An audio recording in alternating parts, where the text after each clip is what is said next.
I'm not sure if I'll be able to stay for the whole night because I've been my sleep's been crazy, but I'll at least make it halfway. You don't have to Alright. stay for the whole night. You just have to stay for the session. That's it. You just have to stay San for the Diego whole Just the Comic-Con, entire man. session. Yeah. You don't have to stay here for the whole night. That's I not. haven't slept yeah. in like 2 days. I haven't slept in 3 damn days. Fucking San Diego Comic-Con, the Anime Expo has been beating my ass. Damn. Yeah. With Who's- work or going to it? Working. I mean, I live in Texas. There's no way I can get to it. Yeah. No, what's it call it? Viz had a lot of announcements, with Ruby, and they've been announcing all these animes and shit. Mm-hmm. Yeah. So I've been busy with that and Bleach. A lot of Bleach. I feel they need a lot of bleach up there at an anime convention. Damn. Well, Oh, wait, let's sorry. sit Bleach back. 1,000 Year Blood War. I have to say the whole thing. Yeah, say the whole thing. Let me replace my headset better. Let's sit back and let's tell a story. Once.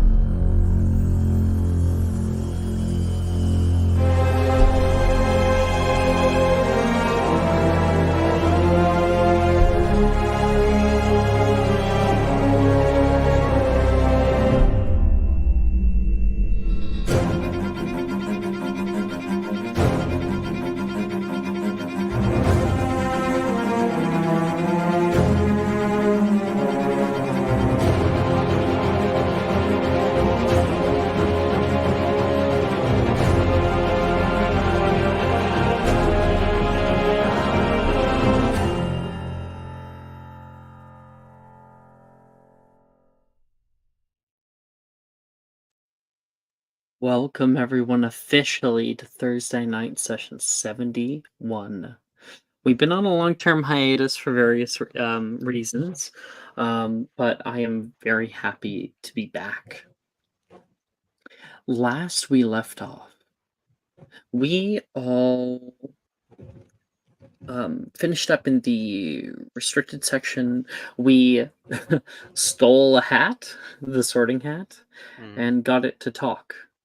Yeah. As best it could, and shared with us a last desperate memory. Not only that, but other things are currently at play. Hogsmeade, of course, was attacked. We saw it burning down from around, the war reaching to your very doorstep. Villagers came in, and some others that upon hearing what had happened the day after, decided to show up, decided to be here. The students that we had previously said goodbye to, they, I think, realized exactly where they were supposed to be.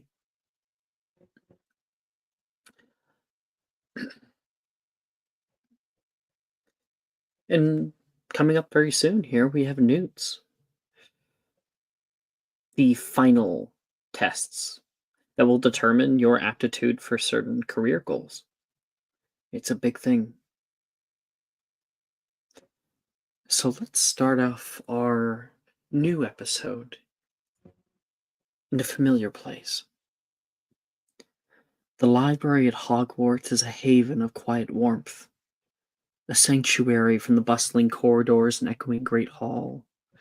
Rows upon rows of towering bookshelves stretch to the ceiling, filled with ancient tomes, magical manuscripts. Their spines are whispering secrets of the past at all times. The soft glow of enchanted candles casts a golden light, dancing over polished wooden tables and the plush armchairs nestled in cozy corners. The scent of old parchment and leather bindings mingles with the faint, sweet aroma of Madame Pince's magic cleaning solution that she uses on the floors down here. In the midst of this serene sea of silence, one table stands as an island of sound and creativity. Here, our group of students is gathered, each engaged in their own unique approach to studying or avoiding studying for their newts.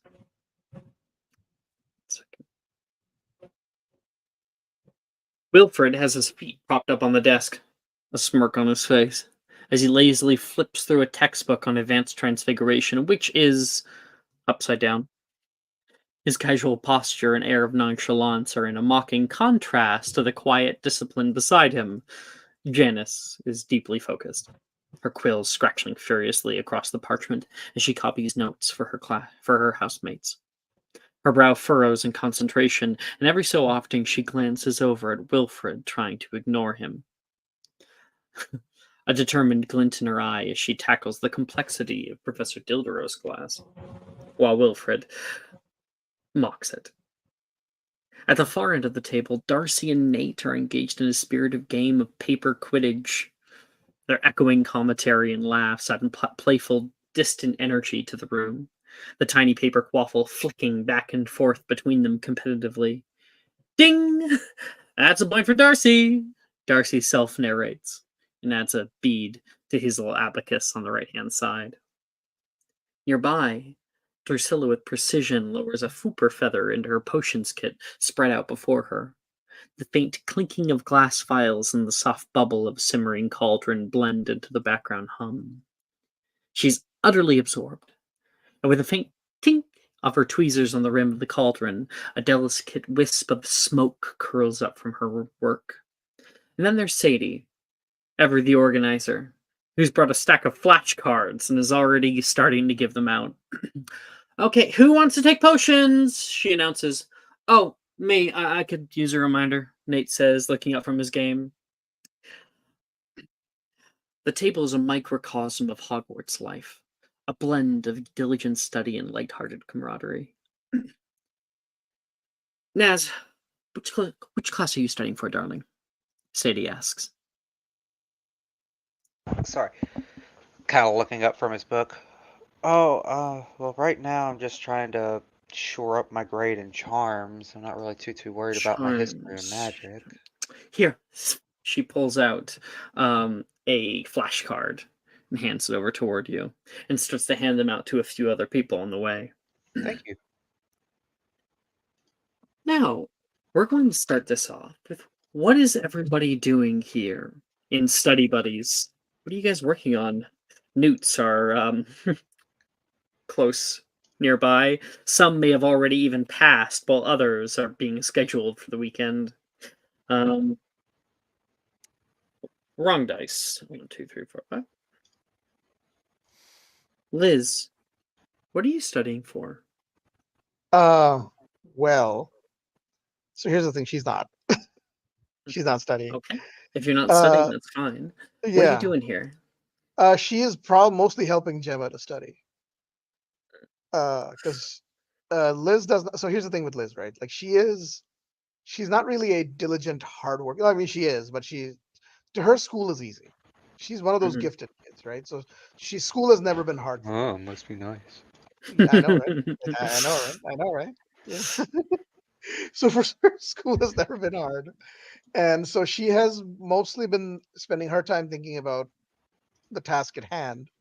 But right now, I think she's helping Gemma study whatever. Gemma is studying Muggle studies right now. Oh, can you give us the Muggle studies one? Do you have a few cards? Yeah, I have a few. Here you go. Vetted by yours truly, she says. Gemma says thank you and hands Lud some of the cards. Thank you, Sadie. Is it weird that I'm worried about a Muggle studies test? I think that they're not actually that hard. I don't know. It's weird. I think Muggle studies is more important than most people realize. So no, I don't think it's weird at all. So what are we looking at? World War II history. All right. So in 1939, the British Prime Minister Neville Chamberlain did what? He helped to establish a national treasury.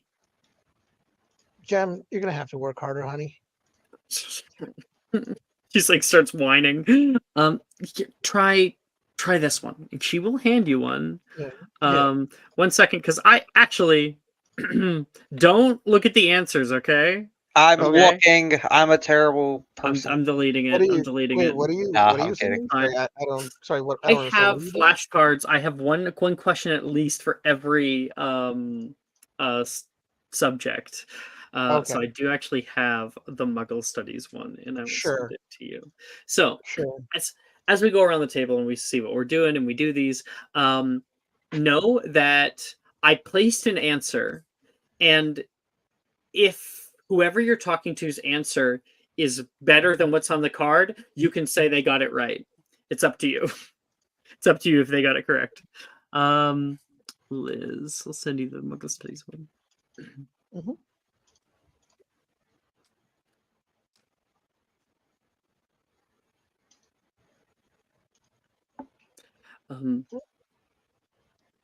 Do you see it?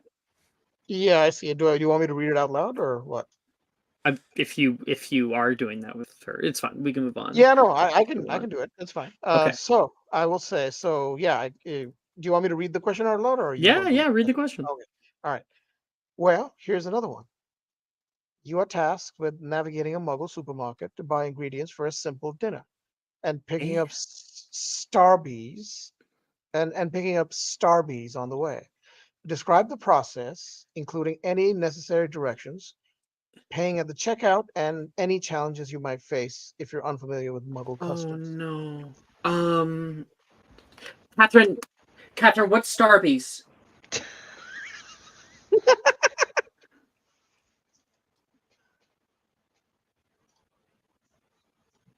You might be muted, but It said, "What do I look like a textbook to you? Are you talking about Do you mean the coffee? oh yes. Okay, it's coffee. I thought that was Starbucks. This doesn't seem right. It's like an off-brand Starbucks.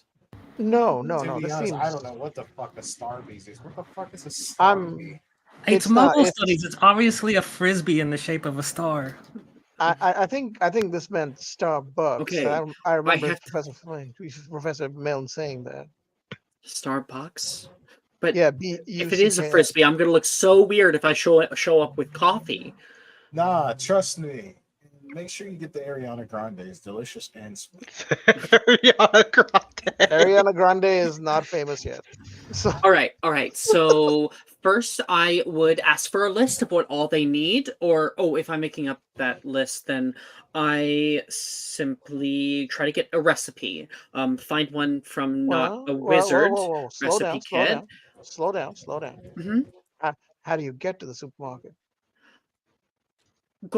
I do that before, I get it ready, and How? then How? I take the local tram. Well, I suppose that could work. Yeah, but all right. I suppose that could work. Okay, so I get on the tram, and it takes me directly to the supermarket, I think. So you get there, and they just have everything all around, like a normal store. And you pick it, you take it, you put it up to the front, and then you go through your pouch of galley. Wait, no, No. What are you gonna use? the little like floppy things, the floppy disks. The Gem, did you even study? No, I'm trying really hard. All right. Look, it's not. You use cash. You use notes, money, Oh, okay, sure, Muggle money. like coins. Well, no. Well, you could use coins, but most people don't. They usually use paper currency. Yeah, the floppy stuff. No, the floppy disk is for a computer, Gemma. Are you? You need A your credit card. card. No, I have it. It's a credit card. Yes, that's actually right. Oh, yeah. She got there eventually. She gets so excited. You can hear like her woo yell out, and then you can hear a distant shush. Yeah. Sorry. She looks at you and like high five. Yeah. Well, I'll give her a reluctant high five because she didn't do that well. Out of everything, you've never seen her so enthusiastic. Yeah, About Liz does admire that. Yeah. Mm-hmm. Let's see who's next. Sylvie, what are you doing right now? She's probably at the table, but rather than studying actual subject matter, she's just looking into popular places to visit. So like she's looking at like a book right now on the Hanging Gardens of Babylon and the wonders of the world. Sitting beside you is Delilah, who's working heavily on her charms, and goes through one of the cue cards on her own. And coming in from behind, Ernesia shows up and kind of like puts hands on your shoulder and says, "Hey." She'll give you like a little kiss on the forehead, like on the temple, and she says, "I didn't miss the most important stuff yet, did I? The most interesting?" Well, there's always time for you to make it up. How you doing? I'm doing all right. Oh, what's this? Delilah says, "Cue cards. Take one." Okay. She starts going through it. I smelled something really good down in the dungeons. Wasn't sure what it was. It was like wafting down this way. You guys didn't get any food, did you? I think Madam Pince wouldn't allow it. I didn't even try asking. Well, with the whole thing down in Hogsmeade, it's not like there's very many places we can get food. Unless, of course, Catherine wants to start doling out that Hufflepuff secrets. What am I gonna get out of it? See? Janice says. Or if Alex has some kind of bright idea to bring Hogsmeade back from the dead so we can get pizza. I'm a wizard, not a miracle worker. Same thing. She smiles at you. And you think you'd have to worry about Pince if you brought food in here? You wouldn't get past us. Also, He that sounds would like- make Alex like a Janice. necromancer, Morgan says. Janice gives a kind of chuckle at that. Wouldn't be the weirdest thing I've seen. He just kind of looks at Liz. What does that say about us?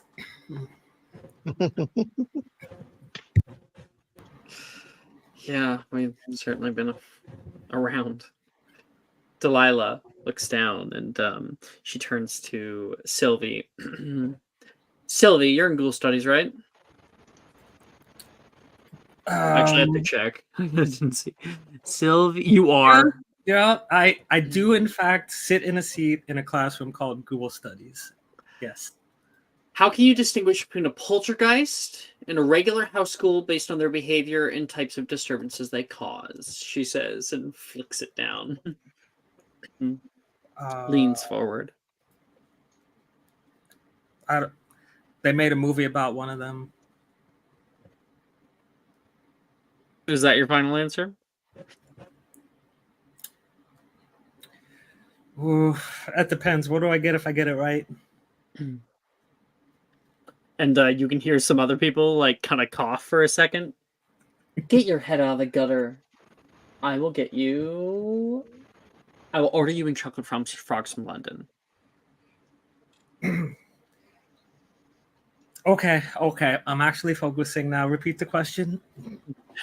How can you distinguish between a poltergeist and a regular house ghoul? Ooh. Doesn't a poltergeist doesn't have to do with intent? Like, Ooh, you're very, very close.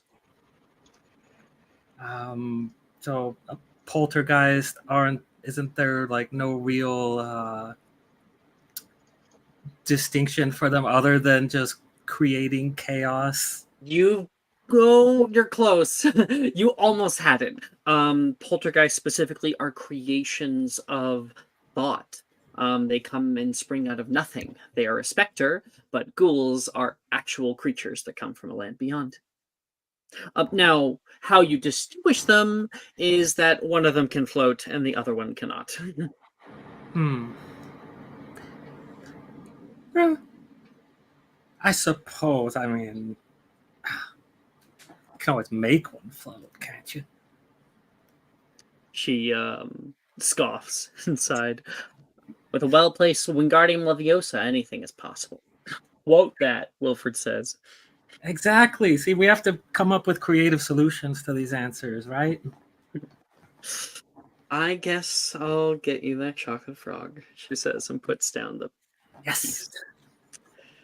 Let's see. Alex, what are you up to right now? I think at this point, I'm just, I don't know, casually browsing the Standard Book of Spells, Grade 7. You're just looking through spells right now? Yeah, just like, just glancing through the Standard Book of Spells, Quilmaine, how exactly are you supposed to be learning anything if you're just unorganized? Who said that? Janice. Unorganized. Liz will say disorganized. If you're He's just not gonna- organized. I am organized. I've been finishing all of my, all of my subjects one by one for the third time. You look like you were going to sweat your. Sorry. You look like you were going to sweat through your shirt at the Charms Owl. Not the Charms Newt, she meant to say. That's because I hadn't read through the Standard Book of Spells, Grade 7 again. Like I'm doing now. Okay. Well then, let's see what you know. She is gonna look over to Sadie. Sadie, do you have charms? And she hands ones over to her. All right then, Alex, are you ready? He has a big smile on. I was born ready. You need to use a spell to stealthily open a magically sealed chest. Describe the precise wand movements required, the incantation, and any specific attributes of the spell that might interfere with the spell's effectiveness in the situation. Smack down onto the table. You picked the one. It's System Imperio, I believe. So you have the incantation. Check mark. Gasp. Do you not have the organization required to remember all that was asked in the question? Holy Of course I gas. do. The precise wand movement is a stiff jab toward the thing that you wish to open. Mm. And because I have keen mind, I'm going to ask you what else she said. Any specific attributes of the spell that might interfere with the spell's effectiveness in the situation. Oh, and of course, it only works on opening chests. It's useless against doors. 2 out of 3, she says. System Imperio, fluid twist, and I'll give it to you. Jolt of the wrist. And the spell may cause a loud bang and give away your position. So you best run fast when complete. Well, obviously that part. She taps you on the head with it. I think the limitations of the spell are more important than the fact that it makes a boom. Well, Of not course if I you're knew in a about the stealthy boom. position. Oh, How- I'm going to be in a stealthy position in a minute, lady. Ew. Yes, you, Alex. She looks at you, looks away, looks back. Oh.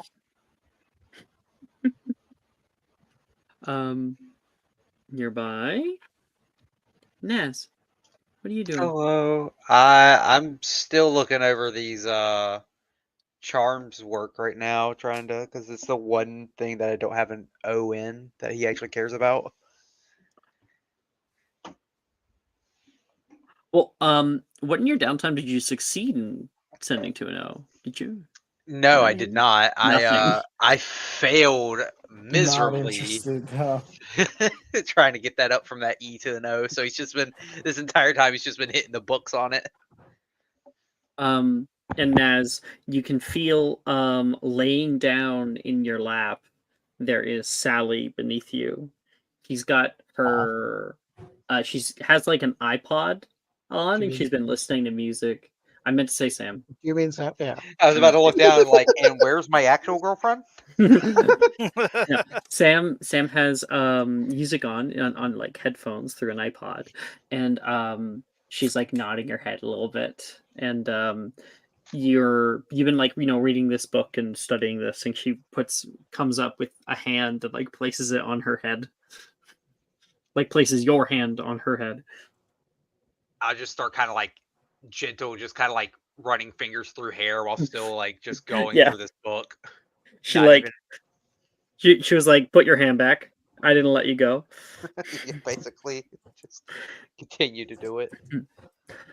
Hey, Naz, you can Yes. hear Brett on the other side. You're good at like dueling, right? I For defense? I don't like to toot my own horn, but yeah. I'm just kidding. I love tooting my own horn. Yes, absolutely. What's up? Levi chuckles in the background there. Yeah, like you'd ever give up a time to boast. Oh, you know me. Okay, I have this question that I don't think I'm gonna be able to figure out. I think it's kind of like bad because I have to know about magical creatures, I think, in order to do it. I have to So, know about Naz, creatures. if you're trapped in a dark forest with an enraged manticore, a lurking hide behind, and an approaching dark shade, what would you do to survive? To survive? Yeah, they're like big animals, right? Billy won't tell me. Like, I think it's best that we all succeed or fail on our own. Well, I mean, I guess it kind of depends on how you want to go about it. I mean, you could always just apparate away, but if apparition isn't a availability, you could. I didn't think about that. He like starts writing it down. But if that wasn't the case, Well, I you could guess always it says I'm trapped. I would say Pelacutipellis yourself to disguise yourself. Possibly you could go with what you call it, abscondi as well to kind of make it to where you're not leaving tracks or making noises. If you wanted to go the fighting route, you could. I would definitely say go stupefy with twin spelling if you're would be the best thing to do. So I went to well, why am I so speaking like that? Brett, he is like writing down on his little piece of paper. He has like a test, a test, a like test quiz that he's writing out. And the moment he puts out like Pellucidity Pellis down, you can see a bright red mark strike through it. Oh, and then the real answer shows up. I think that was wrong. Oh. Well, I mean, I guess there's so many different ways you can survive. The dark shade would be able to see you while invisible. Oh. Really, they can do that? Well, I think so. I didn't know that. Studies Huh. expert. I'm not really a go. I'm more dueling is always against other people. So when you come with beasts and things like that, they all have such weird like abilities and like what you call it. What's a good one? Like dragons, like the Arachimantula is a perfect one that they can reflect spells back due to the fucking what do you call it? It's not hair, fur. Does spiders have fur? What is that called? Whatever. It's their chitin. You Yeah. can hear Sam in your lap say she gets up and takes like a headphone out. What are you guys arguing about? Well, it's a really good question. That's one, I guess, a specific spell, but it's asking how to survive an encounter between three beasts. What are the beasts? Manticore, lurking hide behind, dark shade. Oh, well, Patronus on Shade, Stunning on Manticore, and Revelio to show the hide behind. Everyone kind of goes silent for a second. Brett starts writing it down, and then you can see like a little green check mark. Whoa, no way! She's the smart one. I don't know why you asked me. Like, He's go- I find he that gets up and question leans kind of on you. dumb though, just for the fact it says survive though, because like you could do 1,000 other things to survive in a bunch of different ways. That test kind of limits what it counts as survival. Wilfred, with his feet up, says, "Standardized testing doesn't really show proper aptitude." Like, yeah, like there's, I guess technically the most optimal, if you think about it, way to do it, but there are a ton of different ways you could do it. I feel like It's they're just just because asking the obvious answer. If I'm trapped with a manticore, I'm throwing down. Throw the wand away, like fist for fist. Billy says, "Wilfred, manticores can kill with one sting." One what? Oh, never mind. I'm running. And this is why we need standardized testing, folks. whatever, like you could stupefy a manticore. So I don't see why you Yeah, would have to use a different spell. Why couldn't stupefy stunning also work? charm. She Oh well, yeah, says, stunning, yeah. and You could also flipendo it, Petrifist total, whatever the fucking spell's called. Like Impedimentia, Confundo. I can see why you were having trouble with your charms work there, Naz. Pulso. Speaking of spells, can anyone go Im- outside and help me with the spell? I think I finally got the this down spell I made. "Ooh, what Uh-oh. you wanna go toe to toe, Um shot for shot?" Or that's Delilah speaking up. uh I don't know if I should do that. I kind of want to test it on the lake first before I actually try it on somebody. Oh, I don't know. You sound a little scared, Catherine. That doesn't sound like a faucet. I mean, the spell hasn't been. I mean, I can try the spell here right quick, I guess. Delilah stands up and Janice is like, "Let's not destroy any more of the library, please." More, you can hear Wilfred say. I give Janice a look that says, "Shut up." "There was a fire last week. Something bad happened." "Oh, I didn't hear about that." Yeah, it was terrible. Yeah, it was terrible. But What kind of monster would destroy a library? Delilah it's- hops up on a nearby table, standing on top of it. It's inconceivable. Avant ye, Catherine. are you sure you want me to do this here? Oh, please.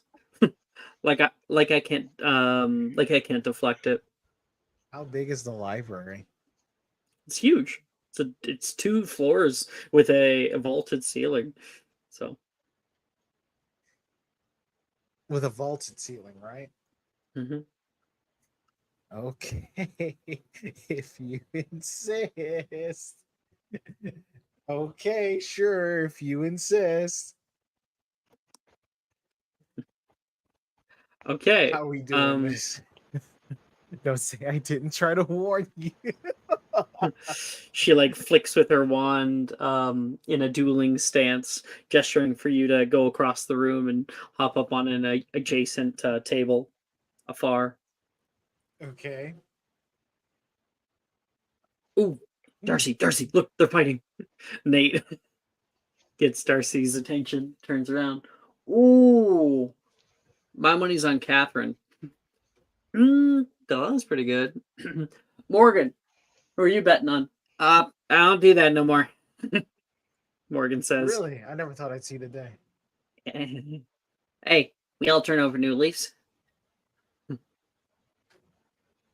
You get up on the table. Okay.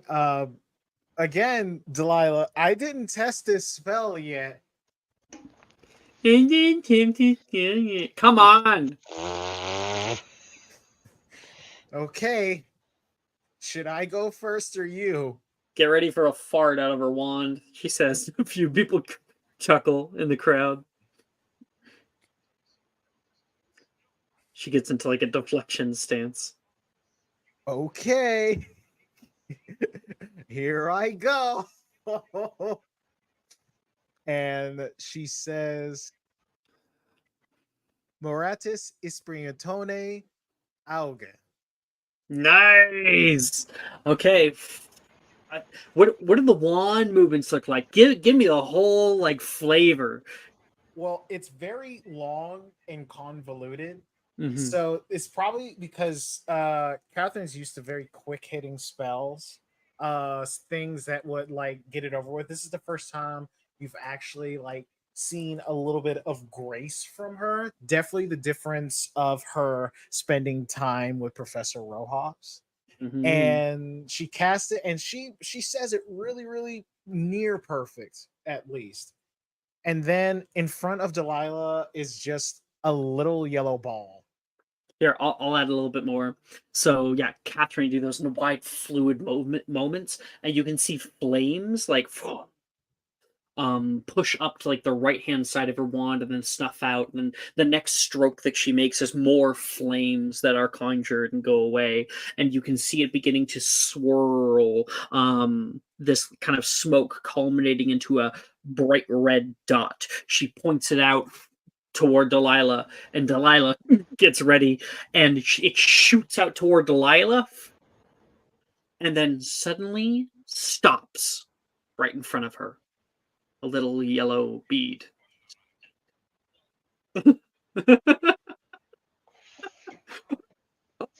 Sorry, it looks like we have a worse Lumos Maxima, she says.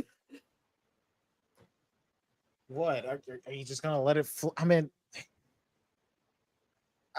look, it takes some time. Just give it some time, okay? He goes to flick it away, like she's going to deflect it, and the moment that her wand hits the bead, a huge concussive blast that shoots out in all directions, knocks like chairs from the floor, tables from the side, books fall off the walls, and she is blown across the room. Delilah! Nate will start running over. Damage? If you want to, you can. Sure, why not? Knock that bitch out.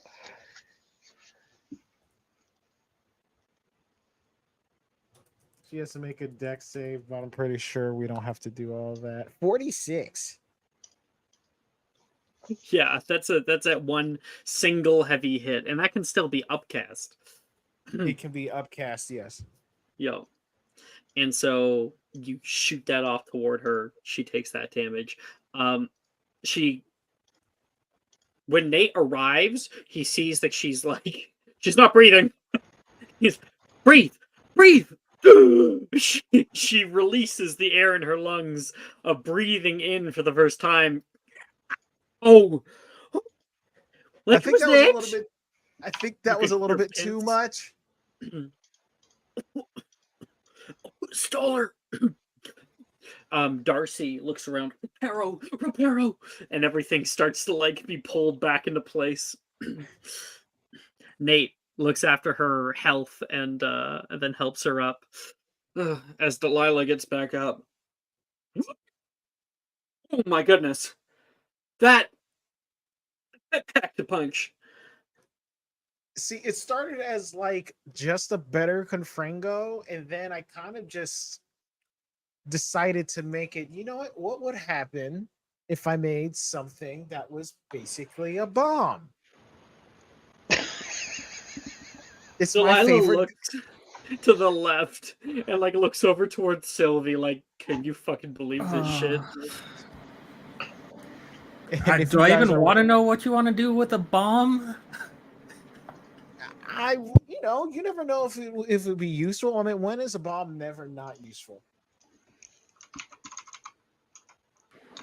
And if you guys are wondering, it's delayed blast fireball. Yeah, I figured. Yep. Yep. Fucking dope. All right. I'm going to throw some study flashcards down, and if you guys want to have a little bit of fun with them, you can. Some of the questions are pretty funny. I think we kind of touched on more of the technical ones, but you can give like a funny answer if you ever wanted to. To put it into discussion here. There, I got this one too. I got more. Bam. And then Will these affect our grades? no, Okay. this is for fun. So, Delilah comes over and like shakes your hand. There's an understanding about this new spell, and she thinks it's pretty dope. People are together right now. They are close with one another. The return of students who having left is their presence is felt, and more people are starting to gather around for these little stupid little flashcards.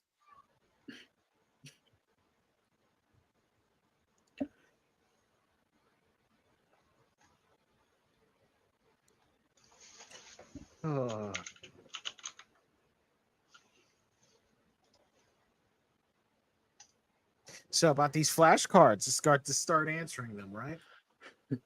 Catherine, do you want to pull out what topic do you want to ask the question for?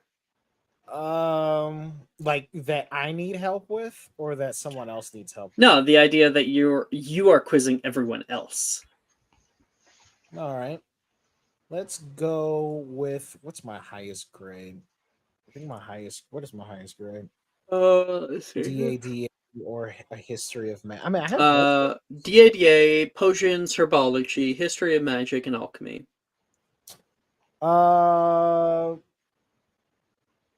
Let's do potions. Yeah, let's do potions. Let me pull that up. All right. You are provided with the following ingredients: unicorn hair, dragon liver, powdered moonstone, aconite, and fluxweed, harvested at the full moon specifically. Follow the steps below and determine what potion you are creating. Add 3 unicorn hairs to a cauldron of boiling spring water. Jack Wilfred says. Add thin slices of dragon liver and simmer for 15 minutes until the mixture turns emerald green. Oh, I know what this one is. Drusilla says. Add a pinch of powdered moonstone, stirring until the mixture shimmers. Boil for 5 minutes, then simmer again.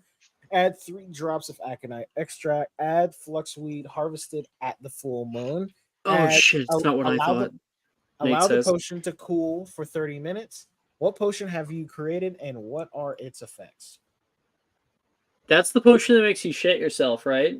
Wilfred says. Close, but no. No, it's a werewolf potion. Didn't you get the full moon part? No, you just got cooler, cold. I was not lying about the farting one being warm. See, I sometimes know what I'm talking about.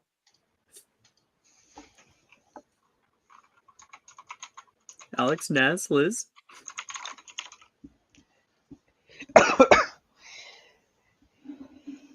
I'm sorry, I wasn't paying attention. I'm still over here trying to figure out why it's only those 3 spells in the charms question.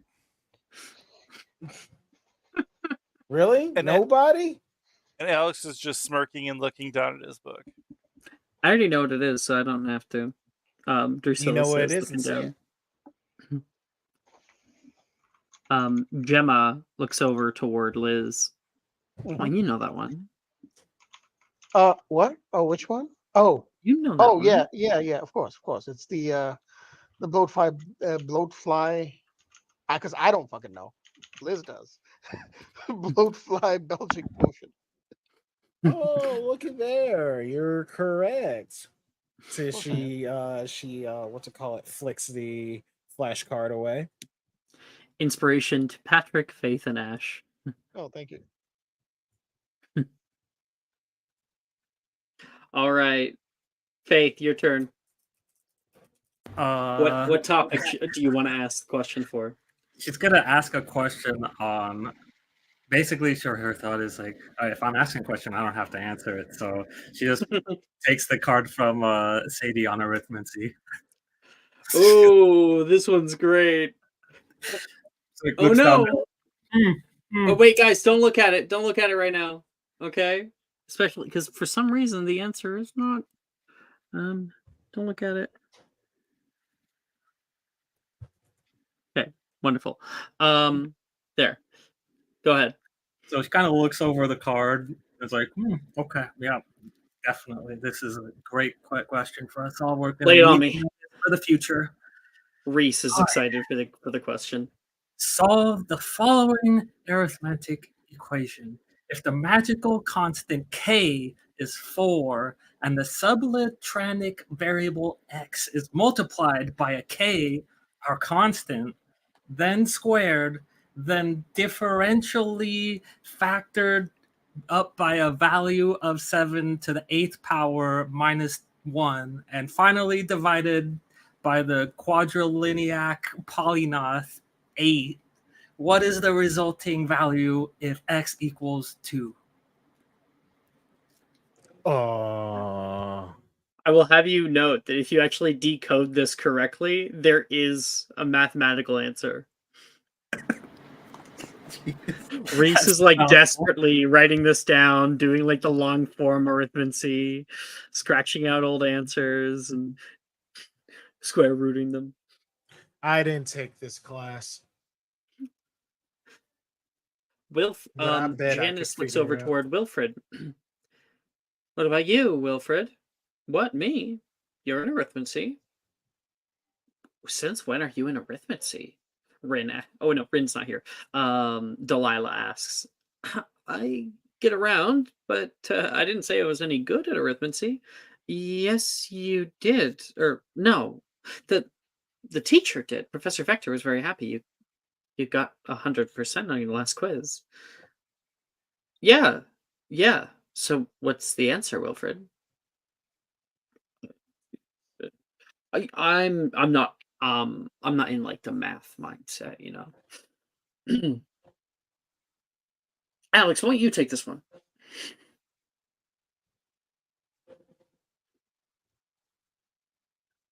Or not. Nope. Yeah, he doesn't even respond. We like look over toward Alex and then like he looks away and then like he doesn't answer, he looks back and Alex is like invisible now. Yeah, just literally just Pelicity Pelis just gone. Oh man, this is like so easy. Like it's so easy. It's very easy. I mean, God, like even a 50-year could answer this type of thing. Yeah, freaking dumb. If it's so easy, then Catherine, what's the answer? I'm not in this class. What's the point of me answering? Oh, Liz? Would that be cheating you all of a valuable education? Well, it's 2. Yeah, I have two. How- Tell us the steps you got there to get there, Liz. Sure, I can do that because the variable x doesn't change. Uh-huh. The variable x doesn't change. It stays 2 the whole time. Mm-hmm. It's assigned 2, and then it does. There's no operation that actually changes the value of x. Oh no, it's not actually about the value of x. It's about what's the answer to the Resulting impending value equation. of x equals. So- Yeah, no, so I get X yeah, equals okay, I 2. get We it, get yeah. we get x, Yeah. and then we Do a bunch of bullshit. so that's 2 multiplied by k, which is 4. So 2 Yeah. times 4, then squared. It's 4 25. squared. So there's Then Alex, differentially Math- factored down, so minus there- by a Naz value kind of of slowly 7 to the raises 7th his hands power. up. So 88. 7 squared minus 1. It Alex. You divide it by that, and x equals 2. Okay, so I mean, Alex, the answer equals 2. there's a couple of issues with this. Mm-hmm. One, differentially factored is not really a standard thing in math. I think because when you say differential, it means. Well, we're not differential doing math, are we? Yeah. We're doing Boo. arithmancy. That's Whoa! We're doing fucking arithmancy. nerd. Well, the I answer didn't is just pay the for answer a is just math literally class. bullshit. would you like the actual answer here? Local math guy. Yeah. Some near zero power, since you're talking about division by 7 to the 7th Yeah. power. X Yeah. equals 2 is approximately 7.77 multiplied by 10 to 10 by the power of -5. Sounds like a bunch of fucking nerds in here. That's what it sounds like. Really? You're really a guy who pretends to be a witch on the internet? Really? You're Yes, we're the sir. nerds? We're the Y'all the nerds? ones that y'all the ones that are Nash just kind of doing looks up math. from book and then puts back down book. Very good, Sylvie. Very good. Mike, you're up. Fine, if I have to give a question, I suppose. Ooh, good. Why don't you pick one of these? Janice points over to some. Quiz me. All right. The rune Ansuz represents divine communication. When paired with the rune Jera, which symbolizes harvester reward, what does the meaning of the runes convey in terms of a summoning spell? That you're gonna summon a great power to like guide you? Sorry, I said that out loud. A great power, my love. Well, runes aren't my perfect forte. I know most of them though. They're pretty straightforward most of the time. Oh wait, no, is this that weird one? This Yeah. is the weird one. Oh, it's the weird one. How do you know? I'm in runes, asshole. Think, and he's gonna point. He's gonna like scratch his like nose, and point toward Catherine. Oh, I know, Drusilla says. It conjures up the nearest obnoxious bitch.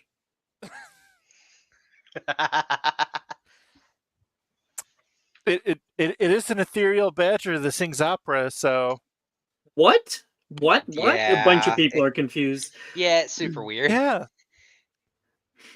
And It's of course, also like prolific. You see the small font at the very bottom. So when command and Susan Jarrah actually summon an ethereal badger who sings opera. What does it say after that? this enchanted creature appears to deliver cryptic, melodious prophecies. Do not listen to them. Reverse immediately. If it disappears before reversal, contact your local center for the control of otherworldly entities. 7th floor, West Wing, Ministry Hall. Wow. Okay. Sometimes I wonder how they came up with these. Like, what makes it a badger? What made them think badger instead of like ferret or raccoon? I think it's kind of random and it's the will of the caster from original making, and then everybody's just been using the same rune, so it's just. No, it's normally runes come together to make spells, but the spells aren't the only thing that magic can create. And well, people used to use these two runes together, thinking that they would help with some kind of harvest or divine intervention. And what we got instead was a badger, and it looks like it summons every time you use those two runes together. Yep. So it's very good to know. When you think casting. Ansuz and Jera, just think Catherine Fawcett. Oh, badger! I get it now. He's gonna tap his finger to his head. Also an obnoxious bitch, but I could easily just throw you out the window, and no one would care. Oh, I'd like to see you try it, Miss. You know Fawcett. that Catherine's actually pretty good at singing. I'd like to dabble. Can you sing opera? I definitely could. I have a voice of an angel. My dad told me. She actually does sound really nice in the You can morning. do anything you Well, at set least your when mind. she's not singing like screamo when she's in the shower. Hey, screamo is the ethereal. best. Is the best genre. Don't play with me. Isn't that noise she makes like most nights? I thought that was just her talking. I'm not gonna say it. I'm not gonna say it. I was about to say something. No. Juniper comes over. Nothing like a good cat bash. Juniper comes over and says, She doesn't make those sounds, not unless one of her various lovers are there for the night. She jokingly says. Ooh, various. I now have a Various. long line. Or I could have a long line. Oh no! Oh, what did you just say, Catherine? That you do have a long line. I said I could have a long line, but I'm Mm. taken at the moment. It's not the only long thing. Ayo! Wilfred yells. Oh, It's being stupid Ha. boy. Okay, Naz, you're up. Kind of pull out a card and be like, in a recent dream, you saw a 3-headed flamingo wearing a monocle. What could this omen represent in terms of your near future? Oh dear. That I'm going to be playing a really weird game of Monopoly while being extremely high. No. Monopoly. Remember, Mark, you can tell Sylvie she's correct if you want to. I know. It's funny, but no. Gemma perks up. 3-headed what? Flamingo? Flamingo wearing a monocle. I don't know. 3-head. Maybe it's going to be a really complex and weird problem that's coming up in your life. I don't know about the monocle. Oh, it needs clarity. A Gemma fancy says. problem. That's partially correct. Oh, I got it. The more doom and gloom you write into your newts, the higher your grade will be, even if it's total bullshit. Ding, Correct. ding, ding, ding. Ding ding. We have a winner. Wilfred's yelling and Naz is too. I mean, it's divination, so either way. Well, You got the answer then, Naz? Oh no, that was it. Alex has got it. Wonderful. No, Ash. the actual answer is that this omen suggests that you're going to encounter a situation require you to juggle multiple perceptives or responsibilities. And like she said, the monocle doesn't indicate clarity and attention to details yeah. will be needed. Fuck Also, all of you. might have a hint at maybe encountering an eccentric mentor or advisor entering your life. Okay, I didn't get that one. It literally sounds like playing Monopoly. A little bit. If you see the Monopoly, a 3-headed Monopoly man wearing a top hat.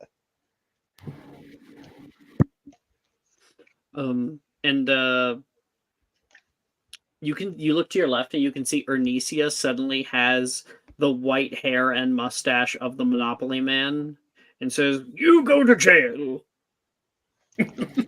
Jesus. Um, meet you there. Delilah can't help but laugh. Ernisia. The hair all goes back to normal.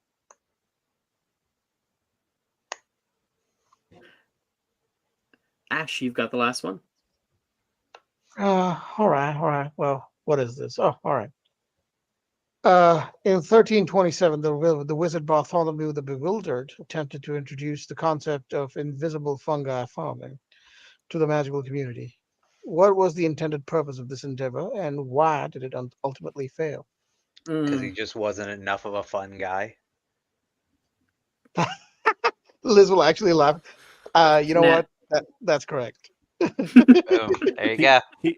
He wasn't a fun Gus. But he was That's- among us. Sus. Baka? Sussy Baka? Well, that's slang from the future, for slang from over 13 years. No. The people in the future like pick it up from wizards. Yeah, it actually started yeah, of right course. now. Of course. Took some yeah. time. Yeah. Mhm. Haven't you read the tea leaves? No, I don't do divination. Look, I've got one right here, and he's gonna swirl around his cup and then just throw the. Actually, no, we're in the library. He's going to take out some tarot cards and just kind of like throw them on the toilet, and it's a toilet. Throw them on the table. I was like, what? And the cards will magically spell the words Skibbity toilet.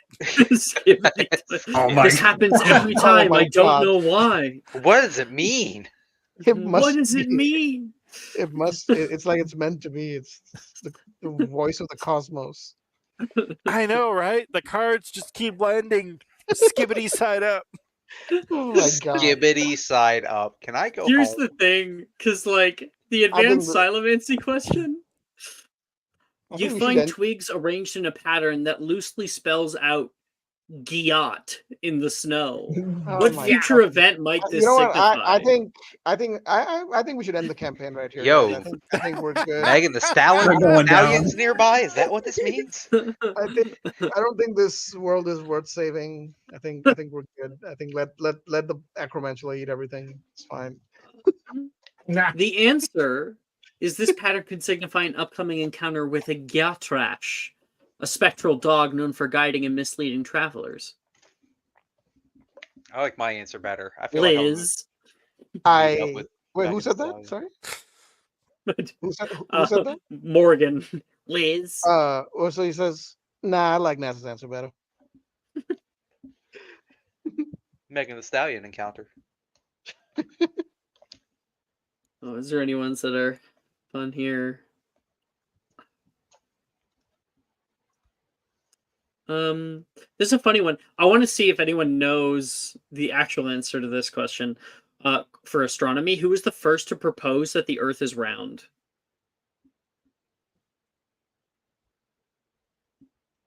Yeah, I have no idea. I'm gonna be honest. I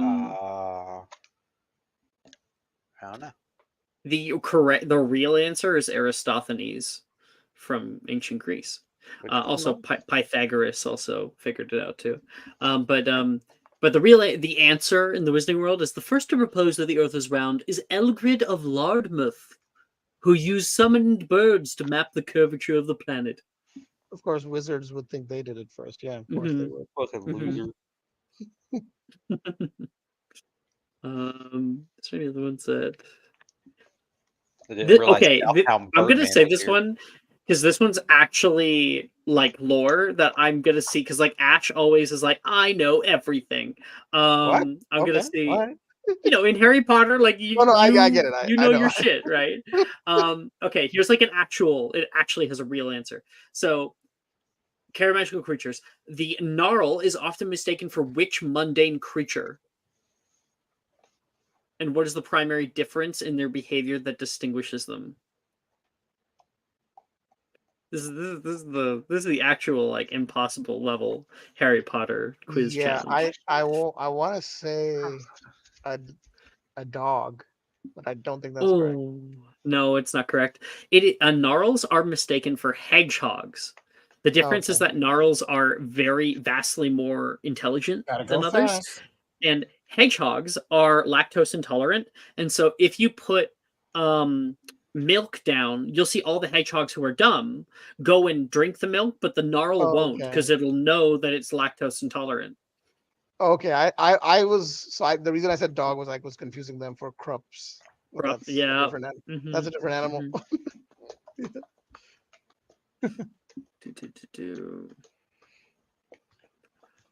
All right. Cool.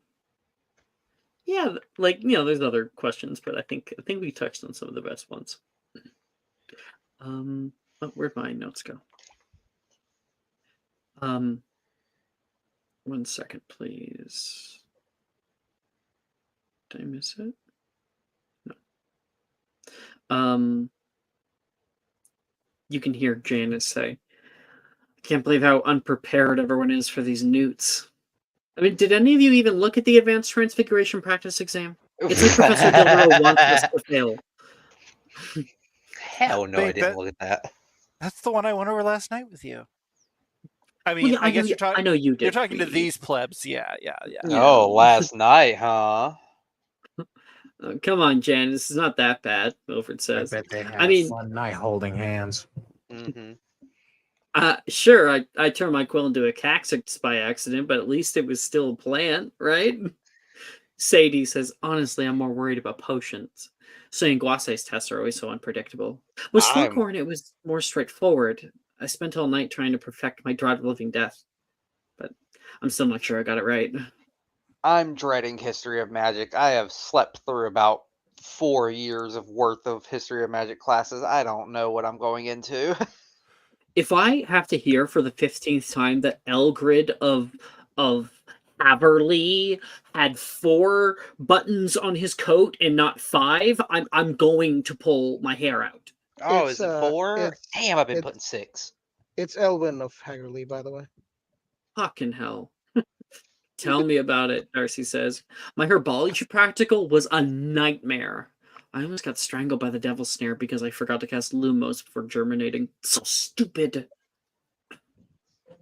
Typical, Janice says. Maybe if you spent less time in the Quidditch pitch and more time in the greenhouse, you wouldn't have that problem. Hey, don't be so harsh, Janice. Not everyone can spend their life buried in books like you, Wilfred says. Besides, Darcy's right. Those plants are evil. Wilfred, if you spent more time on books and less time on your looks, maybe you'd be passing something. And Wilfred flicks his hair back. Yeah, what of it? I'll get by as a male hair model. model. Yeah, there you go. Well, I guess you do have a rich, pratty father. Oh, you see his face sour at that, and a few people do cringe because they had to deal with him, right? He's got you there. Let's focus on the positives, guys, Sadie says. We made it through Defense Against the Dark Arts class, didn't we? Even Wilfred managed to produce a Patronus for the first time. Yeah, a ghostly ferret counts as a Patronus, right? Yeah. Because that's what I got. Oh, hey. Sylvie, how did that last newt go? You seem pretty stressed outside the exam room. Let's see. Well, I mean, I was just stressed because I wasn't sure if, during divination, it'd be something like Trelawney or whoever it was having us drink some weird concoction again, which not a good experience.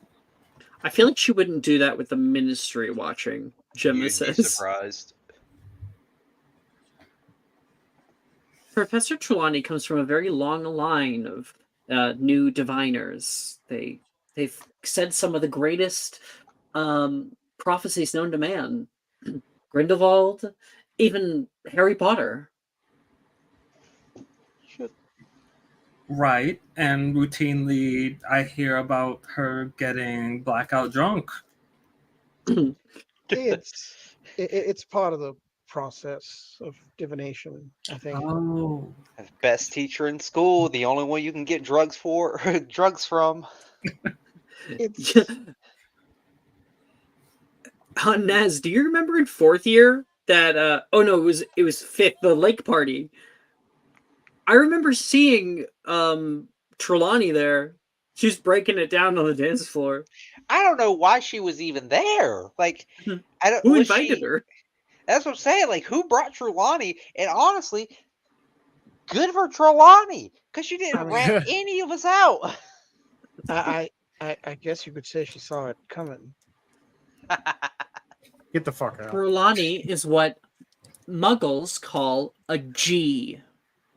Gemma says. No one says that, honey. What? No, I swear. No, it's not. It's what I believe the term is poggers. No, it's G because it's. I think it stands for good person. It's a G for geriatric. I personally think she's an A. An alcoholic. God, 8 years of this, and you guys still haven't learned. She's into the S. 7 years, 8 years. The sherry. Inspiration, Mike. You've earned it.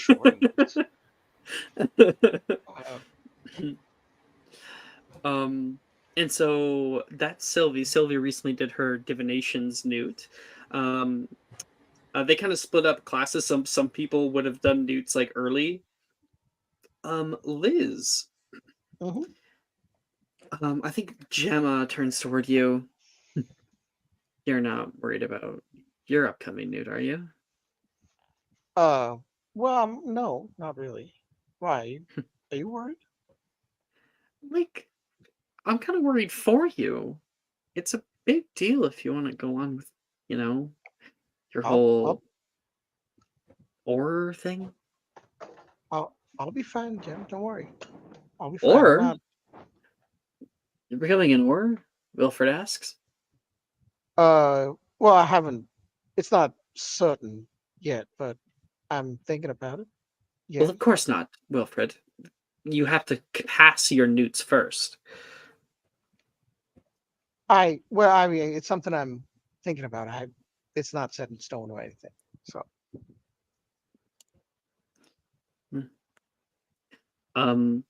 Gemma says, sometimes when I'm here and I'm thinking about the upcoming newts, my brain just goes wild. I get all these weird ideas of what could possibly happen.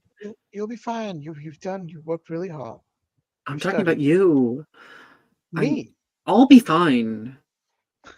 Yeah, then why are you worried about me? I'll be fine too. Because what if somebody conjures like a jaguar or something? What? That could be funny. What are you talking about, Jim? What do you mean conjures a jaguar? Yeah. Okay, like listen. And Okay. we are going to flash into a dream of Liz. Liz, you are sitting here awaiting your you're rating what newt, Liz? Transfig. You're That awaiting a damn jaguar. transfiguration newt. You can see everybody else here is comically worried about the upcoming thing, and people are cramming literally right out the door. You stride in completely confident, cock of the walk, and walk up to your desk, sit down, and Professor Dildero comes by with a test and like hands it down, gives you a regal bow downward. And walks past. Oh, I'm like, are you all right? Oh no, this is like a this is like a Oh, dream, right? this is a So, dream. Yeah, okay, yeah, I see. yeah, this is like a dream.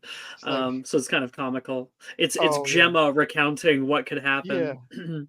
S- You can s- be as confident as you possibly could, but the moment that room fills with a bunch of other people and they're trying out different spells, we cut to Morgan going,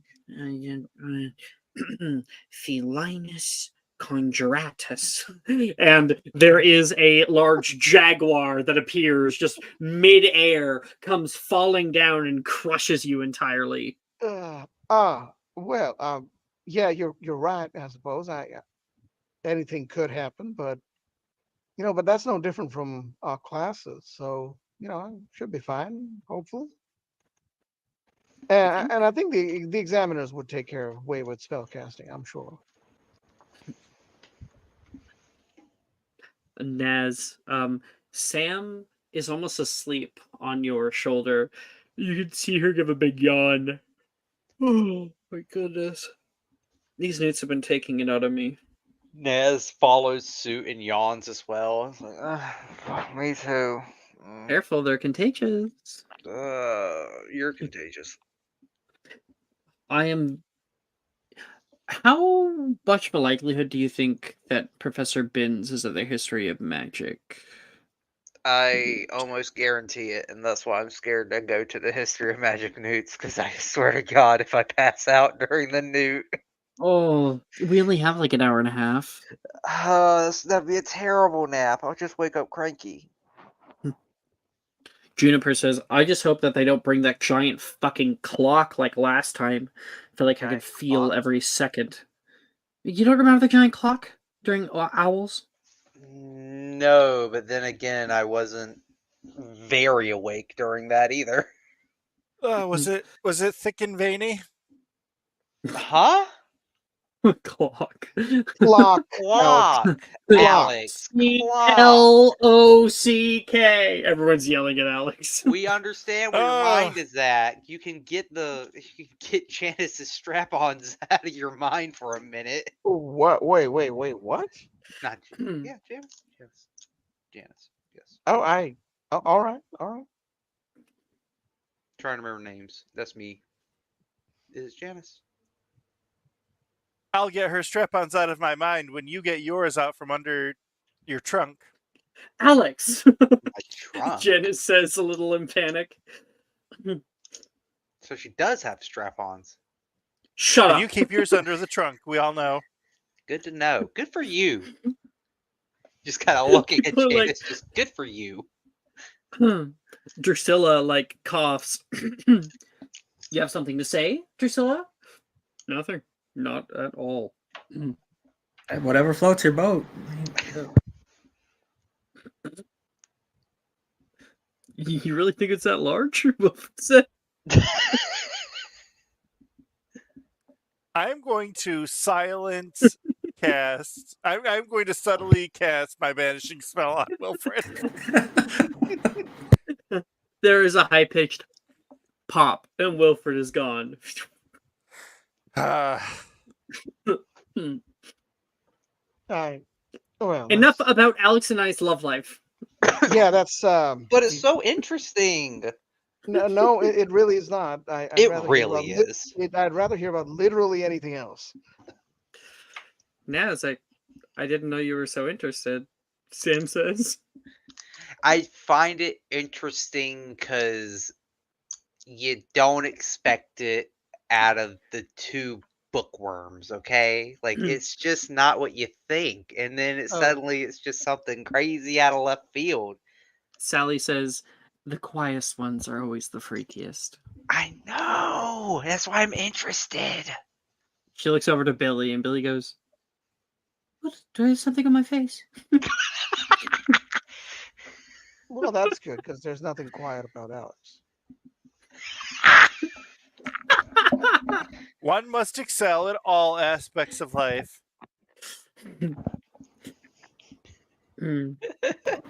Judging by the sounds of your incantations, just doesn't leave much to the imagination. You're a holy man there, Alex. I have always been happy with how much effort you put into it, Alex. Oh, I just at first I was like I might get nostalgic about leaving all you losers, but now I can't wait for the next few weeks to be over. Oh, you don't mean that. You hear a sudden high-pitched scream as Wilfred returns. What just happened? Oh, what did you see, Wilfred? Where did you see where I sent you? I was falling. Yeah. For 2 Yeah, minutes. you were. Yeah. You can eat life alert. See, Almost. life alert. Yeah.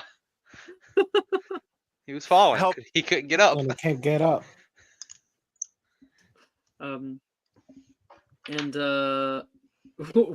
Which this has gotten away from me. What was the person I asked about the nude? It was Naz, wasn't it? No. Or, I don't think we really got onto the nude, but like we had a cool conversation nonetheless. Alex, is there a nude that you're most worried about? Nope.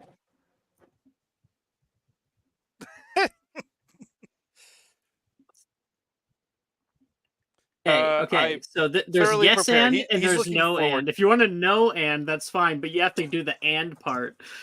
Oh, do That's I the have important to? part. Are you asking this out of character or did someone?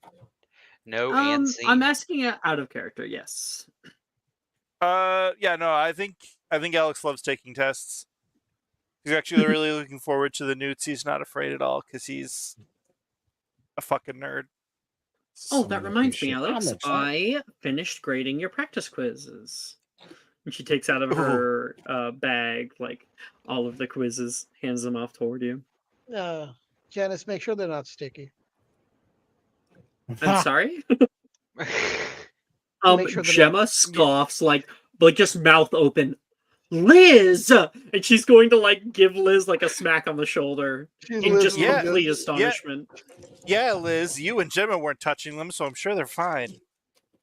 Ew. That's. Do you understand anatomy at all, Alex? Or I don't. I'm That gonna, man Do you still under- hasn't seen a boob. Do you I'm gonna understand turn what? it into a rabbit. Do you understand what lubrication means, Liz? That's not what I was referring to, dude. You're way off. He's Give me not the beating go. the allegations right now. Give me the green light, Gemma says. If I lean over and say you're good to go, Good enough for me. Lapifors. At me? Yeah. You are going to make a wisdom save at disadvantage.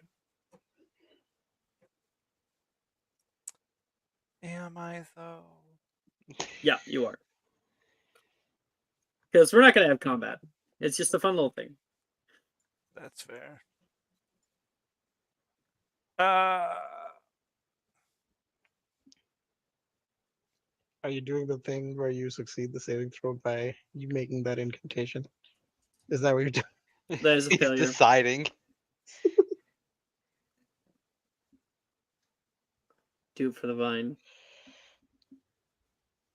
I mean, yeah, yeah. Alex becomes a small... Huh? Yeah. Continue. Okay. Alex, in a moment, becomes a small, upright white rabbit with similar fur as Alex's hair, sitting on his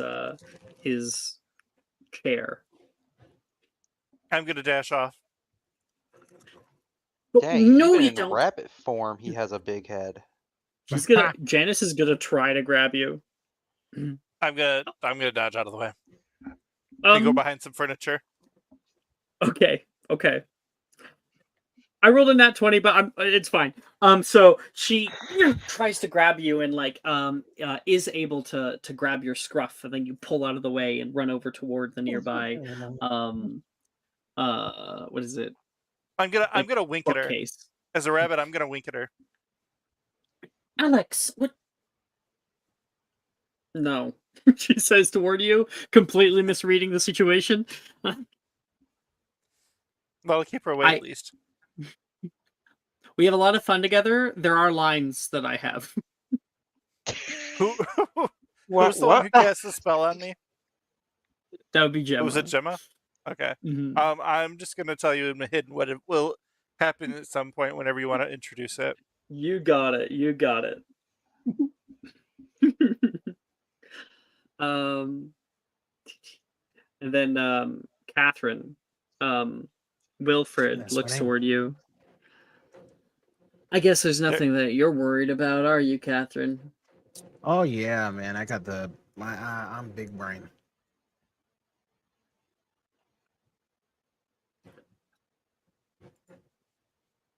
Must resist. Why is everyone so saying surprised? Steelbook. Oh my god. Catherine big has brain. been in studying with me for a long time. We've gone a long way, Janice says happily. Oh, Janice, I could have made it this far without you. What if you don't show up for the test, though? What if Hide Behind snatches you? Is she saying that to me? That would be Wilfred saying that to you. Oh, if someone said that to me, I'll just knock him out. Easy. You knock out the Hide Behind, Of Janice course. says. Well, of course. Drusilla mimics. Janice, you didn't tell me about this one. What is that? You don't know what a Hide Behind is? No. Billy speaks up. Hide Behinds are very dangerous creatures. They are ambush hunters, ambush predators specifically, and they are able to turn themselves invisible. They also have a increased size of space underneath of their pragmatic hoods, and they're able to take prey, pull them underneath their arm until they suffocate to death. I think I could take him easily. Oh, I have the perfect thing. After Catherine says, I think I could take him.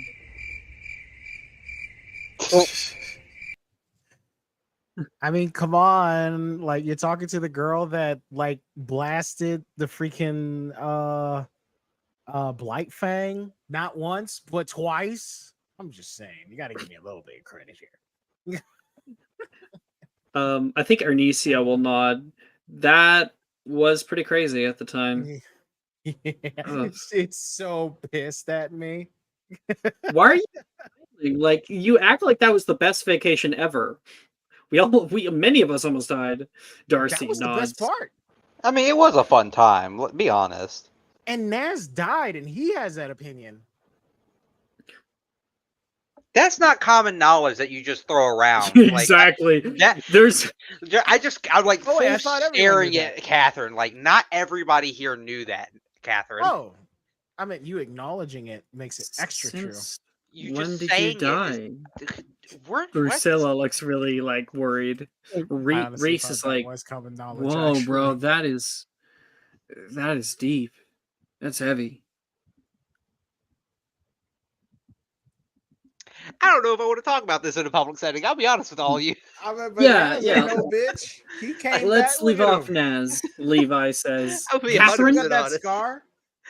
Yes, I still have. I have multiple scars Catherine, for once, can we and close chest pains. our lips, please? Levi Yo, says. What was crazy was that they thought I was going to die. Like, it was foretold that I was going to die.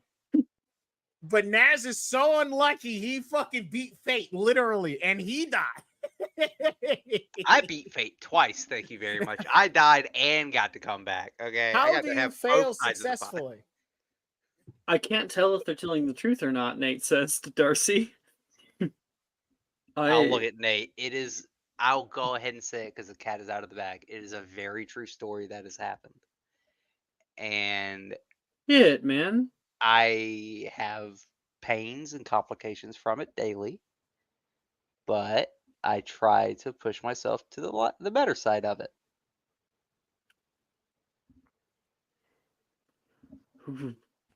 You guys feel that cold chill, Wilford says? When I realized I haven't yet read what Alex was going to send. Yo, actually perfect time. So like, do you guys feel that cold chill?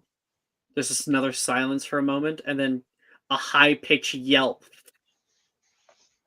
And Gemma leaps up out of her seat, and you can see attaching himself to the top of her buttocks and just biting down is Alex getting his revenge.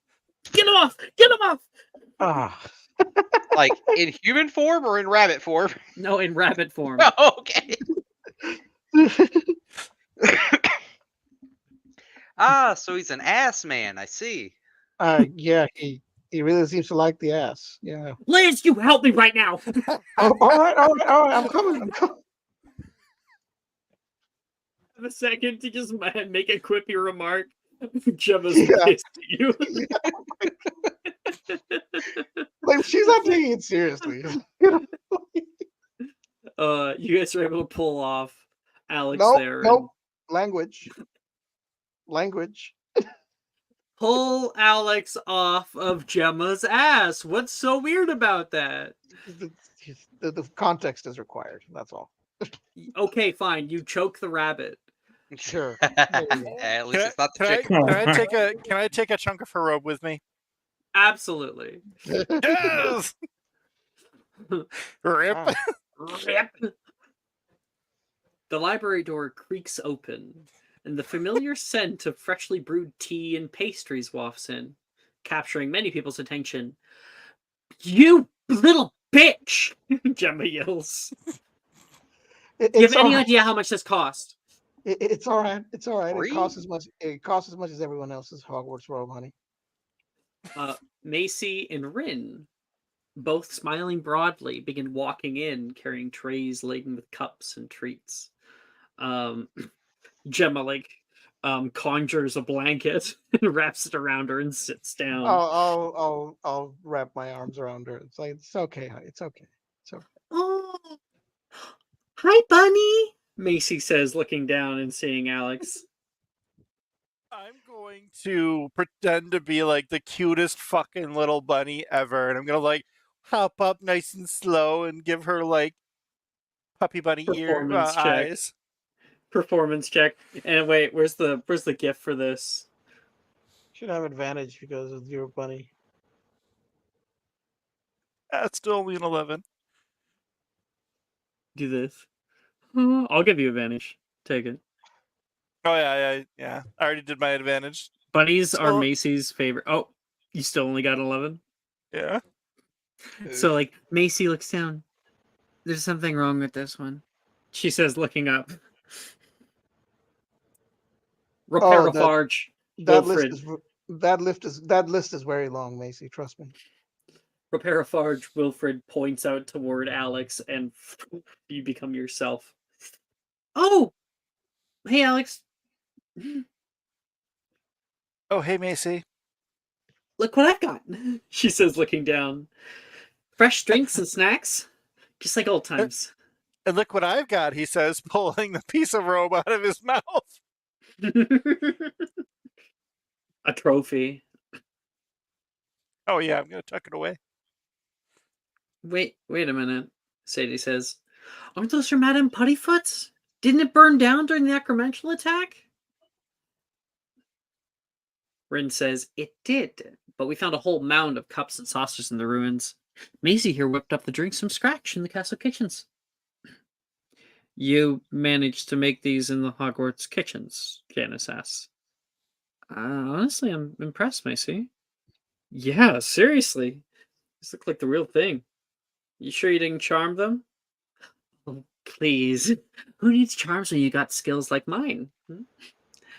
I followed Madame Puttyfoot's recipes to the letter.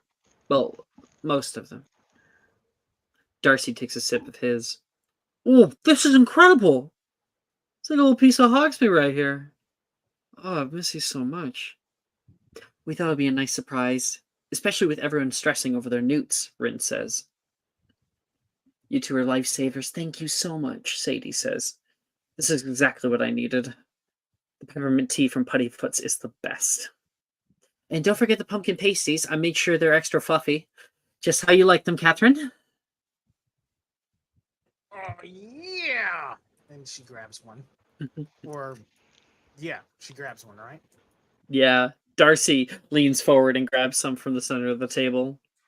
You're the best, Macy. I need all the energy I can for the runes exam tomorrow. I didn't know that thing about the ethereal badger with the prophecies.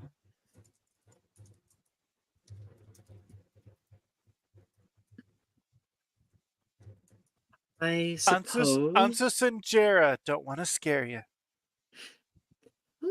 That's a good misnomer. I suppose even I can take a short break for tea. Don't you mean mnemonic? Point to Alex.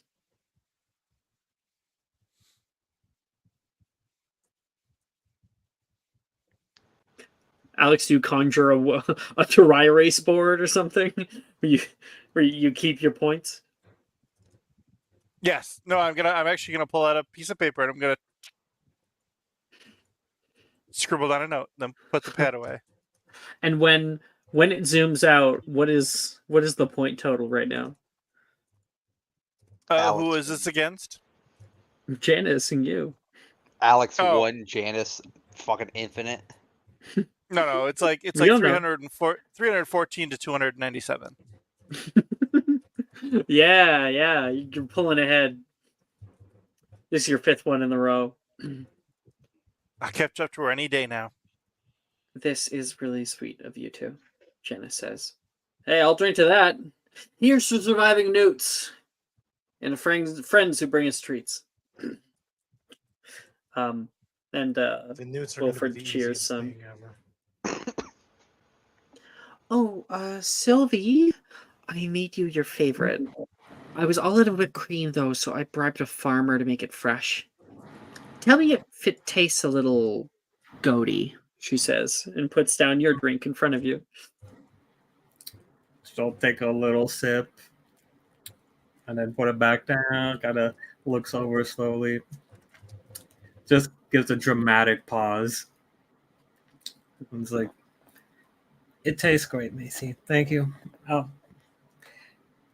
You gonna like open up your own version of Puttyfoots one day or something? Is that what you're planning to do? Because I actually, I don't think I'll do that anymore, honestly, Macy says. Wait, what? What? No way! You've got to open up a place. How else are we supposed to survive on what the general populace classifies as food? Drusilla says. I'll starve, Wilfred threatens. what do you mean not anymore? Did something change? Yeah. Macy, wasn't it opening up your own kitchen? That was like your dream. I just don't think I'll have the money. Surprisingly, you need a thing called startup capital for something like a restaurant. I didn't know what capital cities had to do with it at first, but Juniper explained. Wait, are you going to make more of these things? Not unless I can get a lot of money. Oh, I'll give you the money. Oh, you have 50,000 galleons? I mean, I think I have some. Like my dad, was going to give me my accrued allowance that I was supposed to get after I graduate. 50,000 galleons is $500,000. I know. You let me finish. I said the allowance that he withheld while I was at Hogwarts. While I'm at Hogwarts, he's going to give it to me during graduation. No way, Wilfred says. There's no way in hell your allowance of 7 years is going to equal 50,000 galleons. What would that be every year? Janice says. Doesn't matter. He has it. About 7,000. Divided by 7. That'd be 7. Yeah, about 7,000. 104. Reese, I guess, would say it. 7,142 galleons and 13 sickles. Do you want it? I couldn't take something like that from you, Macy says. I mean, as long as you're making some of this and I get a cut, that's fine. And hey, I'll help you out too, Macy, Wilfred says. I mean, if I'm a big curse breaker and I make my first big fine, I'll give you a sack of rubies to fund it. I swear to you, Macy, I swear it. You are going to be a curse breaker, Wilf? Ernesia speaks up. Doesn't that, require a newt in arithmancy? Janice interjects. He is actually in my class. No idea how he's survived this long. Isn't it kind of hypocritical of you to lecture us on big dreams, Ernie? Wilfred chides back. Don't you want to be a pro Quidditch player? Yeah. What of it? She says, leaning on Sylvie's shoulder. Oh, thought you wanted to be a healer. Plan B. Hey, I'm all for dreaming big. He says, kind of like putting his hands up. Wait, Sylvie. What about you? What about me? What sort of life are you going to lead in 5 years? I suppose it'll be the life where no one will really know where to find me, and that's the way I want it. I'm gonna be. She looks down at her book, maybe finding out what happened to the Hanging Gardens of Babylon, or visiting Machu Picchu.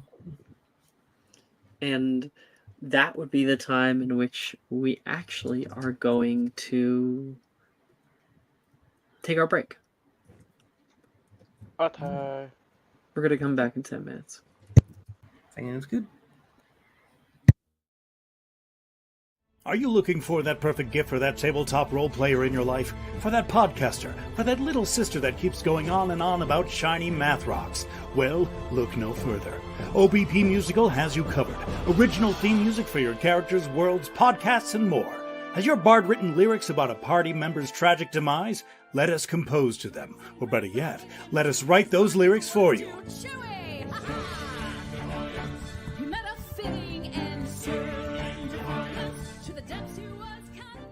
But the goodness, no, greatness, doesn't stop there. How would you like a cast member of Les Miserables, Disney, or Come From Away to sing your pieces? Oh, you bet you would. Fully orchestrated cinematic pieces.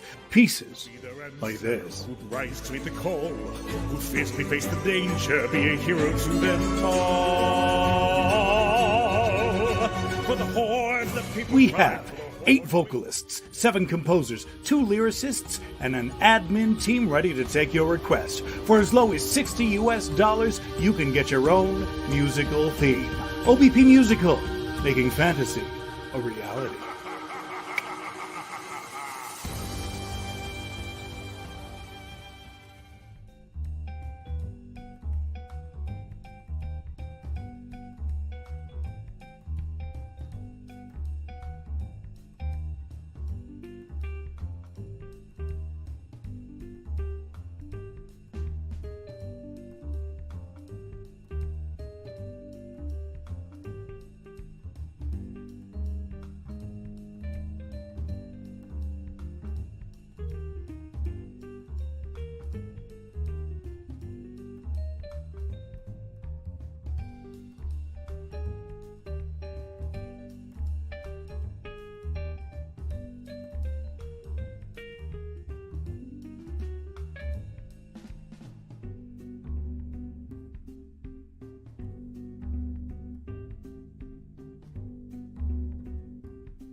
Huh?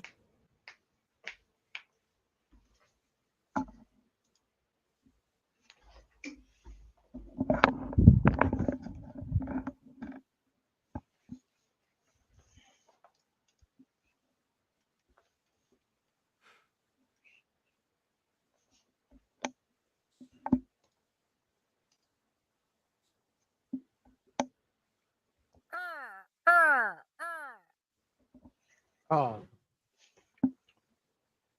Pog. No cap.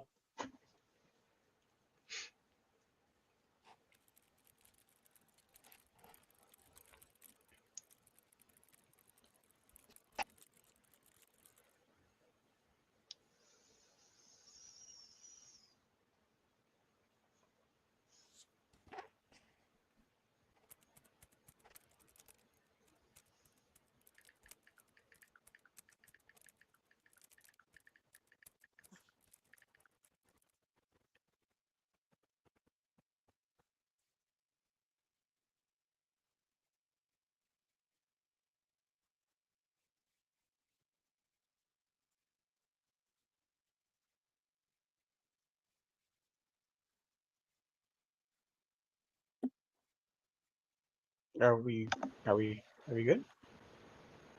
Ah. Back. Ah! Did you just hear someone's like hinge or something? No. bloop. Oh no, that was my snap. Oh, 1 second. Cool. All right.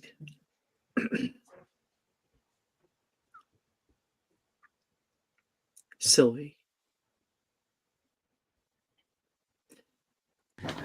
Getting down off of a platform right now.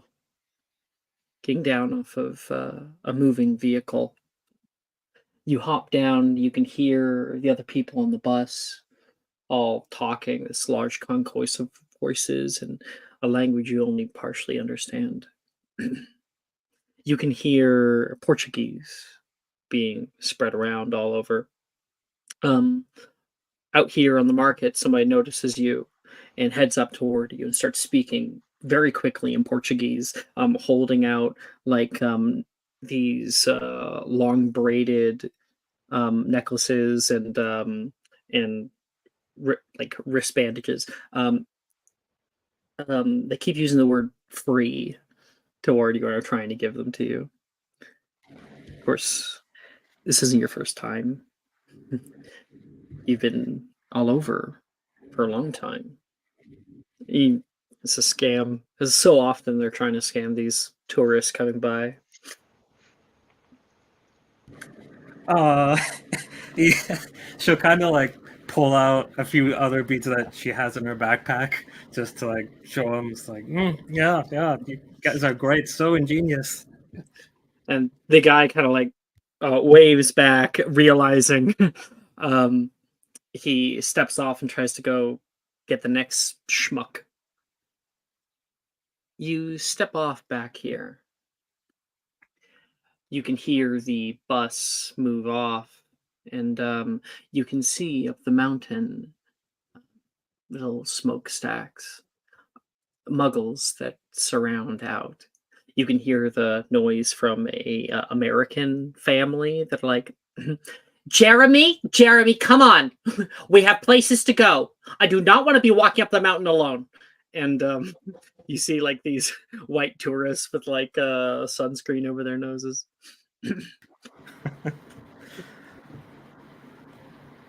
And Sylvie, as you're walking through the market down here, you glance to the left. You see a face that you haven't, or maybe you've seen a little too much. You see it inside of a store. There's like I guess like a small laundromat in the little city down here, and you can see they have like TVs that are playing news, and you can see you see the face of Catherine Fawcett sitting on a talk show. She's across from Sorry, from describe Stephen that for me one more Colbert. time. Describe that for me one more time. Sylvie on a random Brazilian TV is seeing your face sitting in a chair at a talk show. Can't really make out exactly what she's saying, but Catherine, how does she look on this talk show? I would say that she is wearing kind of. She's wearing. I would say she's wearing like you would think she'd wear a designer dress, but she's actually wearing a designer shirt. I'm not shirt, suit. Yeah, suit. With a very nice uh collared shirt with probably like I don't know, probably like a actually it's kind of like opened a little bit. Her hair is actually a bit longer than usual. She has a nice watch and a nice like golden watch. Like it's a mixture of red what's called not even reds. It's a mixture of yellows and blacks together with a bunch of accessories like necklaces and watches and stuff like that. But she looks very regal. Sylvie, it's always odd passing a poster, a TV, seeing Catherine on an ad. Yeah, I think she kind of just like goes over to the window just for like a moment at least. It was like a smile and kind of reminiscing before going on. You can hear a little blip blip blip blip. And your phone goes off. Wonder who's that. One moment, please. I just need to double check something here. Yeah. It's a text message. On it, it says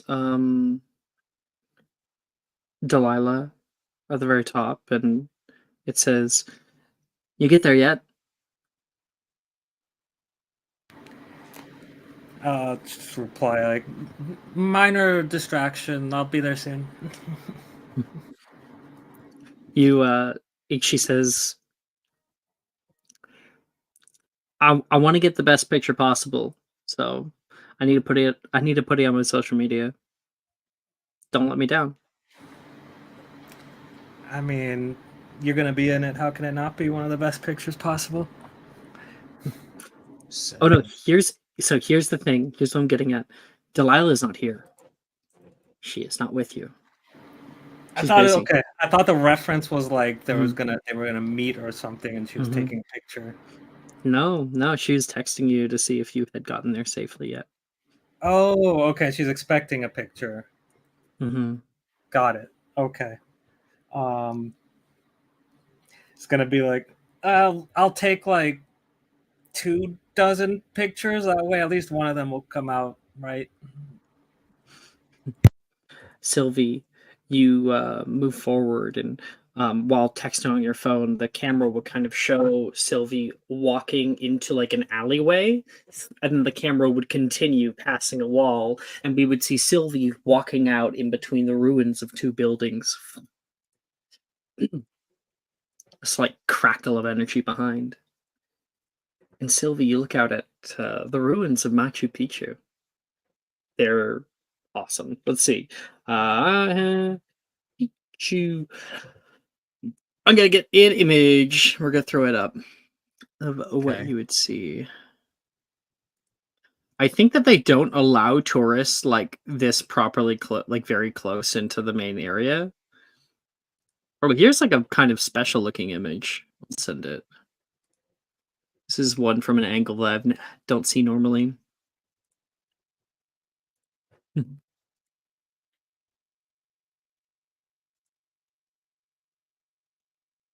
Just taking a second.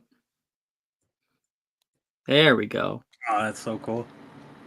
You can see these many old terrace. This stone that has been bleached white with time. You step out through the main area down here and you can hear a few voices.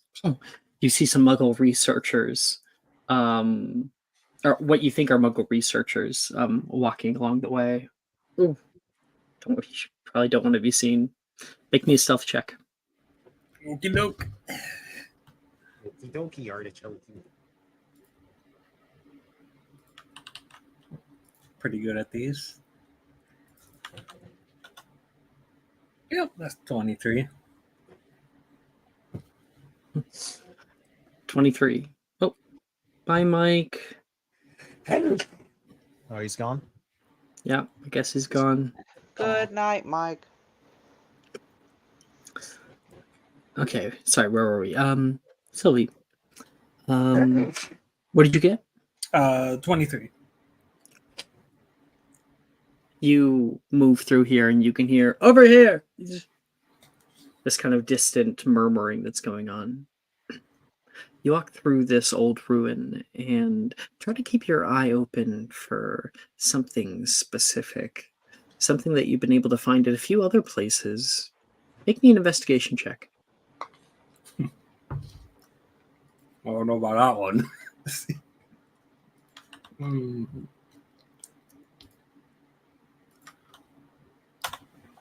Oh, not bad. 20. You move off towards some of the lower districts. I remember reading about this. You travel not just to places, but also to libraries, picking up what information they have about many different things. You stand here and look out over the vast, low-lying basin below, and a feeling comes upon you, one that you try to push away.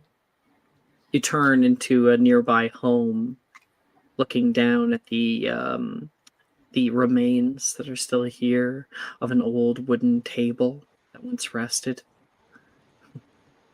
You pull out a kind of stick doll that once was held in the hands of a young child.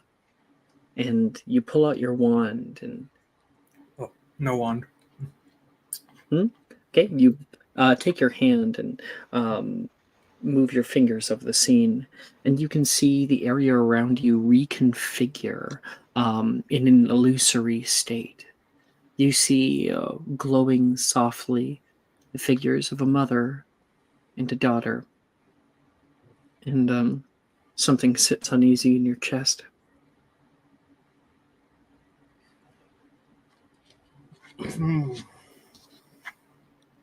Sylvie, can you tell us about your mom? Sylvie actually doesn't know much about her mom. Her mom, basically what happened with Sylvie is her mom had her, but due to some dangers in the first couple of years of her life, left her with her godparents. And all she basically has to go off of are like stories and like old pictures.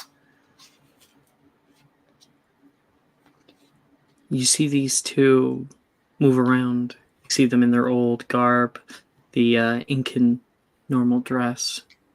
And you can see this little kid run around and the mother chase her around the house, eventually catching her and giving her little tickles, pulling her in. And there's something that you feel in that moment, something that's missing. And then you get that little blip blip. We'll like sigh and take out the phone. It's like, what? Sidelined again? Question mark. You, maybe, yeah, okay. What? I'm here. And she'll like take a picture of like the table and just be like, so what kind of tea do you think they drank back then? Oh my gosh, Sylvie, for the 15th time, don't send me pictures of ruins. I want like a landscape shot or something interesting. That's the interesting part to you? Try again, she yells out. And as you're turning around and texting, you can You hear the bouncing of a ball. Come on! We're supposed to be stealthy out here. And hey, that's fun. You for not catching it. You can hear someone yelling back.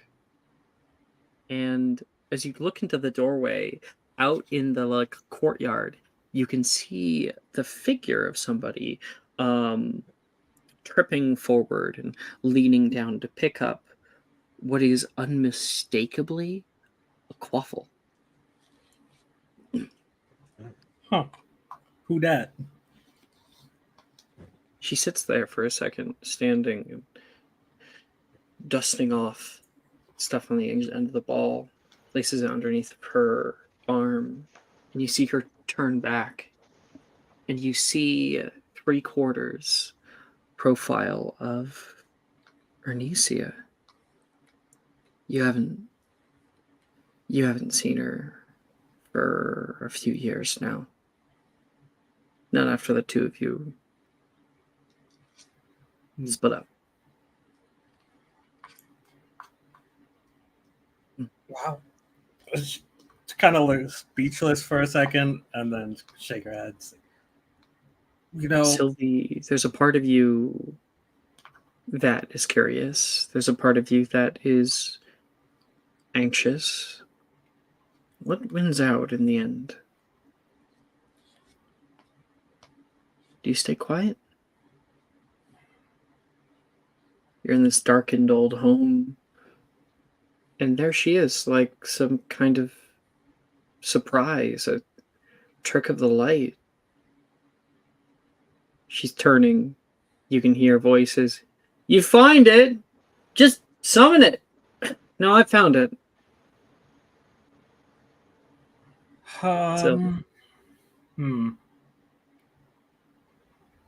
I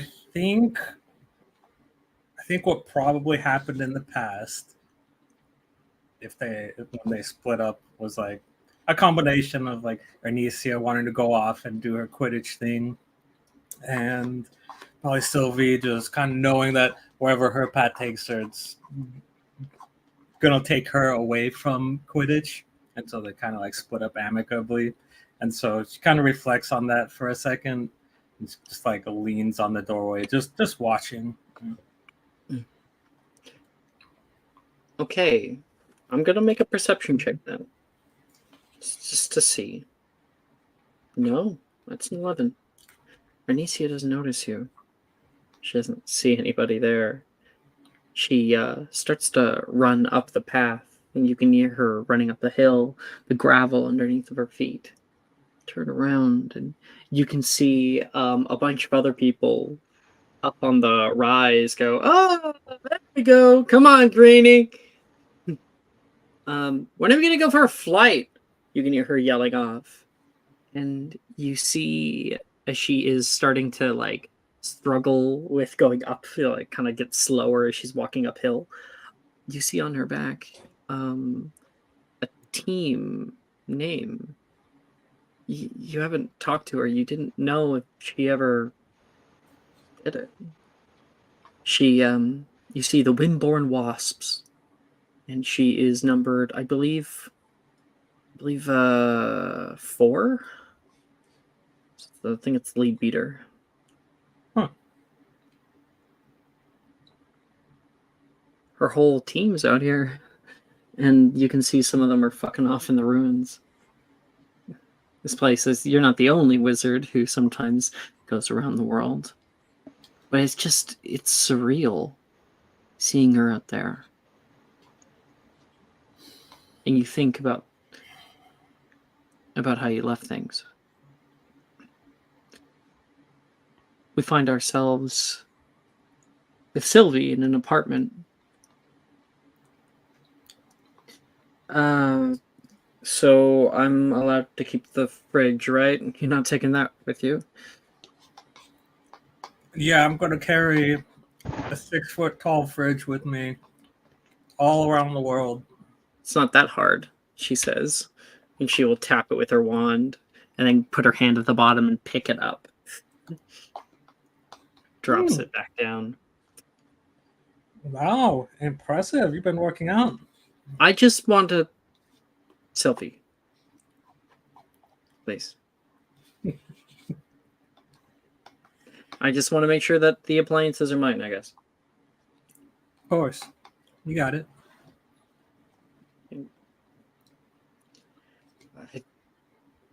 I don't know what to say at the end of everything. You pack up a backpack and you're just out of my life. There's probably not really a great way, storybook way that this goes, right? I mean, we all have our different walks of life, right? You're gonna go off and become the next star beater. She kind of rolls her eyes, looks down. There's a annoyed look that goes over her face. You know, you're lucky that I'm not trying out too, because that'd be one less spot for you. She does smirk, very kind of like in spite of herself. I wish I could say I wish you the best. But more than anything, I just wish that you'd reconsider. What can I say? I got feet that just won't stay still. But who knows? Maybe one day. Maybe after you make whatever team you make, you become a worldwide sports celebrity. Sylvie, stop. Maybe we'll find each other again. I don't want you framing this like it's some kind of beginning of our lives, because it's an end of one. But yeah, I'll do my best. You don't forget about me, okay? Mm-hmm. Mm-hmm. Hey, you can see her face kind of curl up a bit, into a grimace, like this internal pain that she can't quite get out of, and you can see the tears starting to well up. Yeah, she'll go over and hug her, and as she's hugging her, it's like no. As you go up to hug, she like puts a hand on you. All right. Don't. Have a good trip, she says, and she walks out of the kitchen. You have your bag on your shoulder.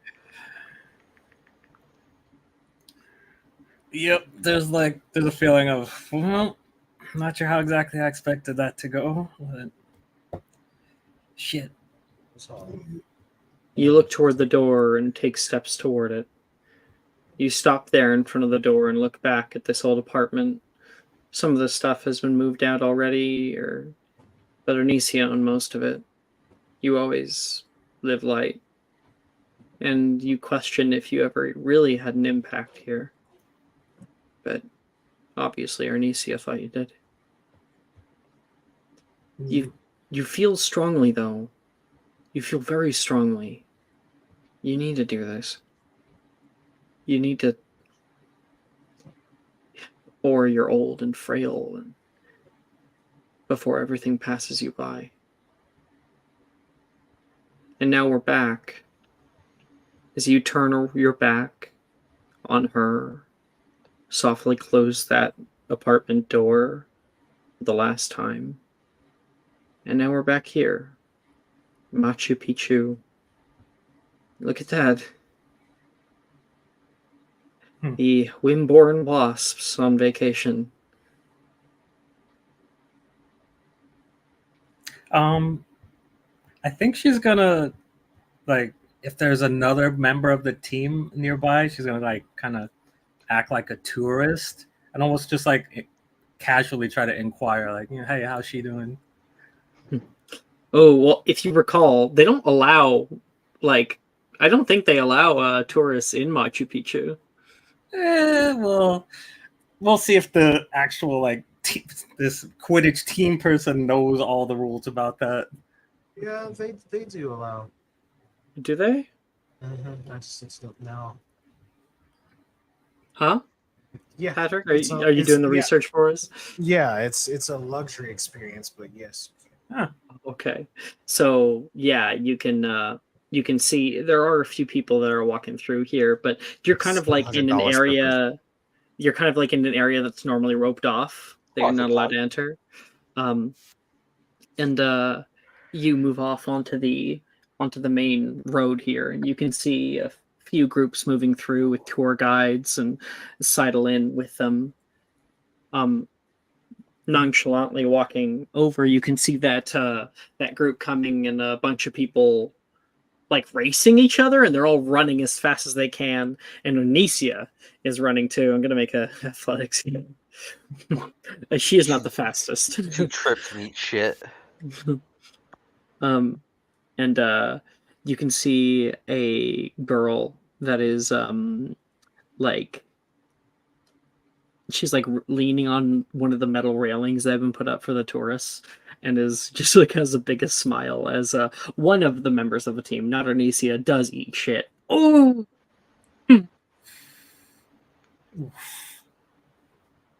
Yep. walk it off, Brent. Walk it off. Don't tell me what to do. She'll go over to help Hey, him up. fuck you then. We'll lay here and cry. Sylvie. Yep, she'll go over to help him up. It's like, aren't Oh you? no, he's afar off. This woman is looking at them. Okay. Yeah, the woman is the one that's close. Yeah, this is all just going on far off. I mean, This woman is one of the Hornets. Oh, okay. Yeah. Wow. It appears some people just aren't as coordinated as it appears. Brent is on the subsequent team. We're a sports team. Oh, right. No, I think I got that part. Getting a little bit of sun. We're having a game down in Rio, and we decided to head up continent. I see. Hey, what was the name of your team? Oh, you probably don't know us. We're like just a little place. She shows like the little logo on the back. From England. Oh, awesome.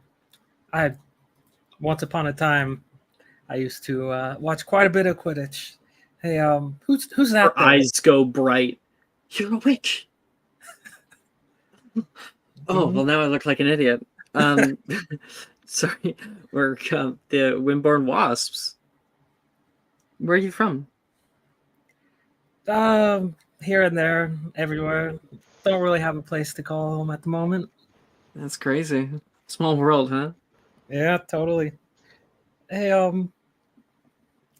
I used to keep an eye on up and coming Quidditch players. That one there looks familiar. Would you like to pour over towards Onicia? Oh, yeah. She joined our team maybe 2 years ago. It was all up in the Daily Prophet for a little while. She's not the only one, though. She's something.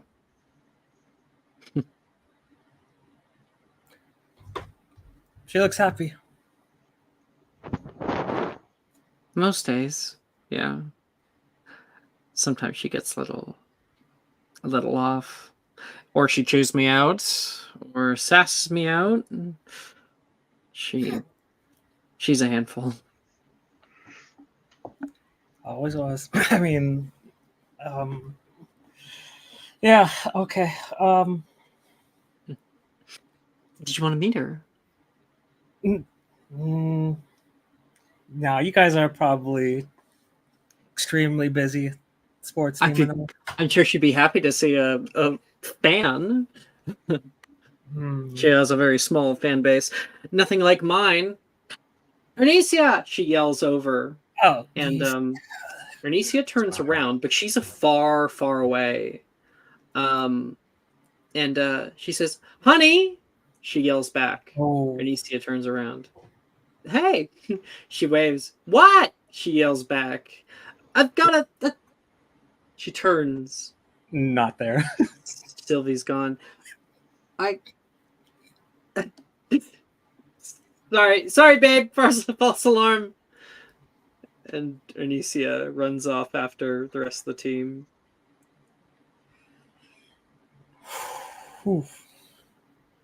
Sylvie, you find yourself at the... having retreated. Almost ran. Heart beating in your chest so fast. And there's a pain there too. You kind of catching your breath down in the towns, down the nearby town at the bottom of the mountain. And you can hear a little bloop bloop.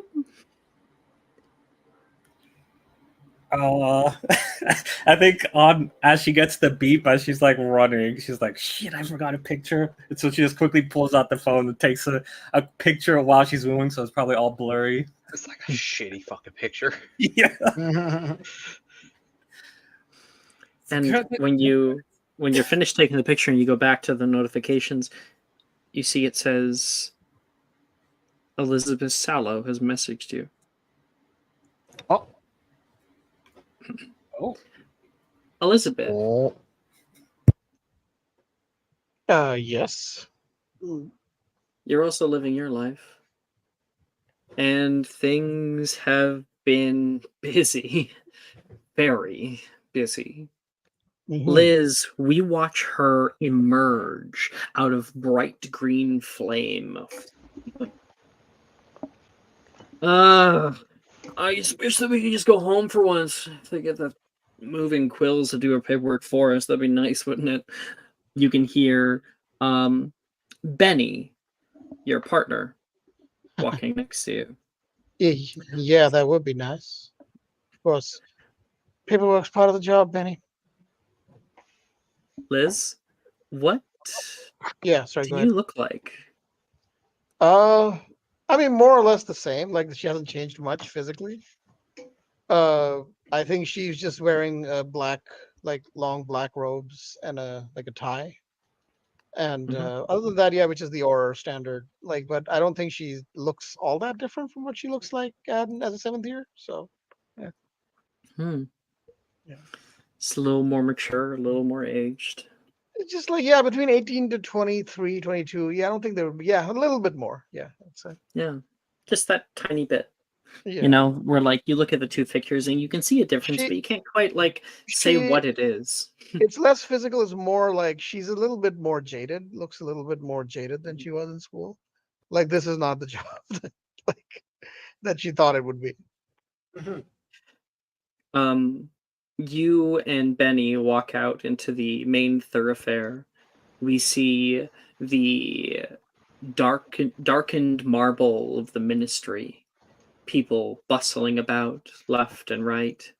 You can see right now there is a banner that is hovering over the main area, and there's a crowd that's gathering underneath of it. You can hear Minister of Magic Hermione Granger addressing everybody after recent attacks.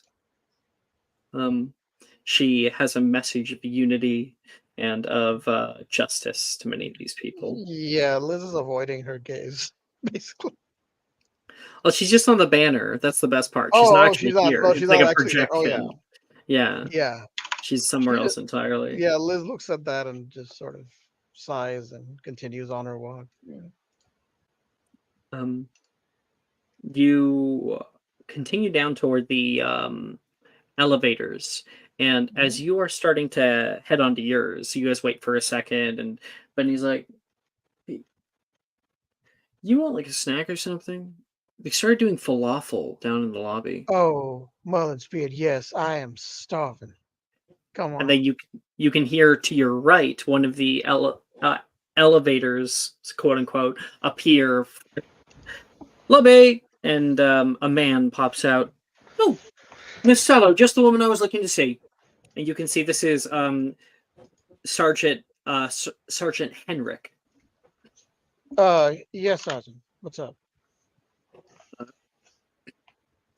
Was it? Oh, what's his title? Commissioner Gideon wanted to meet with you. He said it Again? was something urgent. Again? I just talked to him last. All right, fine. Lead on. Wait, which one? I have Yeah. many other things to get to. Your appointment is at 3 p.m., so best not be late for him. You know how he gets. Yeah, I do. Thanks, Sarge. You are walking through the way. You Benny's like, so no falafel? No, the boss man wants to talk to me, so no, not yet. Could you order one for me, please? And he gives you like a little salute, and you are thrust away, Yeah. moving through the vast abyss and down many floors and flights. And as you like stand there with a big smile on your face, watching him disappear, you turn to your right, and you would come face to face with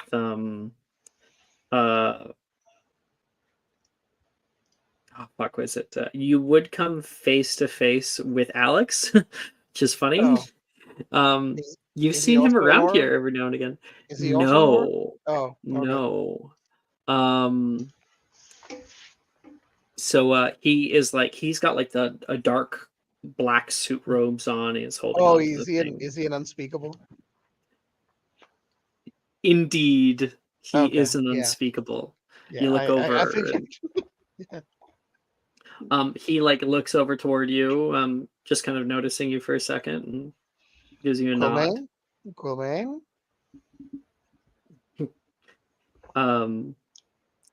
Red, he says.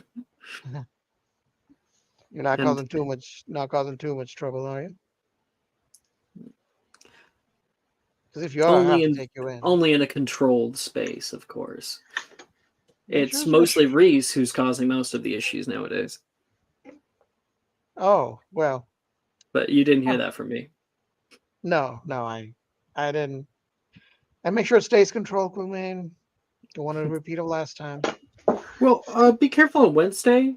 Your office. Watch out for squirrels. All right. I'm not joking. Swirlies. You best hope you're joking, Mr. Coolman. And she'll walk out. Floor gonna- negative if I- 43, please. And then it goes away. Hey, listen, if I'm gonna be a cop, I'm gonna be a fucking cop. You arrive on one of the top floors. You walk along a pathway. Mark, Hi. we can hear that. Oh, fool. My bad. Thank you. You're fine. Yeah. And Liz, you're heading down the way, and you can see the rows and rows of different desks, people working as best they can, typing in on large typewriters, and people running down to get more parchment, and the ministry has now started using the a mixture between owls and the paper airplanes Interesting. that go through the place. And you see a rounded door with a circular mark on it with a 7-point star, and underneath it says Head Commissioner Magnus Gideon. Of course it does. Yep. I'll knock on the door. Well, your appointment is until 3, so like you're like here like 30 minutes earlier. Oh, right. Yeah. All right. So I'll just go to my desk, I guess. There's like a little lobby area that you're that you're able to be directed to. He's got a whole like secretary and everything. Mhm. Elizabeth, you can hear What's your calling name? out. What? You look down and can see a younger Willow Foster. year. Willow Foster. Willow Foster, yes. Foster. Elizabeth Foster. How's the Swallow. boss? Did she actually say swallow? Yes. Oh, it's like Foster. How goes the paperwork? I get done what I need to, for the most part. But I don't see how Um, that's your concern. Are you currently doing an investigation on me? if I was, you'd be the last to find out. Foster, don't worry. Hmm. I'm just here I to see the almost, boss. I almost heard you said swasta. Is that what you No, said? I didn't say no. I wanted to. I Like almost said swastika? swallow. No, I almost said Damn. swallow myself, but then I remembered. Oh fuck, no, Foster. I said Foster. Foster. Yeah. Mm. And It's a, she says, she directs you, like putting a hand over toward one of the chairs. Magnus will be with you soon. oh, I know he will. So, how's your husband treating you? It's as complicated as everybody already knows. For the most part, I haven't seen him for the last 3 months. So, And she will genuinely say, "Oh, I'm sorry to hear that." yeah. Thanks for bringing it up. No, well, you know, if you need, well, I don't know, a place to stay, our place is open. I'll be completely Okay. fine. Thank you, Liz. Sure, sure, Willow. She's like makes a stamp on a nearby document. So, what Such is a her bitch. role in? So, she isn't a secretary. Like, she's not an aura, Yeah, right? she's a Oh, secretary. yeah, that's why she's bitter about the whole. Yeah, I get it. Okay. Yeah. And when you sit down there, there is a screech that is familiar to you. Screech! And fluttering through the air, you can see your home owl. Yeah, I'll say. Oh, wait. Hold on. All right. Thank you, Thomas. Thank you. It comes down, and you see it, and its beak is a tiny, tiny little package, like a little wrapped up box. We're talking like miniature. Yeah, I'll grab it, open it. You see a tiny little like note on the inside, and then a second later, the reducio ends, and it becomes a properly sized box. You smell really, really nice aromas coming out of here, and you see the little note, and it says, "Heard about your meeting. Thought you might want to eat something before." I Gemma will. Drayton, Yeah, Muggle Relations Department. yeah, liaison. Yeah, yeah. All right, cool. So she will just reply, "Thanks, love you," and send it back. And Thomas, and Thomas heads Yeah, off, and yeah. you're able to open up your little lunch pail, and inside is a Muggle recipe. it's like honey garlic salmon or something like that. Yeah, it's probably like a Muggle recipe book, I would guess. Mhm. Um, Gemma has been here with you through it all. Yep. After her father was put into prison, and her mother kind of there was a recent there's been a lot of like talk about racism, pure blood supremacy and whatnot, and her mother was kind of getting canceled a bit in social circles, and the Yeah. inheritance was passed to her. Oh, nice. That's good. Mhm. Which is interesting because I know my boss is a fucking supremacist, but we're cops, so I guess that's expected. I don't know. Well, Magnus is Damn. exceptionally good at keeping that in. Yeah, that's fair. Gemma, because of this, you have lived a pretty nice life when you're at home. There's always a meal ready for you, either by yourself or your hired house Oh no, elves. she would like their Um, partnership is very much an equal. Like she would have hired house elves. Yeah. And yeah, and I think their partnership is very much that of like equals. So yeah, no, of yeah, course. Like, yeah, but Gemma enjoys doing that for you. yeah, yeah. Oh, okay, cool. Yeah. um, Gemma, um, you often find her out in the study. She has recently taken Oh, to circuitry. She is trying to learn a little bit more about it. It's very odd, and she finds it very beautiful. It's oh, almost like art. one thing that I didn't mention, and I completely forgot to mention, they would have adopted a kid. Hmm. They would have Ooh. adopted like I think. Hmm, I'm thinking somebody who lost their like maybe like somebody who's like really somebody who lost their parents like a pure blood somebody who lost their parents in the war or something like that, I guess. I don't know, or Mhm. maybe in the Well, more there'd recent definitely be lots yeah, of those. yeah, so they have like a 3-year-old girl at home basically. 1 second, please. Um, I need 3 seconds. 3 seconds. Oh no, no, Dang. I sprung this on you last second, Oh, sorry about that. fun. I got. No, it's funny. I actually have a D20 thing where I roll for a Oh, curveball, and funny enough, 8 This that is I a rolled curve. for you is surprise parenthood. yeah. Well, it So wasn't a it's actually surprise, but perfect. except it wasn't a surprise. I mean, yeah. It could have been a surprise. We can guess and that. Oh, It could have oh, been you know what? something I that know kind what of it is. came about more I know what it is. spontaneously, but was So chosen. one of the cases that I was investigating, the first case that I ever investigated was that of a former Death Eater murdering, like killing, I suggest, somebody from some sort of blood trader, I guess. And Mm, they killed their parents, and the like 2-year-old was like or 1-year-old was orphaned.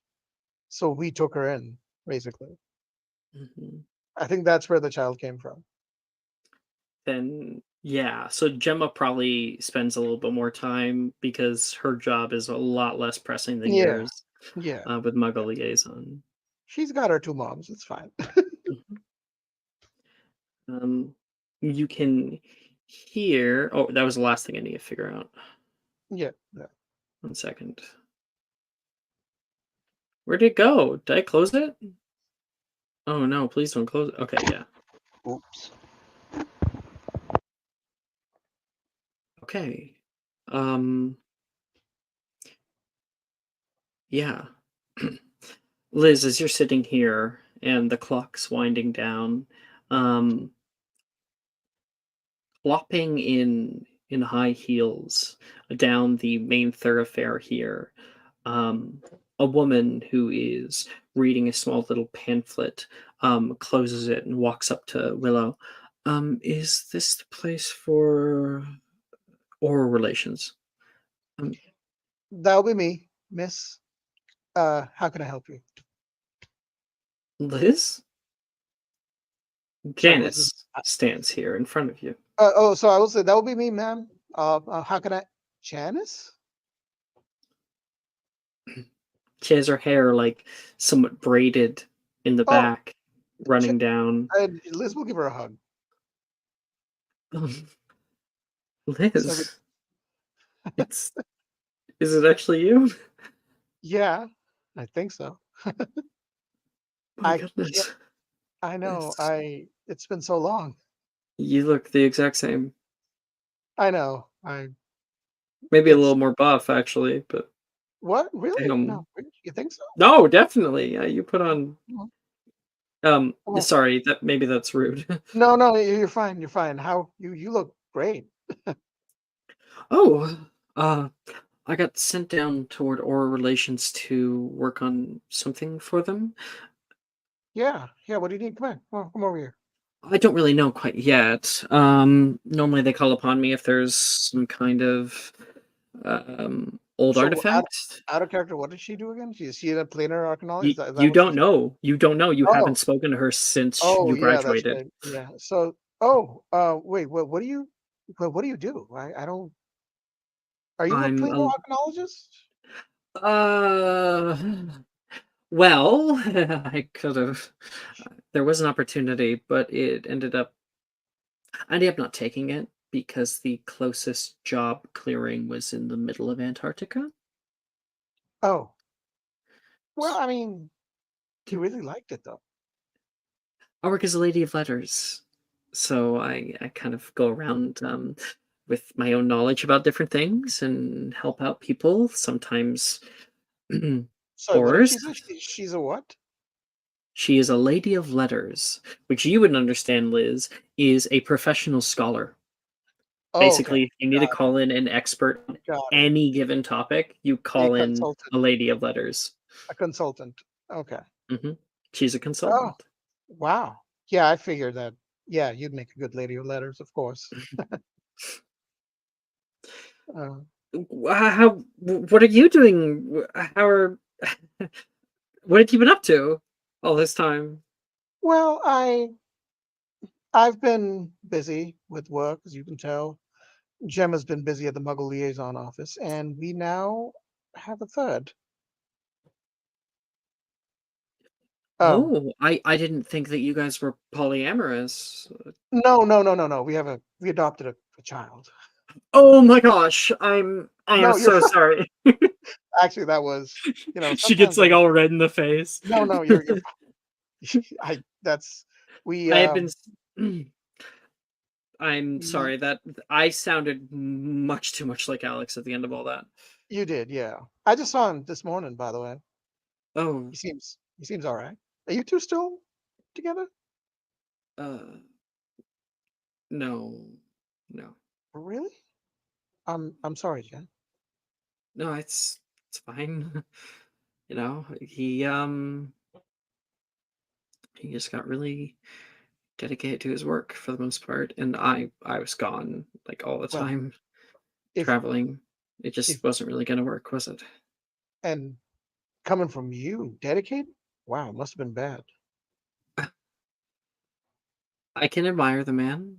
He's smart, but he's also a jackass. I mean, yeah, but you always liked that about him. I don't know. It's fine. I Are you with someone else then? I'm sorry if I'm intruding. No, no, I've just been going it solo. Married to work, huh? But congratulations. A child. Oh, That's huge. yeah, Miss Veronica Sallow Drayton or Drayton Sallow. I don't. We haven't decided yet. She's really cute. You should come by our house sometime in London. Yeah, I have a flat. All right, I dinner wonder I tonight. wonder if we I wonder if we're neighbors. Dinner tonight. Oh no, I can't. Oh, Tonight, Jen. no, Please. no, no. I have a thing. Actually, I'm surprised you're not invited. Or are you? Oh, You're not going then? what do you mean? I don't know. I don't know what you're talking about. Catherine's party. Oh, is that tonight? I thought that was next week. No, you were invited. Oh, good. Yeah, yeah. Yeah, she's hosting a sort of after party. Shit. It's I'm I'm gonna it's have in to New take. York. I'm gonna have to bring Veronica then. Oh, well. I All right. Well, I guess you'll see her there. I'll be happy to meet her, she says, and gives you a hug. Yeah. So, ancient artifacts office around Oh, here. Some just go down that aisle over there. Third door from the right. thanks. She gives you a Yeah, big smile, and yeah. oh, I'll text you the details. At Yeah, this yeah. time in the wizarding world, it's extremely common for people to have cell phones. I guess. Yeah. 5 years It, later, things change. Um, probably. Yeah. Holy shit. and she beep, beep, beep, sends you off. Yeah. Next. By now I know how to use it. Hmm. Oh, definitely. I mean, Gemma Yeah. would have shown you. Yeah. She does become an expert, a proper expert. Yeah. Does she know how, like, what the battery does? Yes. Does she know how a phone's put together? No. No, that requires You know, like Yeah. she's working on computer science right now. Jesus Christ. Okay. She's working on it. Yeah. So she has to have like a rudimentary understanding of everything. No, I mean computer science is no. So out of character, realistically, to study computer science, you would need to have at least like a high school algebra knowledge, Mhm. which I don't think wizards would have. It's her entire job to work at it. Well, all right, sure. It's Maybe it's like a growing profession. yeah, yeah. Um, and then Liz, you you look down and you think about some of your other friends. I wonder if Sylvie's Yeah. going to that party. Yeah, I mean, she hasn't seen or heard from Sylvie at all since school. And I don't think she's heard from she's actually I would say she hasn't heard from anyone other than the What is? people who are in the Aurora office, I guess. But Mm-hmm. You've probably seen Wilfred on occasion. yeah. Is Wilfred an Aurora too? No, he's No. usually in cuffs. Oh, yeah. There have been times. There have been times. He has never been convicted of anything, though. He's just been arrested. 3 felonies, no convictions. Oh, his dad's the police chief. Why would he be? Oh, you best believe that Magnus would do it. And then yeah, Liz, what's the text you sent Sylvie? I think if we haven't spoken at all in the past 5 years. You would have spoken a little bit because you have her phone number. Oh yeah. So Yeah. I will just send, hey Like Sylvie. maybe it was a few years back that you talked. Yeah, say hey Sylvie, just checking in to see how you are. Hope everything's okay. I knew you had an illness, and I hope everything's okay. Wishing you the best. Love, Elizabeth. Just very simple. All right.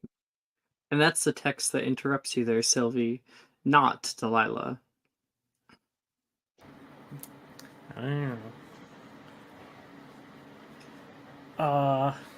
Apparently, Catherine is having a party in New York. Yep. So like catch her breath, like, oh wow, that's a name I have not heard from for a while. It's like,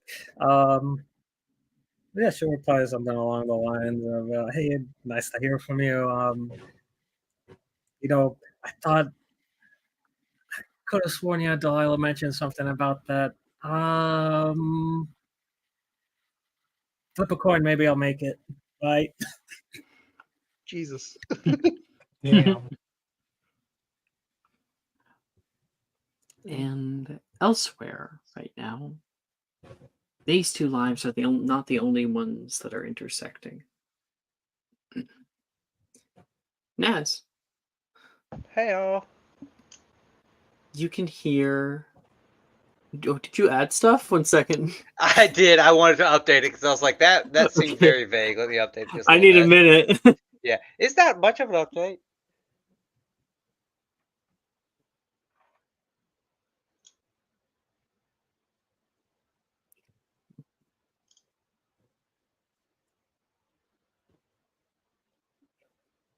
Okay.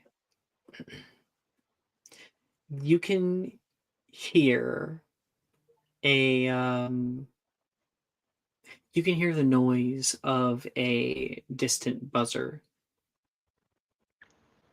It has a rhythmic sound to it. It's jarring, uncomfortable. You start waking up, and you wake up in your bed, and your alarm is going off beside you. Kind of like roll over and kind of like the movie slaps the fucking the alarm clock before sitting up and stretching. Like, oh, fuck. What time is it? Naz, please describe what Naz looks like 5 years in the future and what his apartment looks like as the camera slowly pulls into the ceiling, showing him in his bed. So, Naz now, his hair has grown out a little bit longer. It now touches like just below his ears. It used to be kind of like cut and kind of like well kept. Now it's kind of just, it looks a little disheveled, but it's just because he's just waking up. Uh, he's he's about the exact same height. He's got a little stockier over the years from just having to doing more training and stuff like that and getting a little more intense on it. But nothing crazy. Uh, but for and he's got like a couple like a little bit deeper of bags under like under his eyes, but they're kind of normalish for Naz.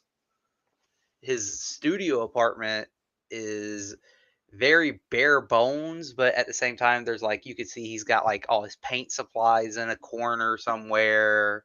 You know, it looks like he's like in an apartment that's like right on the main street of a busy city, unnamed city, because I can't think of one right now that's not outside of New York.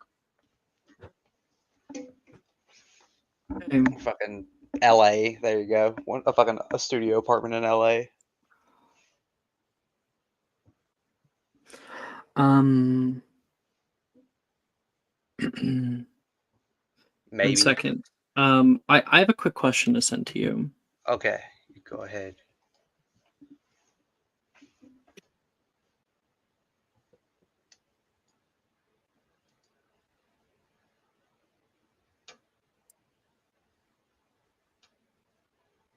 I sent it.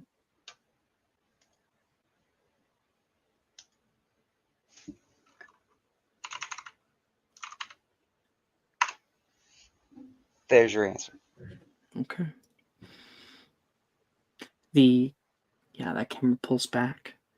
You see a large, like, double queen size bed. There's drapery that comes down. There's you look up and can see the curtains that are drawn color chosen long ago. Yeah. You see on the corner of one curtain a tiny little paint handprint. Sometimes you sit here and stare at it for a moment. It cuts through you. You slap the bed and stand up. You walk over into the main studio, and you have this like really lavish bedroom, a wall of windows that look out over a balcony, and that balcony looks out over a huge art studio with vaulted ceilings. It's like we're talking like industrial sort of vibe down here in out in London. And you pass by and can see a picture frame on your nightstand that has been placed down, face down. There's entering into your main apartment and walking down the stairs, a floating platter comes over toward you, offering you a morning coffee. You take it and take a sip, and it is way too bitter. Naz makes that face like, oh. He's reaching, trying to look. Starts looking around like, where's my creamer? Oh. You hand the cup back, and you can see like a little tinier cup that holds the creamer comes out. Like, oop, forgot, sorry. It doesn't say it, but like you've imbued these things, and it pours you a new thing and comes down, and you take it and stir with a little spoon, and then the spoon flies away and puts itself into the dishwasher. And you walk out in this open source kind of art studio. You can see on the wall pictures that have been framed of you out in the forests of northern Scotland. You can see a big smile over as you have your arms around like a bunch of pre-teens that are all wearing dueling garment. And there's even a few other pictures from students who are getting medals on top of stages. And you can see afar from that, in the darkened corner of the room, some trophies laying by of Naz's achievements in dueling. You can see it's the most recent one says regional champion.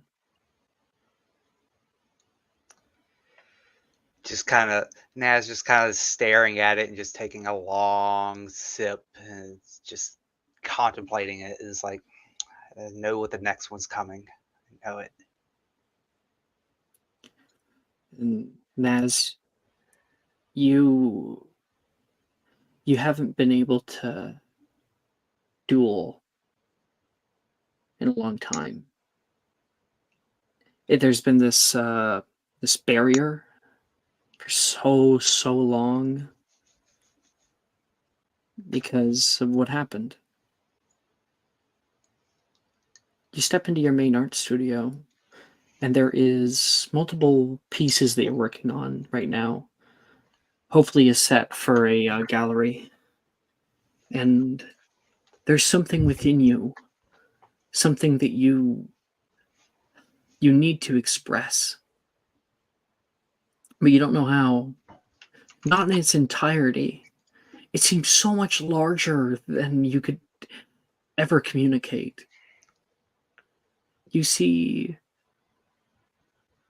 art pieces dedicated to a single theme. You can see flowing drapery moving in the wind.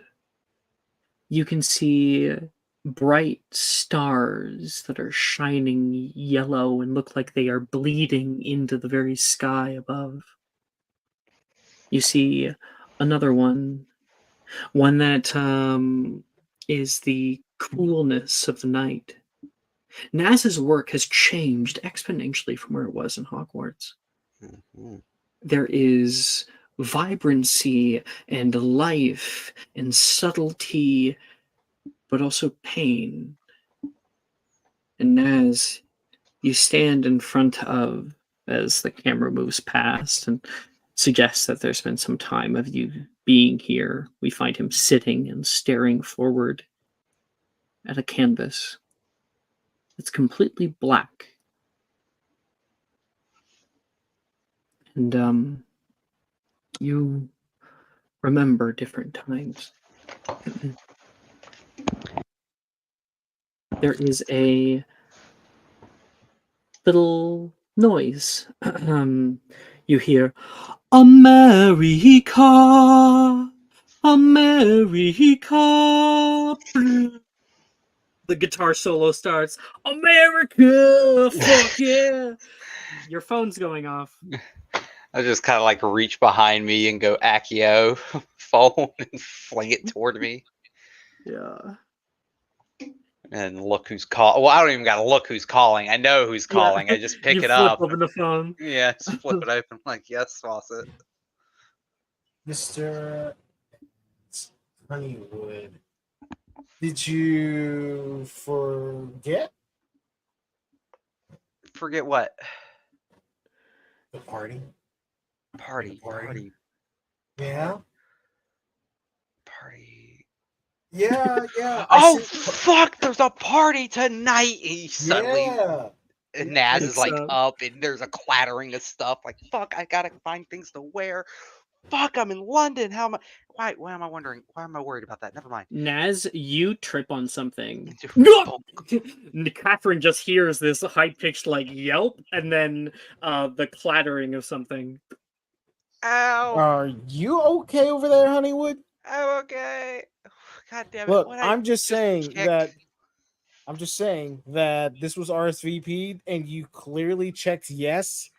I paid for know. that meal. I paid that meal is paid for. I know I'm coming. I'd be I'll really mad if there. you don't come. I'll be there. I promise. I promise you I'll be there. I'll be in attendance. Naz cuts out halfway through his sentence. Mhm. You look down onto the ground and see what you've tripped on. It was sticking out underneath of a roller of pallets. You can see a little stuffed dog. It has pink earlobes and is well worn on one side.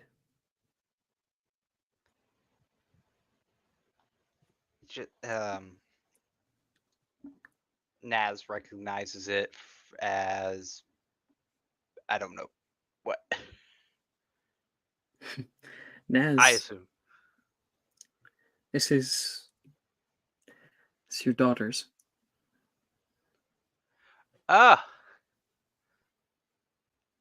kind of like slowly, kind of just pick it up and kind of like hold it, close, but I'm still on the phone.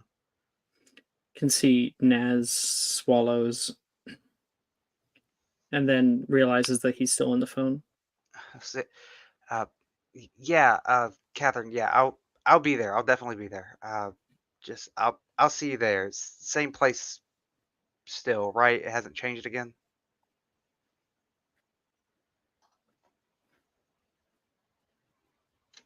Patrick? Yes. Oh, sorry. Naz was talking to you. You want to repeat that, Naz? Yes, please. I was just saying, yeah, I'll definitely be there. It's the same place as last time, like as. I thought we disconnected. Oh, did we disconnect? I thought Yeah, I that's just what stopped Alex talking. said. No, I thought. No. Like, you heard a yelp and then you heard a clattering noise. That's all you heard. No, okay, cool. Oh my god. No, it's at my summer home up in New York. I sent the address. It's not that difficult. I mean, you're a wizard. Y'all should be the last ones late. I don't know how to work this phone, Catherine. Okay, I got it a month ago. A month. I don't know this thing. Oh, didn't you pass Muggle studies? Like there was like a whole cell phone thing. Oh well, No, I can tell. I wasn't even in Muggle studies. Anyway, what's it called? I mean, all you have to do is just show the invitation to the concierge up front of the building, and she should be able to let you into the penthouse suite. All right. Yeah, I'll be there. I'll be there. I won't be late. Not again. Thank you. Don't be late. Yes, don't be late. All Don't right. forget what happened last time. And then she hangs up. And then Naz, when Catherine hangs up, you quickly think, wait, is Sam going to be there? You have no idea. It's like, wait, is damn it. I'm not calling back. I'm just kind of just sitting there in my realization and like just kind of holding Naz, this stuffed did animal. you read what I sent you? Oh, you sent me something. Sorry, my fault. I didn't see it.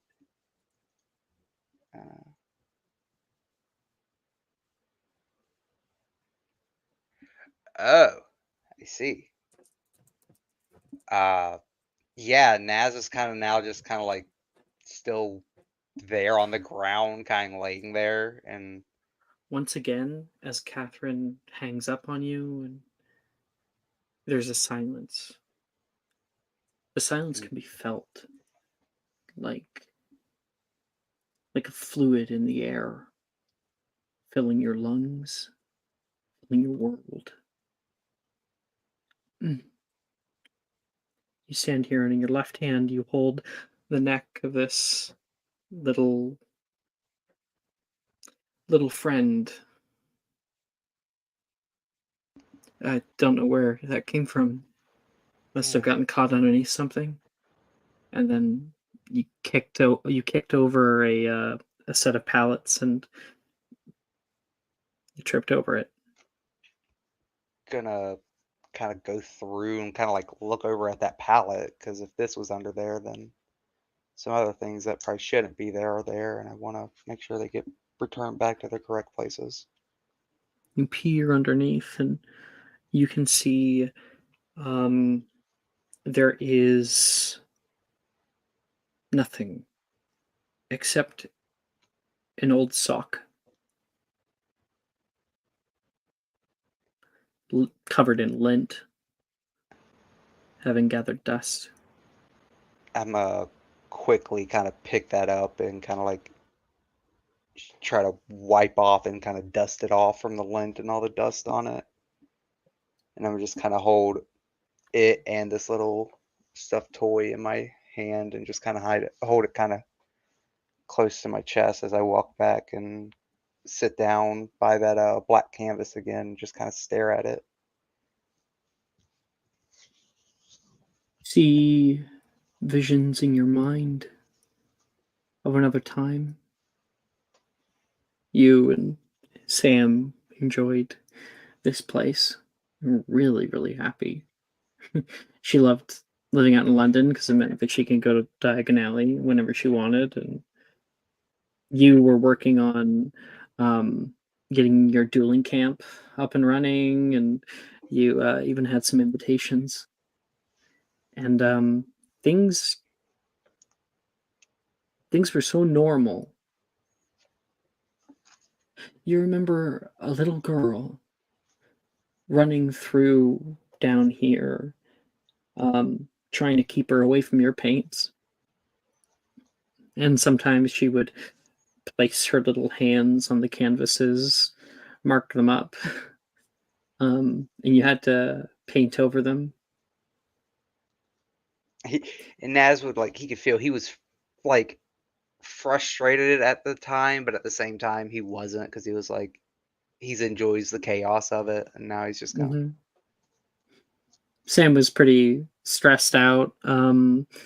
She got a job at Madame Snelling's dress emporium, so she operates down to Hogsmeade, commuting every day, and she often would leave you and the kid together, as your job wasn't really like a daily thing. Yeah.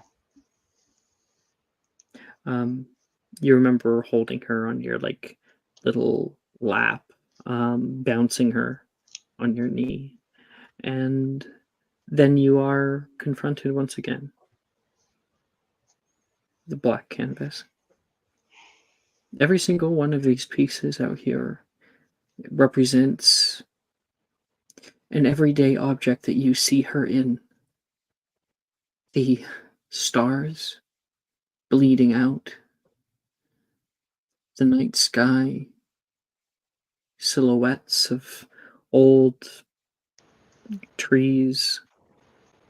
You see her in a laugh and a smile, and you see her on the curtains every morning. The little hand. The handprint that you never got around to cleaning, and now never will. I will think Naz does eventually, at some point, get up and then take that little stuffed animal and set it down, on the windowsill that's next to that handprint, and just kind of have them there so they're all in that little spot.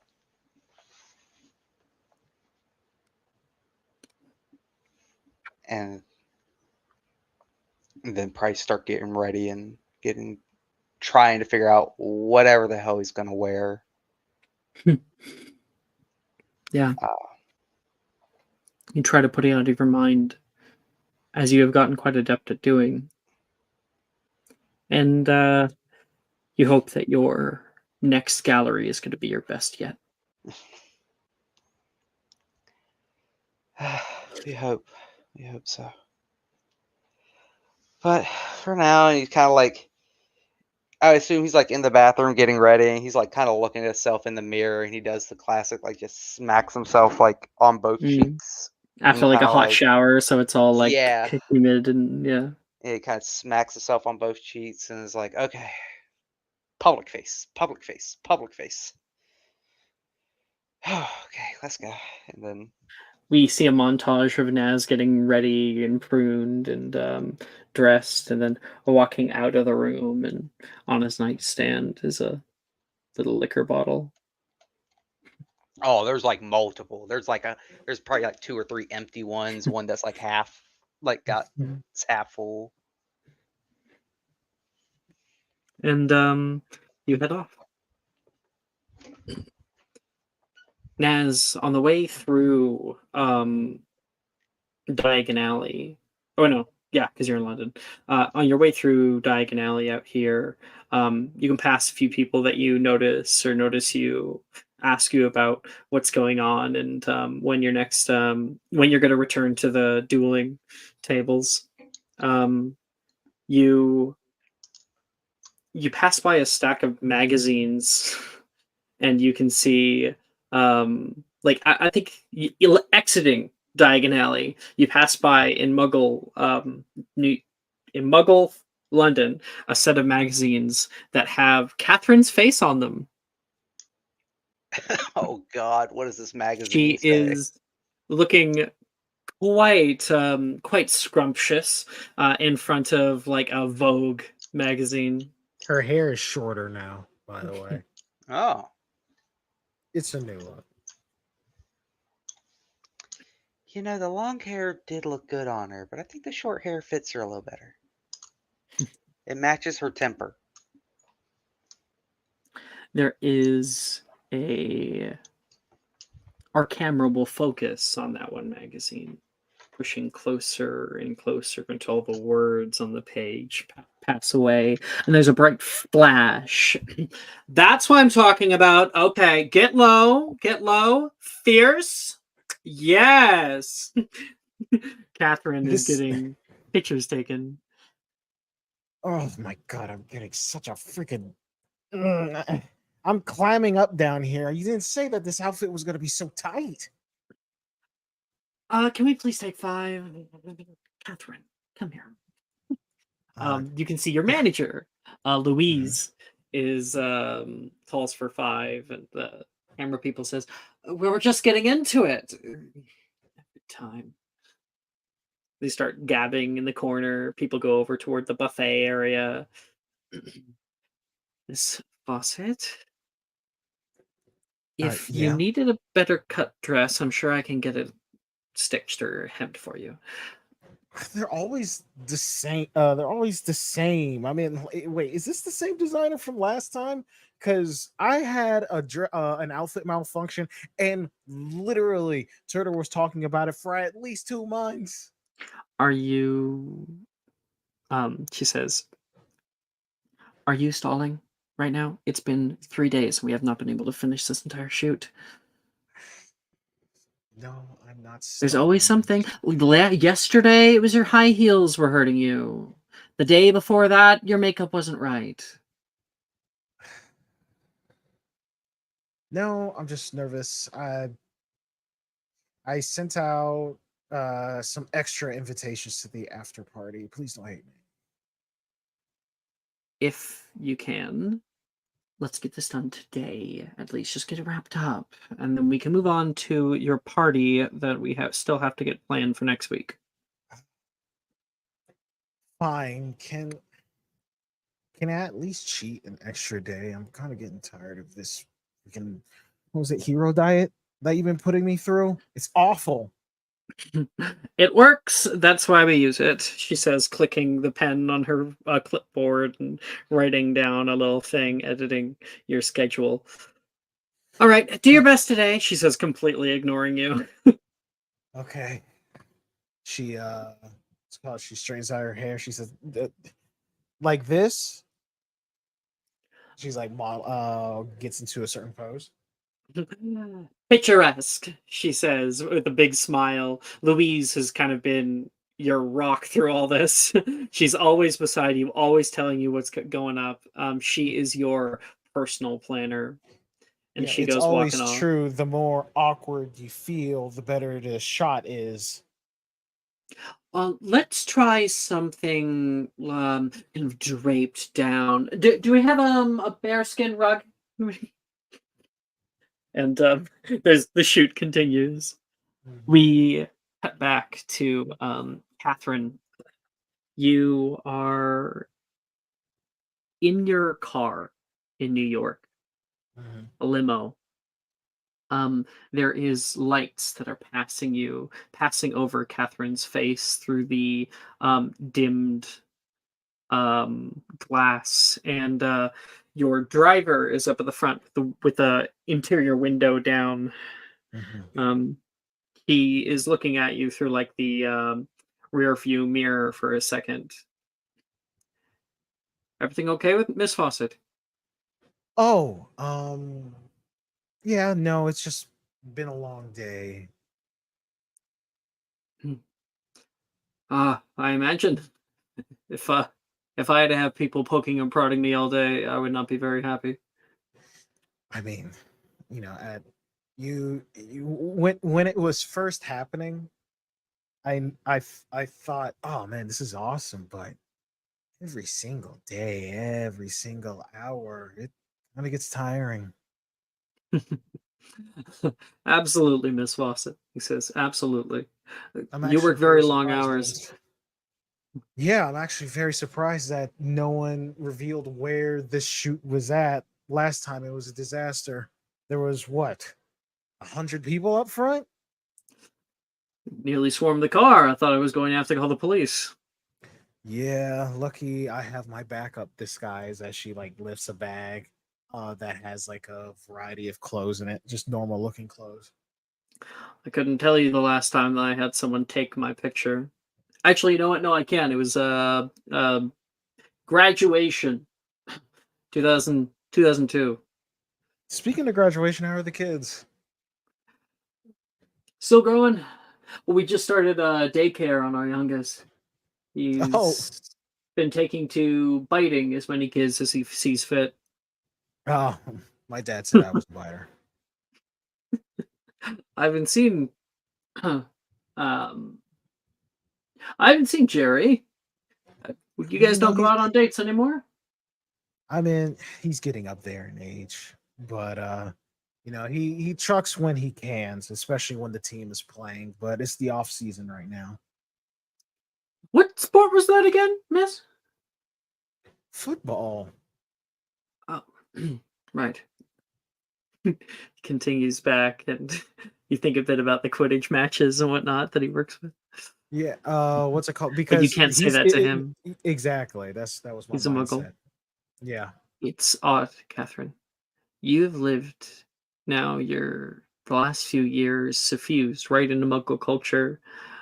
It's been a wild ride. How quickly all this started and how it's been going. You haven't had any time really to slow down. Didn't stop you from it forged a wedge between you and Hogarth for the most part. How much you were never home, always working. You parted ways, remarried, and divorced. Yeah. And married again to a football player. And he kind of gets it a little more because he often also is out training and working hard. It's okay, and he's a sweetheart at heart. You leave the car, and he waves you off. You walk up and hit the button for your apartment. You can just, as you stand in the elevator, you can feel your feet just like becoming really, really hurting these shoes. And then it comes up to the penthouse. Ding. You exit off and go through your front door into a vast open apartment suite. We have vaulted ceilings, modern chandeliers. Around this time, open concept would have been all the rage. Mhm. Uh, tall windows that currently have like electric sliders that go down. Mhm. A social pit where you insisted that you have a fireplace. Um, it reminds you of older times. Mhm. You get in here and you don't hear anything right away.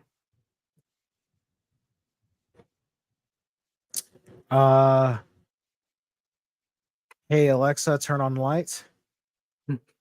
And yeah, you can see it blue, blue, blue, blue, all turn on. You hear the flushing of a toilet. Oh, he's home. Honey, I'm home. A little bit later than usual. I'm sorry. I thought I was going to come home earlier. Oh, Miss Fawcett! You can hear, and you see Edna, who cleans your apartment while you're gone. She comes out of the bathroom wearing rubber gloves. Everything is just as you like it. Oh, She says, just finished. oh, Edna, you're here late. Gee, you need to go home. Oh, I guess I didn't realize how much time had passed. I really just wanted to get done the living room after yesterday. Well, what happened yesterday? Oh, I'm sorry. I had one of my workers come in here, Sansa. She knocked over a small glass. I had it built to us, so don't worry about it. Oh, I mean, no, that's fine. I put the pieces in a small bag. It's on the counter. Have you I'm seen not my sure if you husband? wanted to recycle it or not. Have you seen my husband Vincent? Has he been around? I haven't seen him in a couple days. No. Unfortunately, I haven't seen Mr. Fawcett. No, Oh, but I'll be sure to tell you if I do. oh, You he took haven't. her last name. Shit, that's Mhm. funny. You haven't heard anything? I haven't. I was expecting him to be here today. I mean, I'm sure he'll text you soon or something. Give you a call, huh? Okay, I'm heading Yeah. off. Long day. Yeah, you go on, and you know what? The place is clean. I think I can handle it. Take a day off. It's fine. And she gives you like a little nod. Thank you very much, Miss Fawcett. Heads off, and as that door closes, you are alone. You look out over the kitchen out here and look into the fridge. Find something classic, something you enjoy. What do you pull out of the fridge, Catherine? Boxed one. You take that out. Yeah, just Begin. a box one. You go into the glasses, and you notice that section where one glass is missing, the one that got shattered, and you see the little baggie on the counter with all the little pieces. Do you want to pull out your wand? She takes out the wand, and she's like, "Well, she would get in trouble if she did that, huh?" No, you're in the privacy of your own home. Oh, really? So I can. Okay. She says, Also, what was there's no trace on you because you're an adult, so they wouldn't even Got know. it. Yeah. She says, "What was it again?" Okay. Reparo. And you can see the pieces weakly begin to rise. You so rarely use it. All this stuff that you got ready and uh, studied for, replaced later on by a fake graduation certificate from Yale. Mhm. And you see the glass reform entirely. It's a lot slower than last time.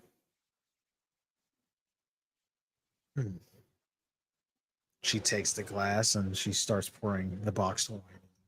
You And walk then she- over toward the window and can see the city lights so high up, very top, of course. You so rarely go out on your balcony. Like, why fucking have this apartment if you don't even use all the places in it?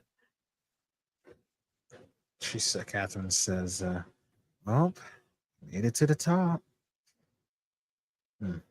Exactly what I wanted. You walk out and feel the cold wind hit you. You can hear the distant sounds of horns blaring, people yelling. I've always hated this fucking city. Take a big swig. And you stare out. You're not too far from Broadway. You can see the corner of the Flatiron building. The little glowing of lights down by the halfway. It's been a while since you've gone back to the halfway. You always say that you're going to in your own mind, but you never end up there. Maybe it's difficult having a driver take you to some abandoned building in the middle of downtown. That'd be kind of weird. Mm-hmm. There's a part of you that is missing here. You've lost something. And it's only starting, or has for the past week, really starting to hit you. You feel worry. No reason. Why would you need to feel worried? Why should you be stressed in the slightest? You've got everything. You haven't talked to your dad in a while. He's been busy. Or maybe that's just what you've been telling yourself. You look down at your phone, feel slightly tipsy. You see so many different numbers in it. Is there any specific number?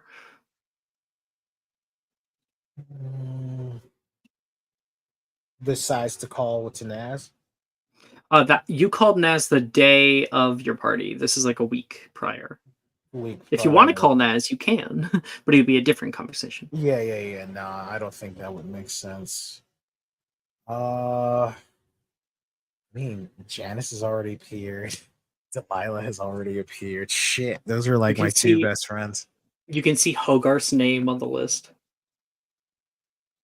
Huh.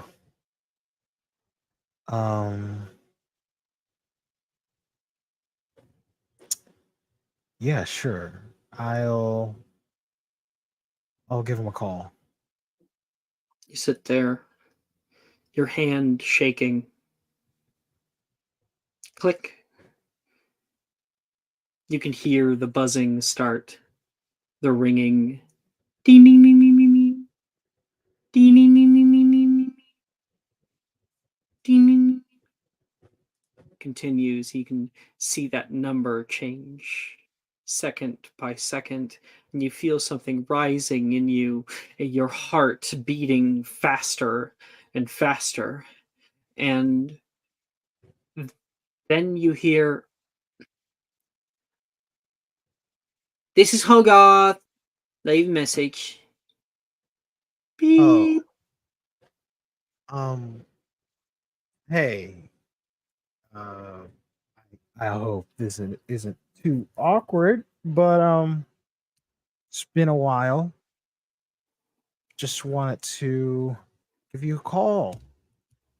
I hope that you've been reading reading the news.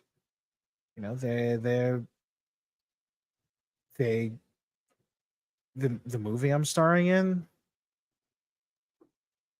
Yeah, it's like a whole cool thing. They're experimenting with some stuff. Costume looks nice, but Lots of CGI. lots of CGI. Yeah, they apparently they're basing a whole universe around this character, and they thought that I was a perfect fit for it. So, uh, yeah, you know, it's a launch party, and if you can make it, you can make it.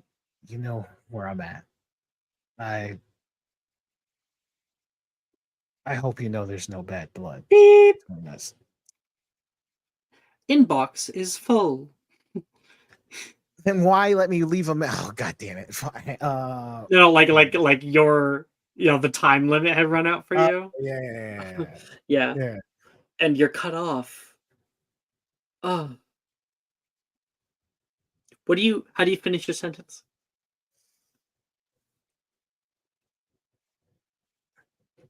Hope you know there's no bad blood between us, and it would be really great for me to see you again with everyone Those else.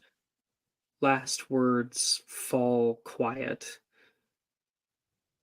Your phone limp in your hand.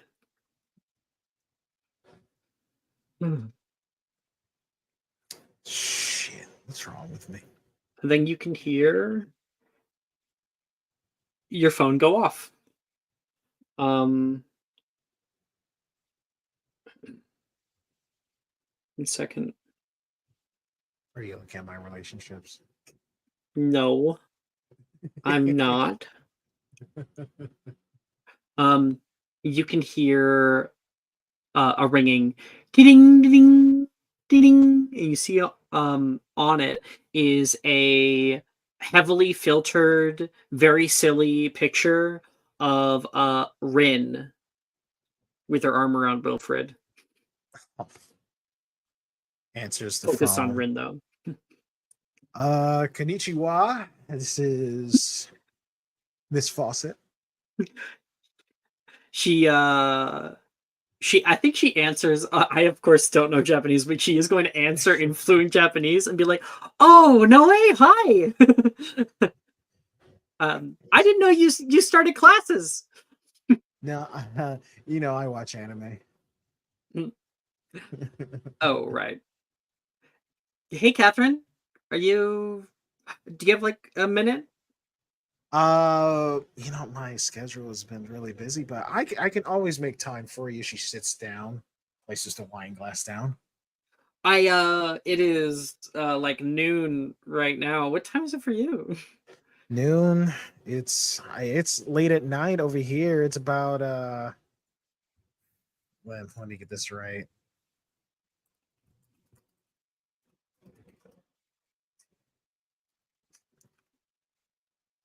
It is 11 p.m. Hey Rin, you think we can afford this? Come on, do it in the right, say it the right way. And you hear Wilfred in the background try to say Japanese. Do you think we can buy this? Oh, I have somebody. Catherine's on the phone. Did you want to say hi? Yeah, tell her to say hi. Wilfred says hi. Tell Wilfred I said hi. Catherine says hi back. Tell her to get her own greeting. I'm not saying that.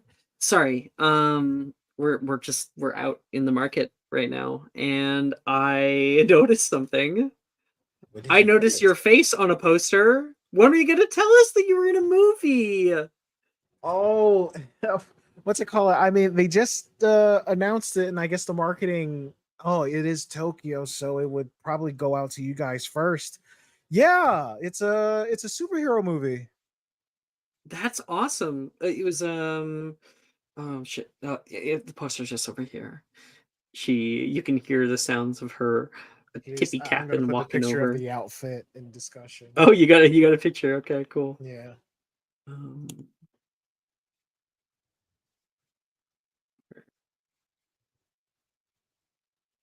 It's called, I don't know if it's translated right. It's called Valiant.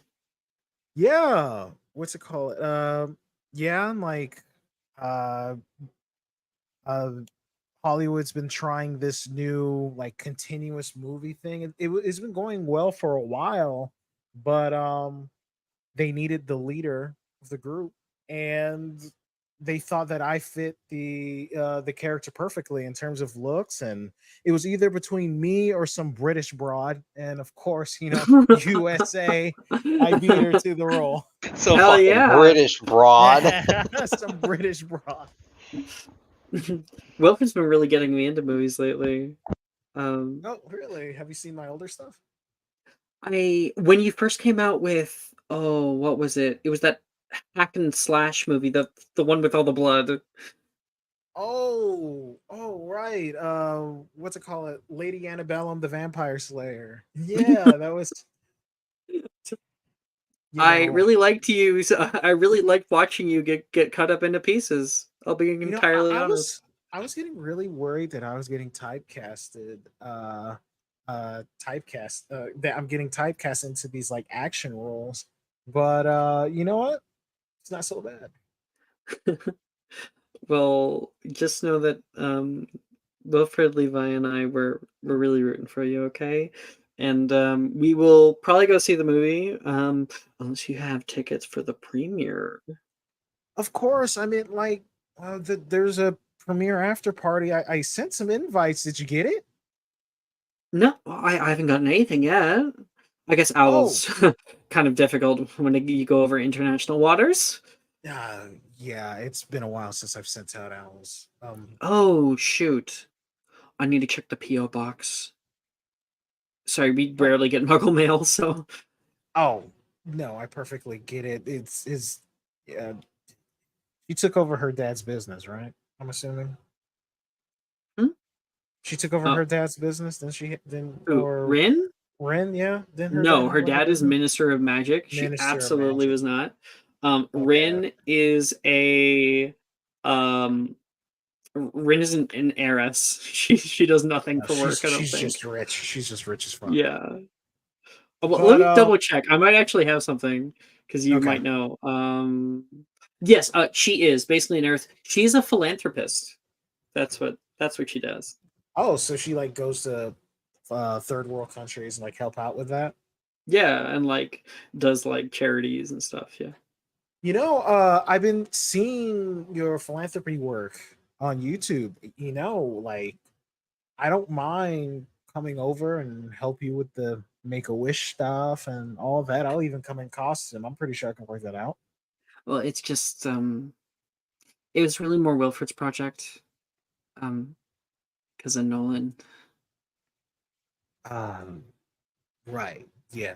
No, yeah. No, I get it. Yeah. I get it. So I guess that's a no. No, we were doing really good stuff. I just I'm not as hands-on, I guess. And he's mostly just going out gathering this stuff.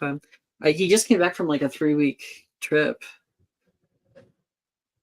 He's busy. I'm glad he's keeping himself busy instead of mooching off of you. That was what I was worried about when y'all got married. I thought he was gonna just mooch off of you the whole time. Yeah, of course. I mean, like remember school? He would barely do a damn thing. I'm surprised he even passed. Well, and Levi's living with us right now. Like he's teaching English out here. Real? Oh yeah, he's always been a weeb. Well, it was really good catching up with you, Catherine. If you send me the invite, or maybe I'll just go check my PO box. I'll definitely want to come to that after party. I would love to see you here, and we should talk more. Yeah, just call me here anytime. Hey, you're never alone. Beep. And the phone is gone. And you're sitting here, unlike Rin's words. No, it's true. You are alone.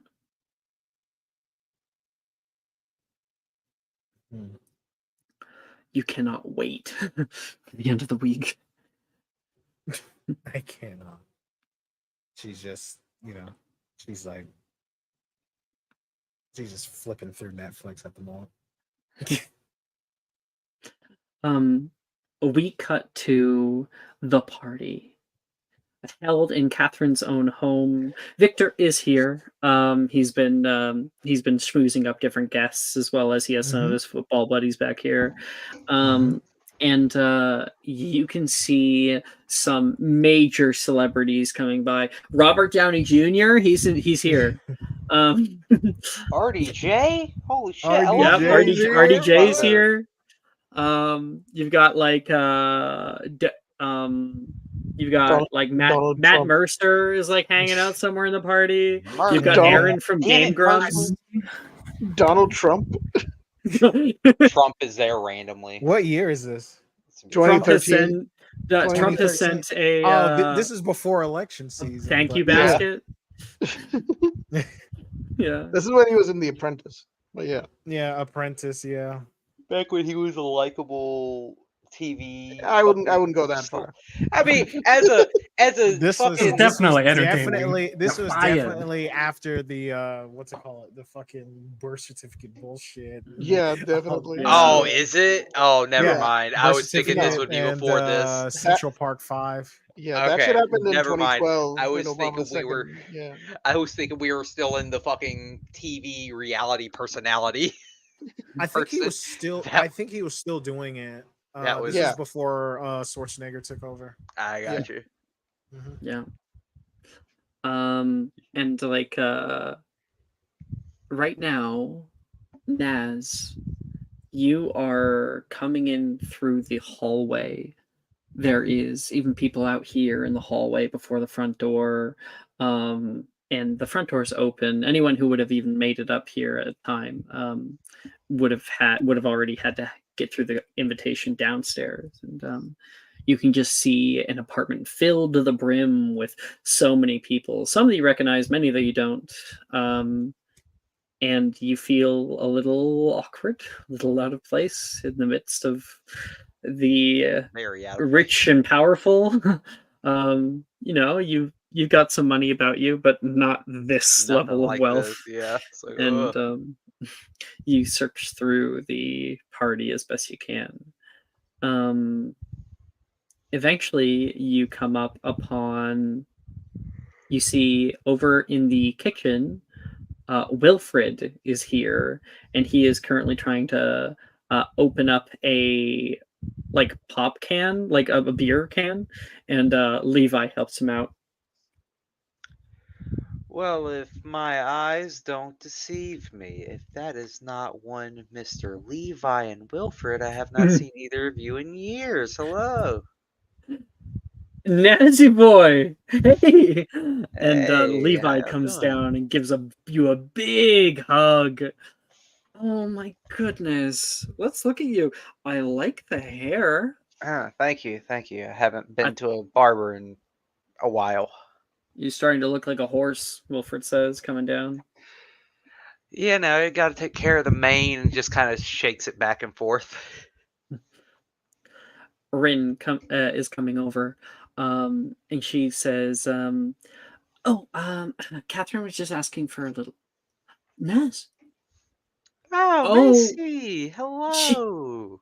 Oh no, not Macy. Rin. Rin, my fault. Sorry, Yes, I'm terrible with names. It's okay. Rin looks up at you and says, "Oh, you got your invite." Catherine said that she wasn't sure if you were heading in. I think she said she was going to call you. Yeah, she had called me yesterday, and I'm really glad that she did, because if she didn't, I was definitely going to miss it. I full thought it was next month. Oh, well, bring it in. She's going to come over and give you Yeah. a hug, and she gives you like that kiss sort of thing on the cheeks. Right. Oh, I saw Liz around here somewhere. Oh, Liz is here. You should go say hi. She's Yeah, over there. absolutely. She's by the fireplace. I have to go say hi. I'll have to get her number too, because I don't actually have it. I should get y'all's numbers too while I'm here. I just got a phone like last month. I'll airdrop it to you. Airdrop. I don't know what that is, but okay. I'll give it to you for the end of the the party. Thank you. Levi says, "Oh, definitely have some of the hors d'oeuvres there to die for." Oh, okay. Sure. Yeah. Where are those at? Go get one of those. I'll probably bring one to Liz. Walk over and grab the. You're able to find these. Catherine, what hors d'oeuvres would you have at your party? Oh, bro. Freaking. Let's say. It's just fucking a charcuterie board. I would say it would Wagyu be beef. a mixture. It would be classical. Let's do wagyu beef, juice, soft drinks, shellfish. Of course, there's a lot of Shrimp, beef. jumbo shrimp. But the thing is Shrimp. that it's it's rich people food, so there's not like the crazy food that she used to eat. Like it's definitely like not Caviar. as heavy handed as she used to be. Just like caviar. It's probably Caviar, yeah, stuff like different types Lobster. of fishes, cheeses, veggies, stuff like that. It's a smorgasbord. And I would like to think that there's a huge ice sculpture of her in her hero outfit, her character outfit. I love that. Hell yeah. Naz, you come down and you can see Liz currently sitting amidst a few other people. And Liz is talking to Scarlett Johansson, and she has no idea What? who she is. What the fuck? Okay. Just there. I mean, she It's just like- Liz just thinks she's hot. I guess I don't know, but The Johansson. She's just a very pretty woman who's Yeah, down it's just here in like the a- social area. I So, it's- Liz, what exactly So- do you do then? How do you know Catherine? I went to school with her, and excuse me, it's all right. So Liz is carrying in her arms a 3-year-old girl. But I have art in the character art channel, by the way. Oh, fuck yeah.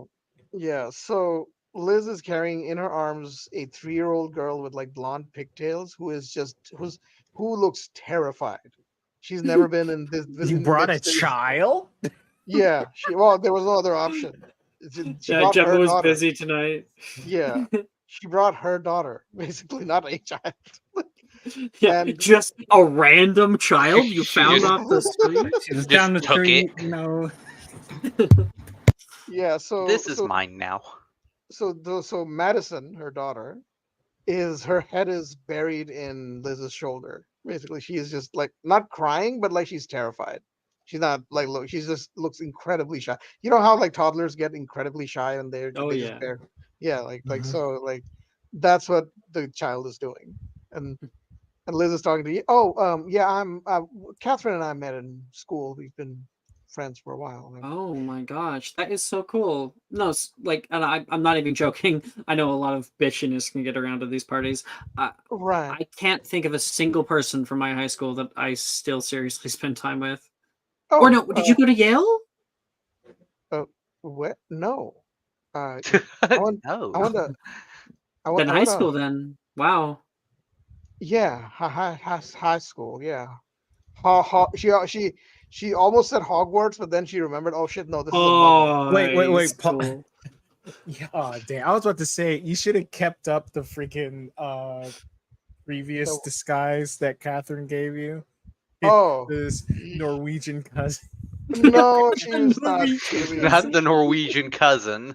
She's not gonna do the Oh. Norwegian cousin. Sue's so funny. No, but Um, she will say, "Oh, yeah, no, we met in high school. Yeah, that's right." Naz, you suddenly are stopped in your tracks, seeing Liz hold this little girl in her arms. You hold your hors d'oeuvre in one hand and your own in the other. Yeah, over here like, oh god, she's got a daughter now. What the fuck? Liz, you notice Naz before he has time to turn away. She's gonna turn to Scarlett Johansson apparently and Uh-huh. say, would you excuse me for a second? I'm sorry. I just Oh, yeah, sure. And then she will say, Naz? Hey, Liz. Hey, how Hey, you doing? I'm great. How are you? Um, I'm good. Same old, same old. You know. It's just, are you still Yeah. dueling? Nah, I'm taking a little bit of a break right now. I had some things pop up. Oh, and this little monster. Oh, sorry. Nope. This little monster is Maddie.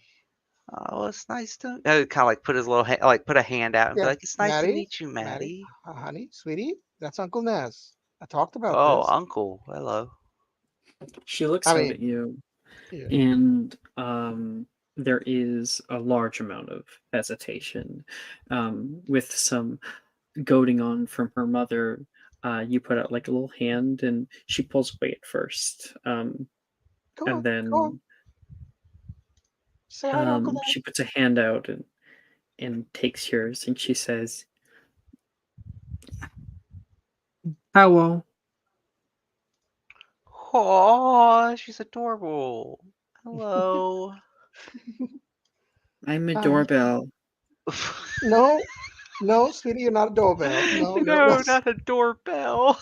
you said a door. You know what? Never mind. You're a You're a doorbell. doorbell. So, Oh, how's what kind of a Sam? kid? Oh, Well, well, she's I'm gonna say actually. So here's the thing: 3-year-old would understand this, I guess. So she's gonna say, she's gonna whisper to Naz, we um we adopted her. Then out of here, like in whisper almost. We about 2 years ago, she was a she was a squib and she was abandoned. oh, I see. You know how some people are such monsters. I don't. Anyway, we adopted her fully. You can feel her rooting around in your pocket for chocolates. Yeah, yeah. In in whose? Yeah. Mine or her? No, Liz's. Oh, it'd be Uh, really weird if it was no, mine. she's gonna be like, no, you can't have another candy. You can't have another lollipop. No, you already have one tonight. Just Wait, is crying. she just picking up lollipops Free. from just from the house? Liz forgot that she had some in her pocket, and then Oh, okay, and then okay. she found out, and then it became a big thing. No, I Yeah, was just wondering. I was just wondering. Go ahead. Liz said So that she could have one if she was a good girl, and like she hasn't given one yet, yeah, yeah. or So she already gave one earlier. how's Sam? Uh, we're taking some time apart right now. Um, Oh, I'm sorry.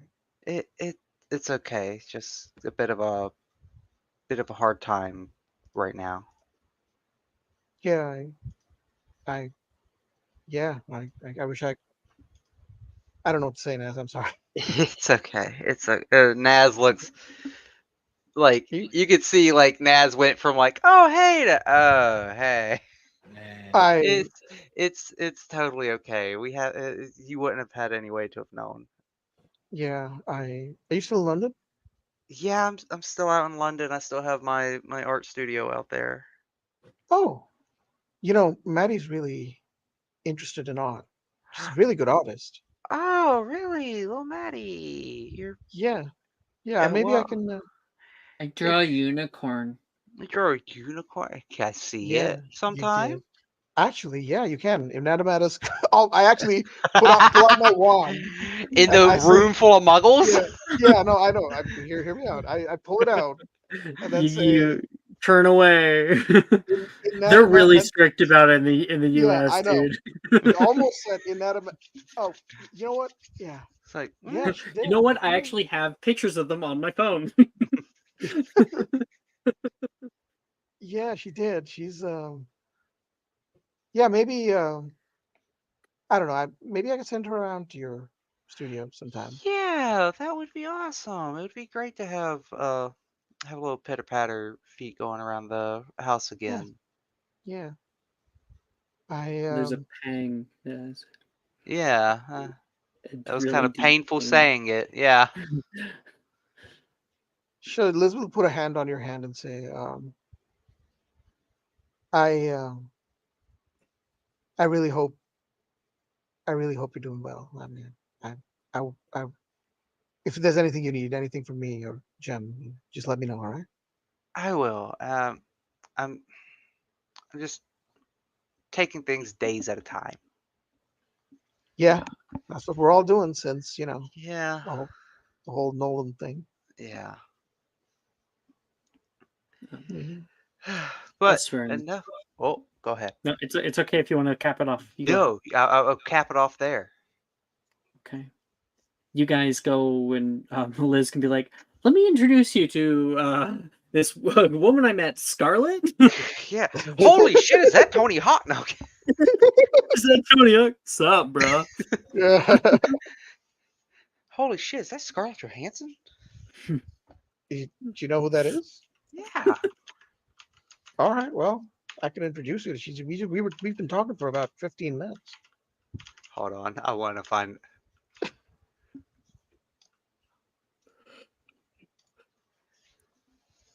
I gotta find it. What? Oh my god, that's Scarlett Johansson from North? Yeah. Is she in a film? She's in a lot of films. I did not know that. Wow. North is by far the No, worst I know. rated movie she's ever I think been it was in. like I think there was like Elijah Wood, and I think what wasn't Elijah? Yeah, Wood? Elijah Wood, Yeah. Bruce Willis, and Bruce Jason Willis. Alexander. Yeah. Oh my god, is that Scarlett Johansson from North? I guess. My god. And you introduce him. Yeah, I will. So Yeah. Les meets Scarlett Johansson. Canon now. Yeah. And Sylvie, you're walking into the party. Sylvie, what are you wearing?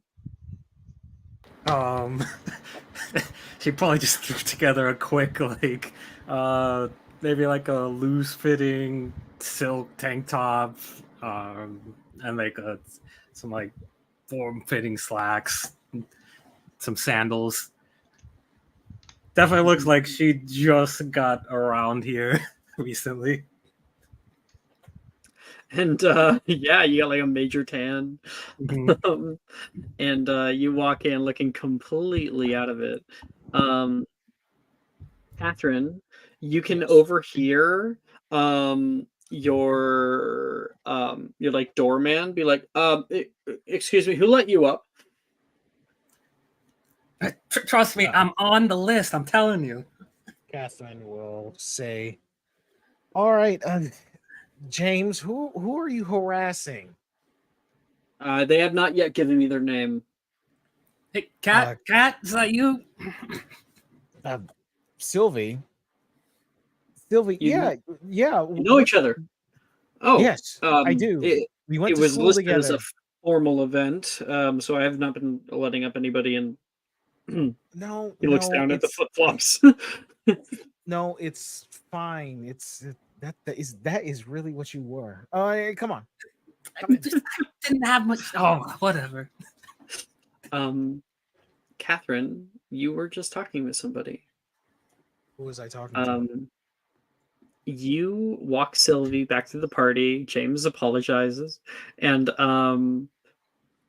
Catherine walks you back up to where, standing in a long red dress, her hair up, golden earrings on, and taking a drink from a champagne glass, Catherine returns to Sam. Sylvie, hey. I didn't know you were Sam. coming. Yeah. Long time no see. I didn't know if she was coming either. As she looks up and down. I mean, at least not that way. To be honest with you, I didn't know I was coming until like a week ago. Well, I'm glad you made it. I did flip that coin. Well, you see, turned out well, didn't it? How you been? No, it landed on the edge. Wow. How's that for fate? It just means that the person that did my tile did a really shitty job. Well, maybe you just need to pay him more, right? Yeah, you're right. Have you seen Naz?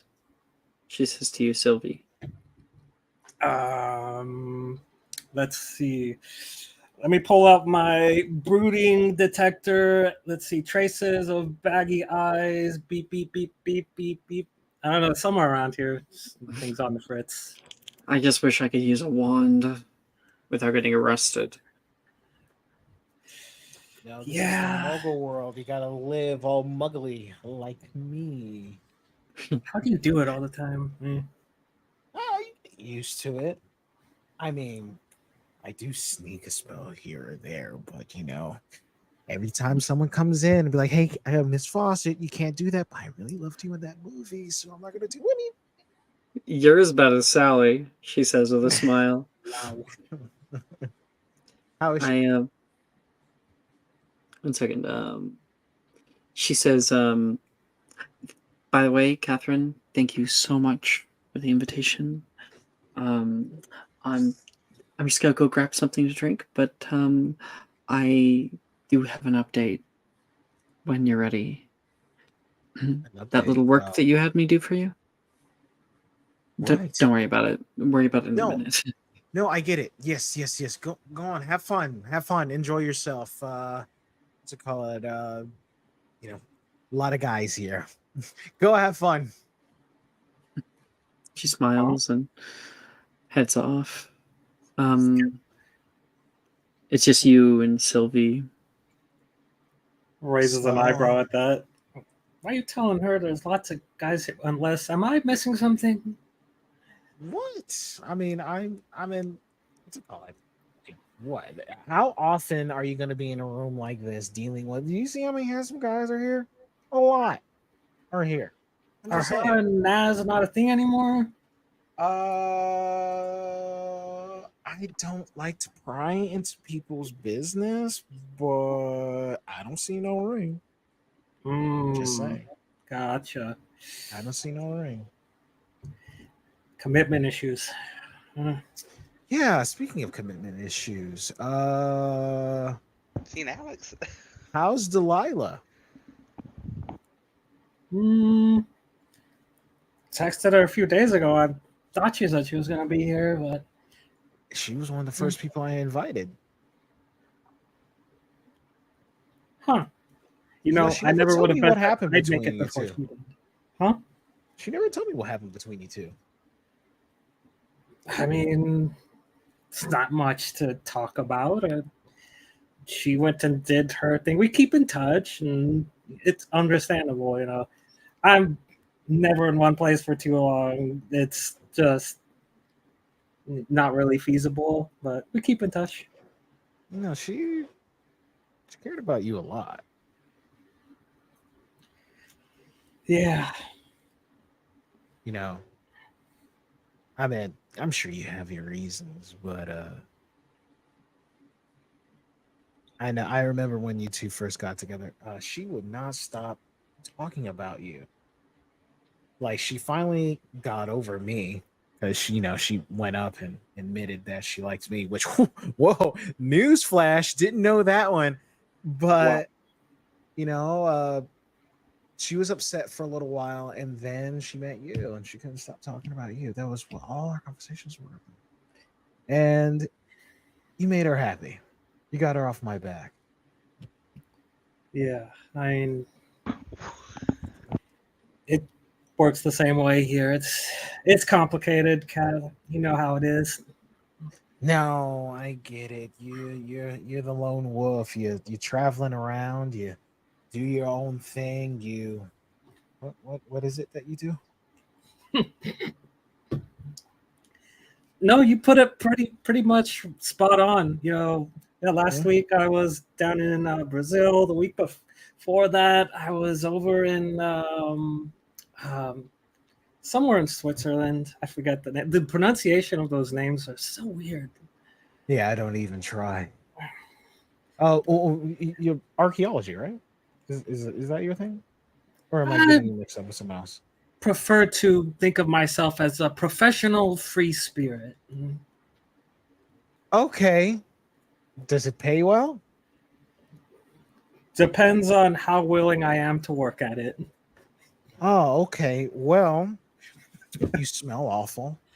I Oh. have yeah, just look, just go into the bathroom. God damn. And if you see, look, just go into the bathroom. You can borrow some of my clothes. Come on. What's it called? This is supposed to be a special night here. And if you see, if you see Demi Lovato in there again, fucking cracking bumps again, please kick her out. Demi who? Jesus. This was at like the height of the Demi Lovato shit, wasn't it? No, What a because that fucking would be pull, possible. fucking Demi Lovato. What a Holy fucking shit, pull. guys. Oh. Holy. That was All great. right. Thanks for the heads up. Will do. Okay. Thank you, Sylvie. And Catherine, like, immediately someone comes over. Catherine, I have to introduce you to a very special person. He starts like taking you away for a minute. That was Okay. Louise. You have time, don't worry. I do. Liz, Naz, you guys are spending a bit of time together, and coming in from behind Naz, Liz, you see Sam. Hey, you two. Hey, Oh. Sam. Hey, Sam. Hey. Oh, three. No, this is my daughter, Maddie. Maddie? No, not again. No. You can't have that. Honey, you can't have it right now. Sam looks down at her feet. Congratulations. Thanks. This is well, I'll leave you two alone. There's a silence as Liz leaves that hangs after she's gone. Deafening silence.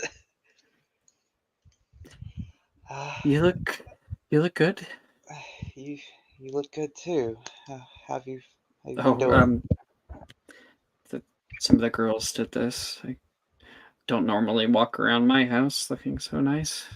Oh, trust me, I don't either. I just public face, you know. Yeah. How have you been doing? Don't. Please. Yes. Okay. I think that we're kind of beyond the normal pleasantries. And you could ask me if I'm doing okay, and I could lie and tell you, yes, that I'm doing fine. I'm not. But I still wanted to see you. I'm glad I could see you here too. I'm still out in London, same place. If you ever want to visit, I know it's kind of hard. I know I'm it's pretty. yeah. I know don't go you're around busy. there much. Yeah. Not as much as you might think. I've taken a little bit off from the salon, so. I haven't really been keeping up with my dueling stuff as I should be. I've been struggling with getting my gala stuff finished, but it's just. I saw it got delayed. Yeah, it's coming along. I'm trying to get it finished, but it's just, you know. But I know it might be stupid, given everything that I said last time, but I'd really love a invitation to the gala.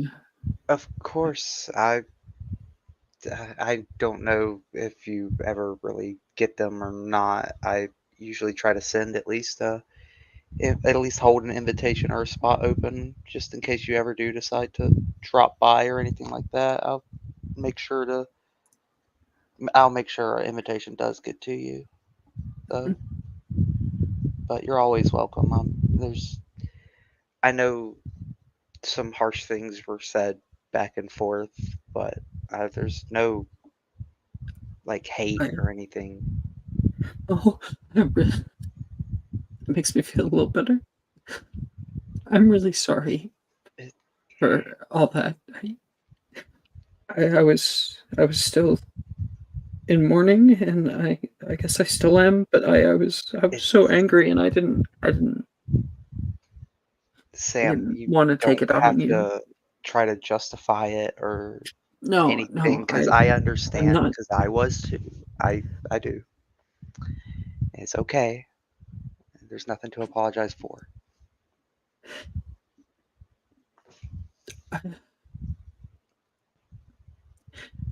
It's been an interesting year. Yeah, it has. I sometimes I miss you. That's. I really need to learn how to shut my fucking mouth. I'm sorry. I'm gonna. It's okay. She turns to walk away. I let her. Like I let her go. Have a good party. Send me the invite. Yeah, She walks off. Naz needs a drink now. Open bar. Oh, trust me, Naz is gonna find it. You head over. Yes, Liz. No. I go ahead. Sorry, I'll say it after. No. What's your no? No, I was just What's your question? saying. At the end of the party, I would like to talk to Catherine, the host. Ooh. I don't know if we're gonna get an end of the party exactly, but we can definitely have that. Yes. So, Sure. Liz, Whatever when works. you, we're gonna have a bit of a time skip. You know, it's been like maybe another 30 minutes of the party, and people have there's been like a little like speech and whatnot from Catherine, and people have been having fun, and it's still going strong, and Robert Downey Jr. is talking about some stories from prison, and I forgot he was in jail too. God damn it! All these fucking reference fools. yeah, you know, Jack Black is currently he took his shirt off. Yo, is Tenacious D playing here? Yeah. Oh my god! People have been trying to like be like, you should play something for us, you know. And they're like, if I get a few more beers than me, you know. To be the best, you gotta pass it. Naz and Catherine would have had some time to have a hug and to reacquaint once again. And Liz, you find through all the craziness, Catherine. Hey, Kathy. Oh, Liz, how are you? When did you get here? An hour ago. You've been busy, obviously. Yeah, you're always so quiet. And is that a child? Yeah, this is. Did you bring a child into my party? This is my daughter, Maddie. Maddie. Say hi to Aunt Kathy. She's pretty. Yeah, I know that, honey. I know she's pretty. But what do we say to people? What do we say? He has hair like mommy. She whispers in your ear. I'm sorry. He has hair like mommy. No, I get it. She's like, no, you say hello. Say hello. Oh, I'm sorry. She's she whines like, no, I don't want to. No, I get it. I think I have exactly what she wants as she like goes into her purse and she's like, yep, no, not that. Definitely not that. No, That's not good. That's for adults. Here you go. As she offers a chocolate bar. You know what? Go ahead. Take it. Take it. It's the king-sized one. That's way too much for a 3-year-old. She's like, Liz is gonna take it and break off a piece of it and then give it to her. But,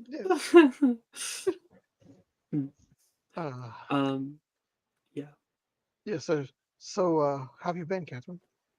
You like you guys are like in the kitchen, so you like plop her Yeah. down, sitting on the counter or something. No, she's like kind of playing with her toy or something. Yeah, Mhm. she's kind of busy. Yeah.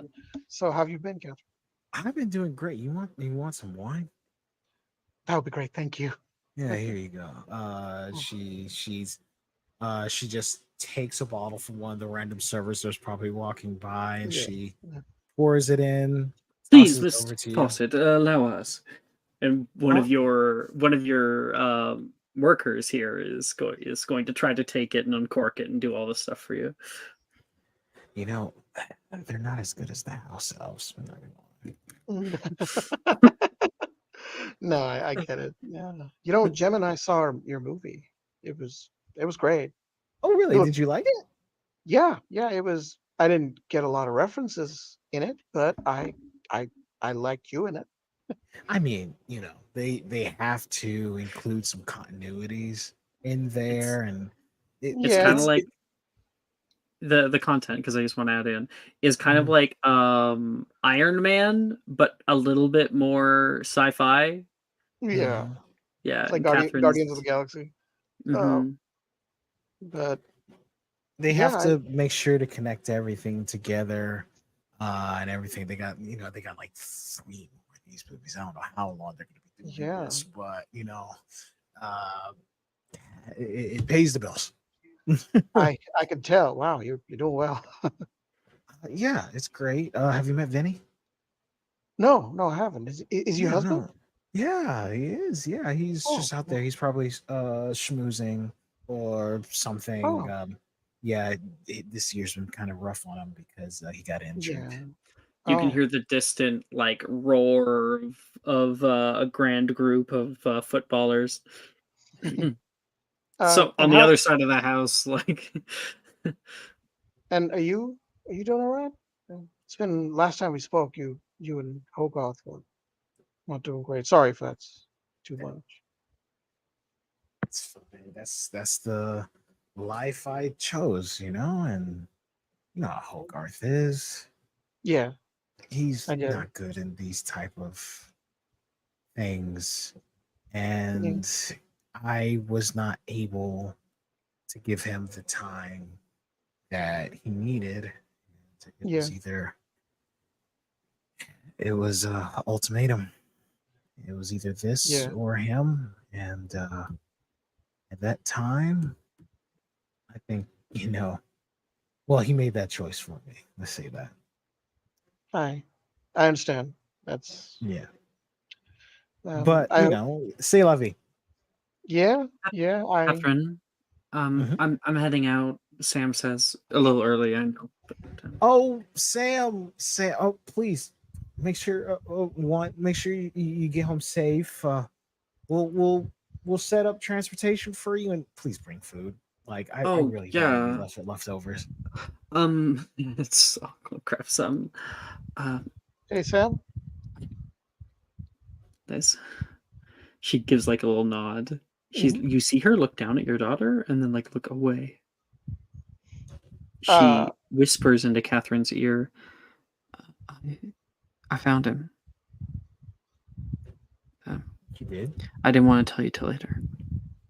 And she hands you a little slip of paper with an address on it. She places it in her purse. So, if there is a child, that means there's a Mrs. Zallo? Yeah, it's Gemma Kathy. Oh, yeah, I forgot. You two were that was a thing. That was a thing. That really continued on? Yeah, I mean, we've been great. What a terrible. You really survived? Wow. Damn. I would have thought you guys were dead in the water. I thought No, y'all were up I'm shit just- creek without a I'm just paddle. saying, like, you know, out of all of us with failed relationships, yours was kind of up there to go first. Not gonna lie, sorry, but you know, not every. No, not every- I understand what you mean, but no. Yeah. Thankfully, we're for Maddie's sake. We've been doing great. That's good. That's good. I'm happy for you. And Thank you. wait, I'm just saying, whatever you need, I can help. I know I can always count on Catherine. You've been one of my best friends. I've never, even though I may not have said it. And Listen, I always. I'm glad. Well, at least Maddie has her fun aunt Kathy to come home to if she ever needs to. Yeah. Yeah, of course. She can come by anytime. I'll even bring her on set these days. Okay, let's call it a field trip. Maddie, you'd like that, right? And Maddie like perks up a bit hearing about a trip. I'm her favorite superhero, right? Like, that's Oh. kind of obvious. Yeah, she really liked your costume. Oh, thank you. What's it called? Because I'm just saying, Robert Downey Jr. is here, and everyone keeps saying, "I like Iron Man better." But fuck Iron Man. I don't even know who that is, but all right. It's all good. Yeah, well, look, Catherine, I'm gonna head out. It's getting late, so she will give Catherine a Trip. hug. Trip. Oh, that's later, honey. That's later. Not tonight. You got to go to bed. All right. And Liz will give Catherine a hug. Yeah. Return it back. Take All right, care. take your time. Take care of yourself, Catherine. all right? And if you ever need anything from me, you know where to find me. I know exactly how to contact you. All right. Feeling the warmth of Liz up against you and that comfort, that pressure. There is a little glimmer of sunshine now in Catherine. Oh, it is so nice to see them. You didn't really even understand that until you saw them today. Did you see what I sent you, by the way? Hidden chat? You sent me something? Mm-hmm. Ah. Okay. Okay. I'll keep that in mind.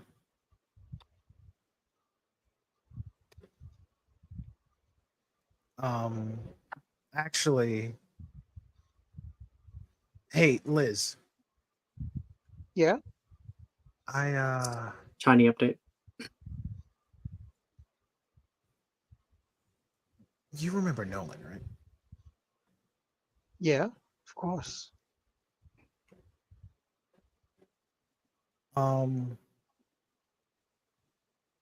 Alex, remind me, what's my status with Nolan right now? It's been a while, and I didn't know if anything has changed. The last you saw of him, you beat him. That was it. He was a broken boy. He crumbled up like a child at the end. He cried, and you all left him there. You never saw him again. Catherine is about to say something to Liz, and then Catherine looks at Maddie, and she says, "You know what? Never mind." All right. Well. Yeah. No, you enjoy that life. Yeah, Liz. She's beautiful. Thank you. You're pretty. Oh, well, thank you, Maddie. You're pretty too. No, I'm not. No, I'm not. I'm a unicorn. And you are the best unicorn I've ever seen in my life. Kids do that all the time, especially 3-year-olds. So she's gonna be like, all right. Well, good night, Catherine. I'll talk to you later. Good night, Liz. And Catherine, you feel that address in between your fingers sitting there. It would be middle of the day. You pass by the kitchen where you can see Naz and Sylvie are drinking and talking about what they're up to. Mm-hmm. Just the usual. Well, and then there were three. I'm surprised you two are still here. Oh, hey, Kath. How you doing? Yeah, well, Someone, y'all have been enjoying the alcohol, have you? I have. I've been partaking. I'm sorry. No, you're fine. You're fine. That's the whole point. I was just saying I'm really happy to have seen all of you, all my friends. Yeah, it's good seeing everybody. It's been a while. We should meet up more often. We should probably lunch or something. And Yeah. I offered it to Liz. Y'all are free to come up on set. VIPs. I never know what set is. And of course, I would tell you. It had to be Alright. scheduled. Duh. Duh. Yeah. It's not like honestly.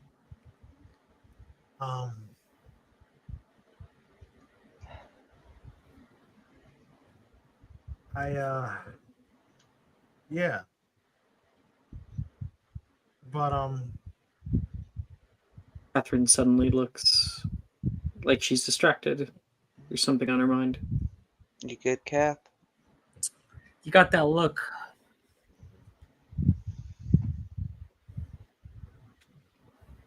yeah, I know. You're reading me.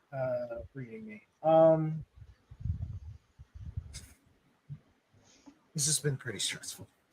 But you guys are enjoying life, right? Like, Hang on, you're not going to deflect that easily. It's pretty stressful. What? Yeah, what's going on? I was talking to Liz, and he's doing amazing right now. I was actually a little bit jealous. I'm proud of her. Did you see the kid? Yeah, she was talking about sending her my way someday so she could come and do some painting because she loves to draw and stuff. So I offered her to come down to the studio. Uncle Naz. Yeah, Uncle Naz. I didn't want to leave her. Remember a few years back, everything that happened with Nolan. Yeah, it's kind of hard to forget. Sure. What about it? Well, I found him. Almost spits out the drink. What? Found him. I was gonna tell Liz, but I didn't. And then I looked at the kid, and why would I want to ruin that for her? Yeah, I understand. Bringing something like that back.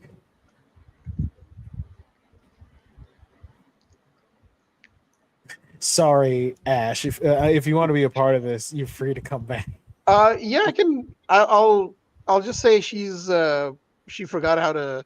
She's actually. I'm gonna say she just gonna hang back. Yeah, she's gonna be here. Sure. We can retcon her leaving part. Yeah, we can retcon that. Yeah. Okay. Cool. Yeah. And I'm gonna say that Maddie is asleep on the couch. Basically, she's just all sleeping. right. So you're here. Okay. And I'll go back to it. Yeah. So I'll Sure. say, Then in order to assist with that, I was kind of intending that if Catherine did leave the party, that she left in the middle of the party. Ooh, she left her own party. But because we want to have the kid be asleep, I'm going to move it forward where the party has mostly began to die off. People have thanked Catherine and stuff, and people have started to make their way out. And Vince is asleep on the couch. And no, how about it? So the large, ginormous flat screen TV is playing like what Disney show is it playing, Catherine? What Disney show is playing? Yeah, Wizards of Monsters Waverly Inc. Place. What year Monsters is this? 2013? 2013. 2013. I want to say Wizards of Waverly Place was on at this time. Or Sweet Life of Zack and Cody? No, This is Disney Inside Out. Disney movie. Oh, movie. Frozen 2? Frozen? Oh, Monsters University. Monsters University is currently playing, and Frozen was out right now. Liz, your little girl is asleep with like a little blanket, and I you think can she would see the be- light of the TV reflecting on her face. I think she would be asleep next to Catherine's husband. I think. Yeah. he like met her and was like hanging out, like Yeah, they got talking along. about the They got along. monsters, and they both fell asleep together. That's Yeah, really funny. yeah. That's really cute. I thought. That's Yeah. What's So his it's name just again? you three for the most part. Vince. What's his name? Vince, right? McMahon? No, apparently Fawcett. Time. Vince. In a different universe, maybe it's Vince McMahon. But this universe, he took Fawcett as the last. Oh, shit. Good for you. Got the WWE on lock. No, Is there a footballer by the name of Vince or something? No, it's a Patrick. No, I just thought of a name. He's actually a guy I Okay. work with. And Cool. I was just like, fucking Vince. Vince. And It's a good name. So it's just the four of us right now. Then. I Yes, believe so. for the most part. Yeah, Okay. that was the plan. All right. Yeah, I have the address. He's back in London. Oh. Mysterious books. That's funny. He's going by John Taylor. A very boring name. I'm thinking of going to see him. Why would you do that? Why? I just want to see what time is done with him. I mean, you guys weren't with Nolan as much as I have, and I just want to see how he's doing. Oh, you said he's in London. If you want to swing by my place and for like you need to crash there while you're out there instead of having to get a hotel or whatever, I got plenty of room.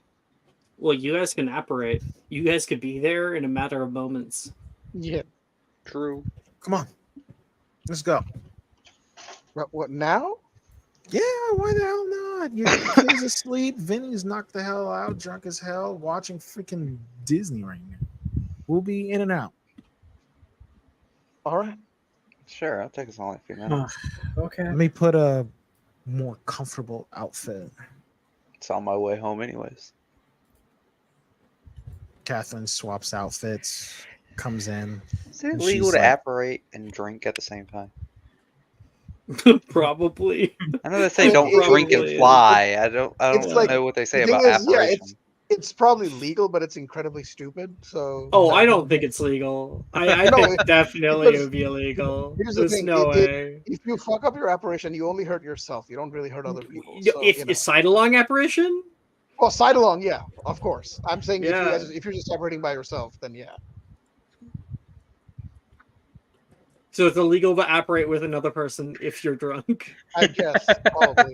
Yeah.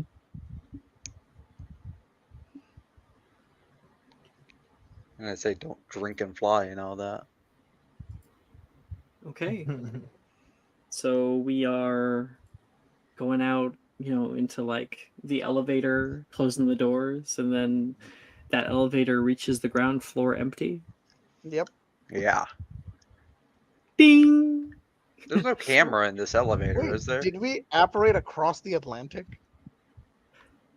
No, you guys would have apparated to Catherine's personal port key, because like a personal Oh, jet, right, and then right. port keyed over, and then apparated into Yeah, Diagon that Alley. makes more sense. So it's like, wow, Mhm. that's a long way to operate. You guys Oh, arrive, man. and it's odd suddenly being on the other side of the world where it is very bright out. It is raining, however, right now in London, and you can see like the light of the sun coming down through the clouds. Out here in Diagon Alley, people hold up their hoods, umbrellas get put up, bustle moves past. You can hear the calls of students, young first years, running through here. I'm gonna get in my cauldron! People are rushing past. God, that just seems so long ago now. This was Oh. the day I got Troy Aikman. You still have that mouse? Oh, he died. No, he died a long time ago. Oh, I'm sorry. I don't think No, mice live very long. Yeah, I mean, like, the fact that he lasted the entire time I was at Hogwarts was actually a medical mystery. I was wondering maybe it was like a magic mouse or something, you know, maybe his lifespan Magic was mouse. extended or something. I don't know. Mickey It Mouse. was didn't- first year he like fell into a cauldron and then like Right, came like- out with superpowers. He fucking got bit by a radioactive human. Now it's Ratman. Yeah. I don't know what to tell you. Man rat. There you go. Continuing down the way, wands up, casting the water around you, down past Sugar Plum's sweet shop, still going strong, and a few extra new shops that you haven't seen previously. Everyone but Naz. Naz frequents down here. No, I mean Liz lives in London too, so yeah, we both Naz has been staying in his apartment for the most part quite a bit though. Oh, Yeah. okay. And you can see the dark black shop front of Obscurus Books. And turn the handle, the knob, entering inside. The rain becoming muted. The slight sound of footfalls and like a bit of slight background hum fills this warm interior of dark bookshelves. Up at the front, there is a little girl who's holding out a new copy. That one's a favorite of mine. You can hear up at the front. That one is all about a young heroine brought in from absolutely nowhere. Her mother needs her, so she comes to her rescue. I liked it when I was your age. Yeah, sure. That sounds fun. I'll get it. All right, I'll ring you up here. 15 sickles. What? Oh, there's a discount. What? On that book today? No way. That's got to be wrong. She's currently chuckling right now. I got to get my eyes checked. And he click click click click. That'll be 10 sickles left. And this little girl runs off with a book. And you can see a man standing here. He goes into and feels around for a drawer and pulls it open, takes out a small piece of parchment and writes like a little note on it, using this tiny little hand typewriter. You see his fingers move, and a quill writes down for him on the page. So he takes it off and pastes it on a little space for employees, and he hears that jingling going on from the door closing. Ding ding ding ding. Welcome to Mysterious Books. You got the fiction up at the top, nonfiction down here, and if you're looking for textbooks, we have a limited selection.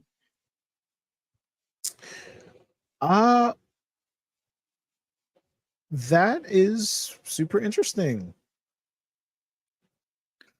He looks different. He looks older. Reached his full height. He's a tall guy. He Is he wears still like a nice cardigan right now. Yeah. You see that great eyes. The blonde hair that is currently being pulled back is kind of like combed back, but equally still very handsome. The vestiges of where it was once kind of parted in the middle, and you see that same warmth that he often held amongst his peers. The old smile, and you can hear from upstairs, John, do you have a water down there? I'll get you one, love. And he conjures a recognize that glass of voice? water, fills it. You don't. You see upstairs the like top half of a woman with kind of slightly curled brown hair, just someone you've never met. And he fills up the water and then gives a good tap with his stave, and it starts to hover up to the second floor. Well, feel free to look around. Or if you have any questions, feel free to ask. He doesn't recognize me. He's blind. Do you happen to have a book about? I mean, I actually, I'm sorry. I'm looking for a You're textbook forgiven? for my. I'm looking for a textbook for my kid. All right. So yeah, like I said, we have a limited selection, especially right now. They're kind of flying off the shelves. We You mean have divination? mostly when it comes to divination. Yeah. You have a kid that's into divination. I loved divination when I was a kid. I know. I might recommend. Liz said, "I know." Yeah, I know. And that voice, he like kind of perks up for a second, stops, and then he says, I might recommend Runes and Sigils by Alderperfect Waffling, as well as The Diviner's Sight by Alamaster Myth. Interesting. What's How the you name doing? of this this special one? Yeah, I can tell. How are you doing? What's the name of this little special guy? He has a pretty unique the name of no one. I think you might have heard of him. There's a long silence. Tap. Tap. On the wooden desk, his quill tapping down. Like he takes the quill and places it down.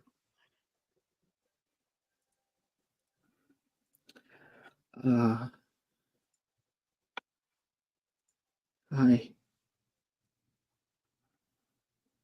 Hello, no one. Or is it John? Yeah. John, are we almost done for the day? Oh, we still have a few hours, hon. Who are these? You see a woman come down? She is pregnant. She's waddling down. Liz's eyes immediately soften. Like she was looking at him with cold, like, fuck you. But now she's like much more sympathetic.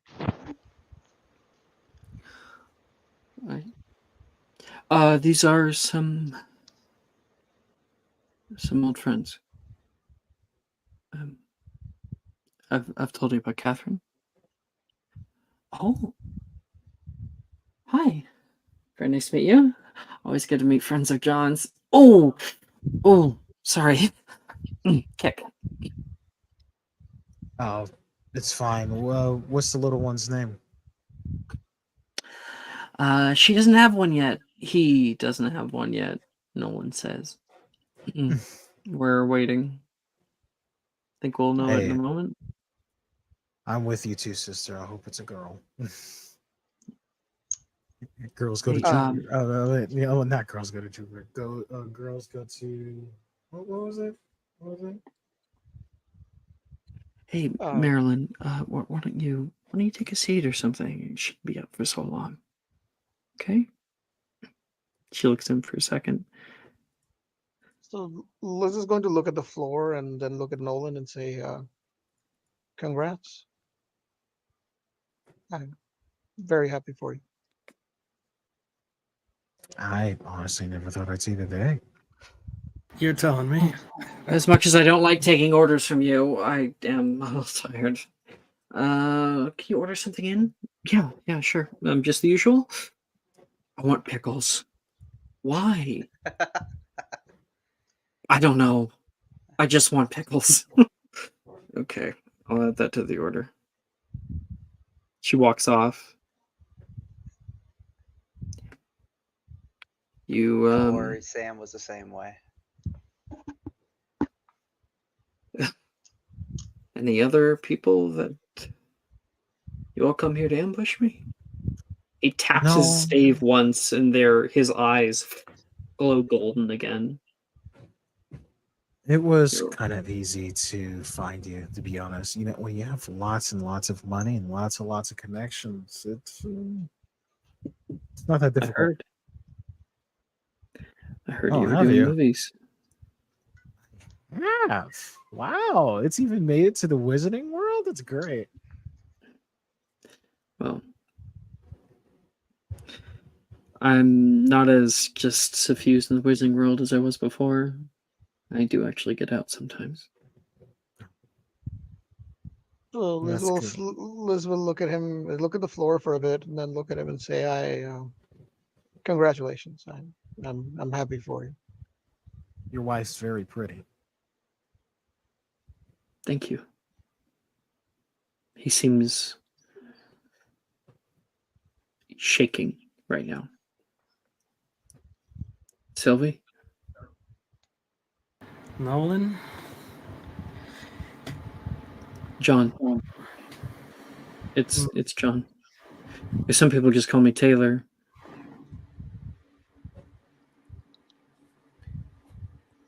Because his last name's Taylor. Oh, I was like, why would John Taylor? Yeah, Catherine announced it earlier. Yeah, John Taylor. No, I thought, why is he calling himself Taylor? It's like that because I was like, Taylor is a girl, and then he yeah. I've got coffee in the back. If you guys are looking. Yeah, I'd like that. Thank you. He nods.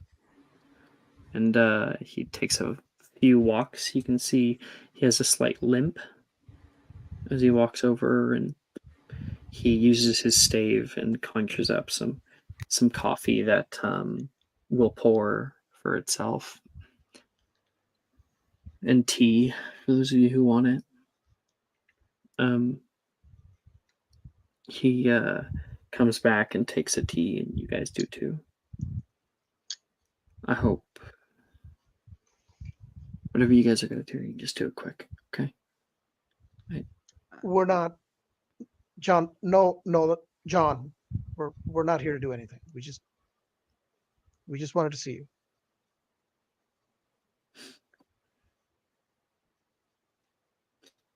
Is that true? He says, looking toward Naz.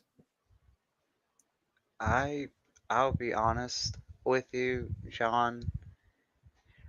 I've had so much shit happen in my life since school that I don't even think about the shit that's happened during school. So it's water under the bridge for me. I don't care anymore.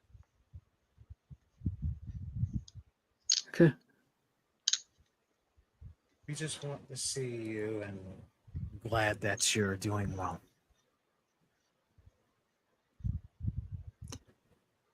I wonder what I would say to you all if I saw you again. You can't see us at all. I can see you right now, Catherine. His eyes are glowing gold. Oh, you still do have that spell. That's good. Took a few years to get it back.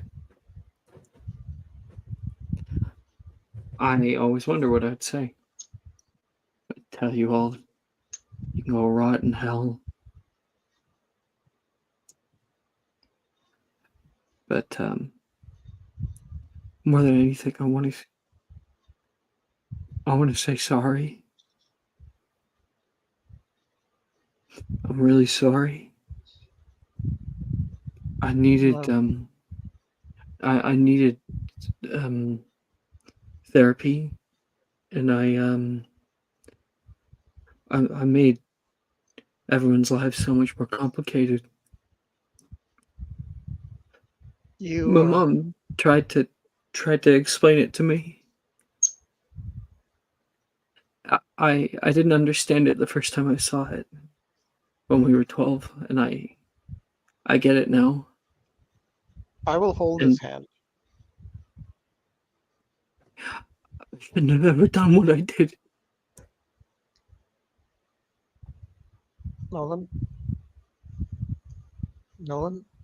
And she's not going to call him John. So she's going to say, Nolan, I can't say what you did was right. But I understand why you did it. I lost my mother to an unknown illness too. I wanted to do what you were doing, but back in fifth year. I don't know if you remember that. But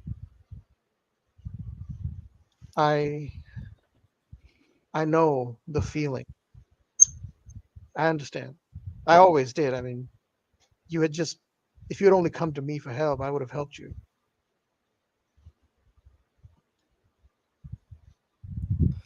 We all have to live with the consequences of our actions, good or ill. It could have been worse. I don't think it could have. I mean, He says, look, she was my world, and she tried to tell me not to ignore it, to just let it be. She said that pain transforms us. no I get what one that means now. And I was- am changed. I'm a different person. You have a new family now. One that will be with you for a long time. I hope. Whatever you may have done in the past doesn't matter now. You now live for that child. Everything you do, you have to keep that child in mind first. That's what being a parent is all about, Nolan. I know. You make sure that child never has to go through what you and I had to go through. You hear me? He nods. Promise me that. Swear to me. I promise. Absolutely. He says, and he will I will grip your hand tighter. I will give him a hug. He's surprised by it.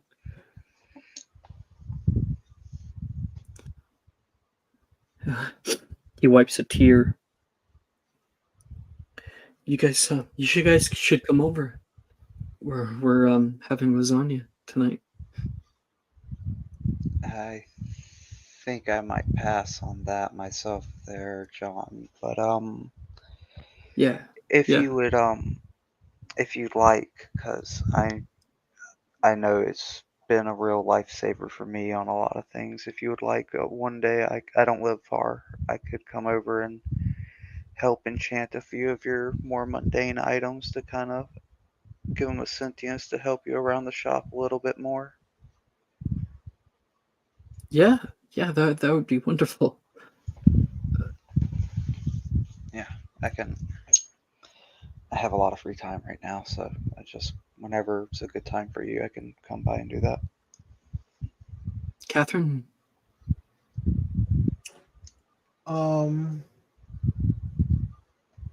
I'd really love it if you did.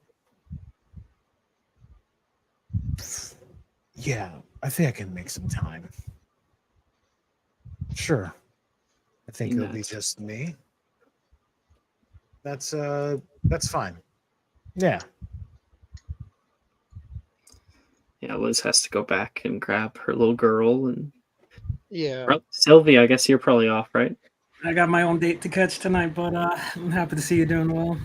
Actually, you know what, Liz? Because Maddie is with Catherine's husband, Mhm. I think Liz will stay too. Okay. And Naz, you as they're all talking, you turn to go head out. Mm-hmm. And as you're opening up the door, you feel a slight, very gentle hand on your shoulder. Naz? Mm-hmm. Yeah. I heard about what happened. I'm really sorry.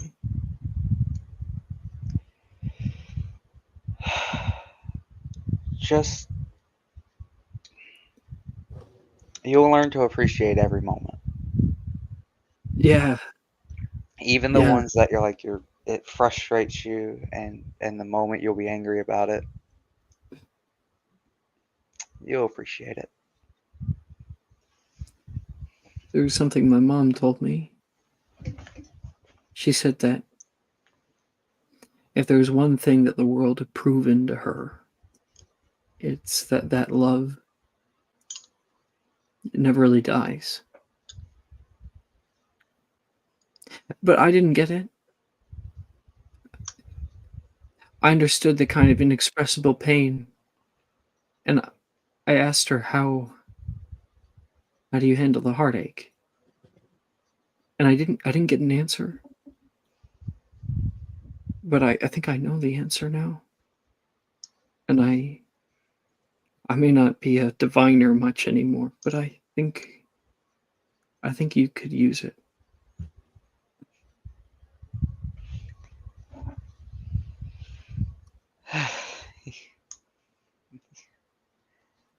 What's that, Nolan? You handle the heartache every day. Mm-hmm. When we think about the people that we love, when we see little things that remind us of them, we celebrate it and we cry. You cry.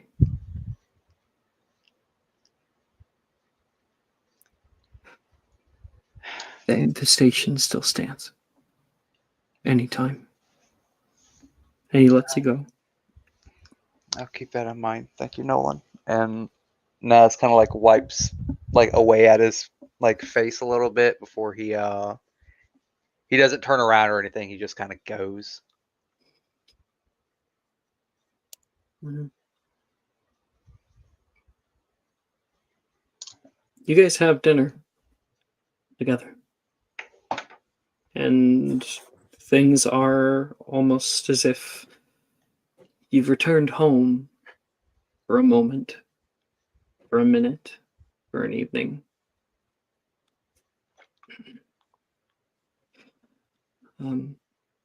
The soft chime of the library bell. Ow, mother. Another study session. A gentle reminder of the passage of time and the weight of your newts and the futures they hold press upon your shoulders. Each one of you keenly aware of how these exams may shape your lives. But as you gather your things and exchange goodbyes, you also share something deeper, an unbreakable bond. I suppose I should actually crack open a book tonight. Can't let McGonagall think I'm hopeless, Wilfred says. Janice She doesn't smirks. think it. She knows it. I'm pretty sure that went out the door a while ago. First Yeah, year.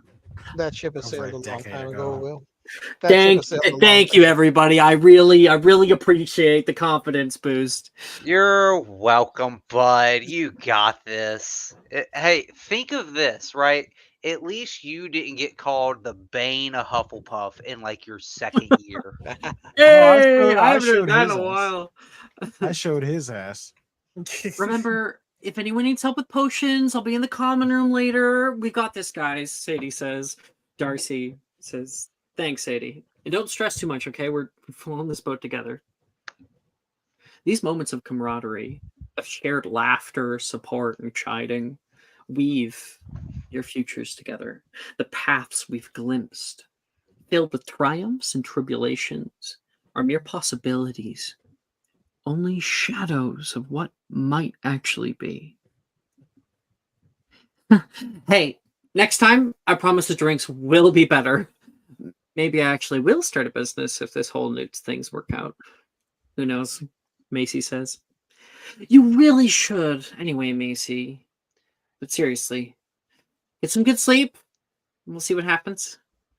The weight of the Newts is heavy, but it's the possibilities beyond them that truly matter. The future is a canvas waiting to be painted, and with every step, you get to choose the colors.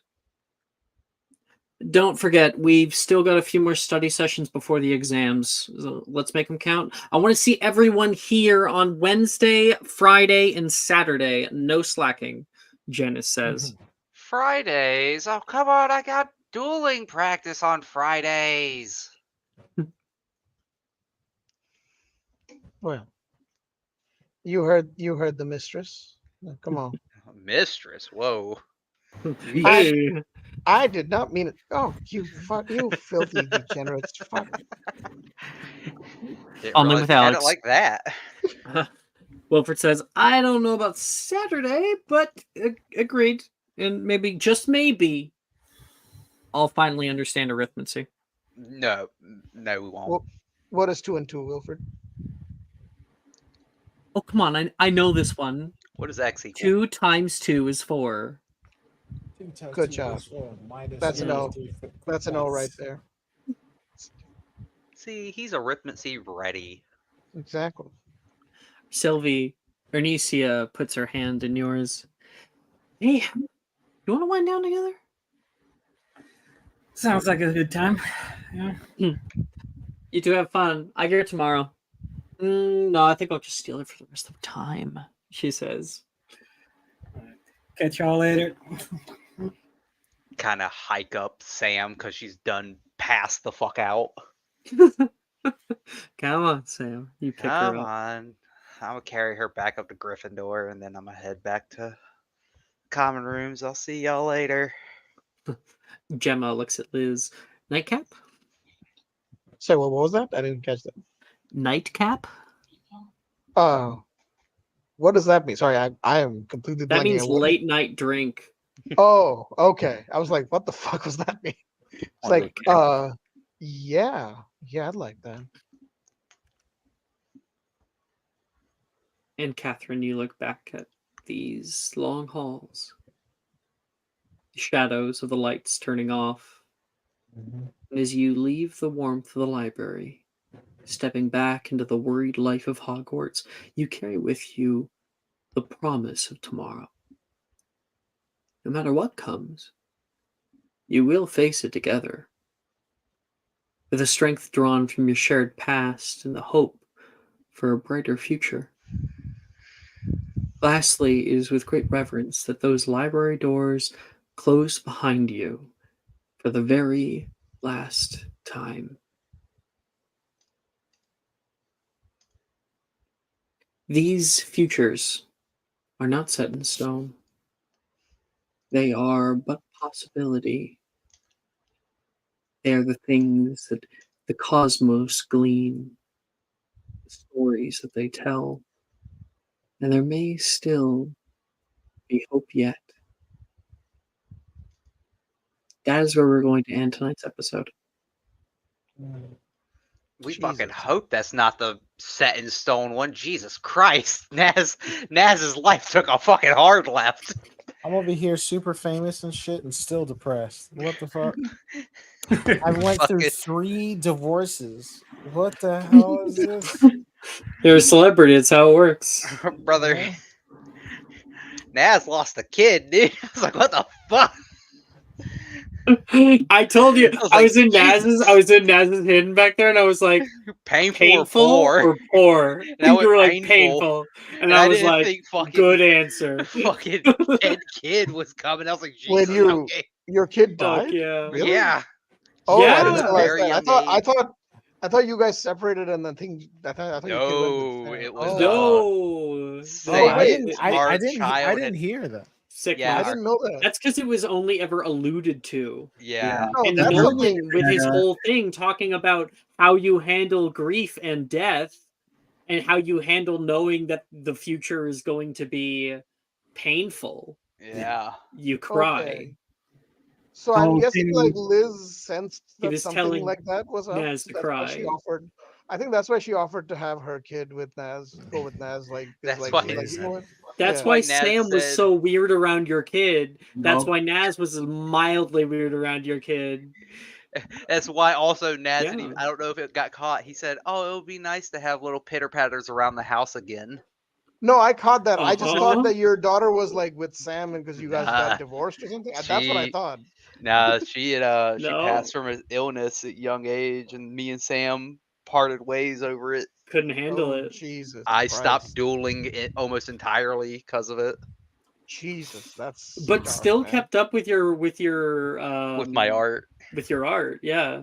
And in fact, like I was It was explaining my only before, escapism. his newest gala is the art that he makes that is all about how, like, what he sees her in the world.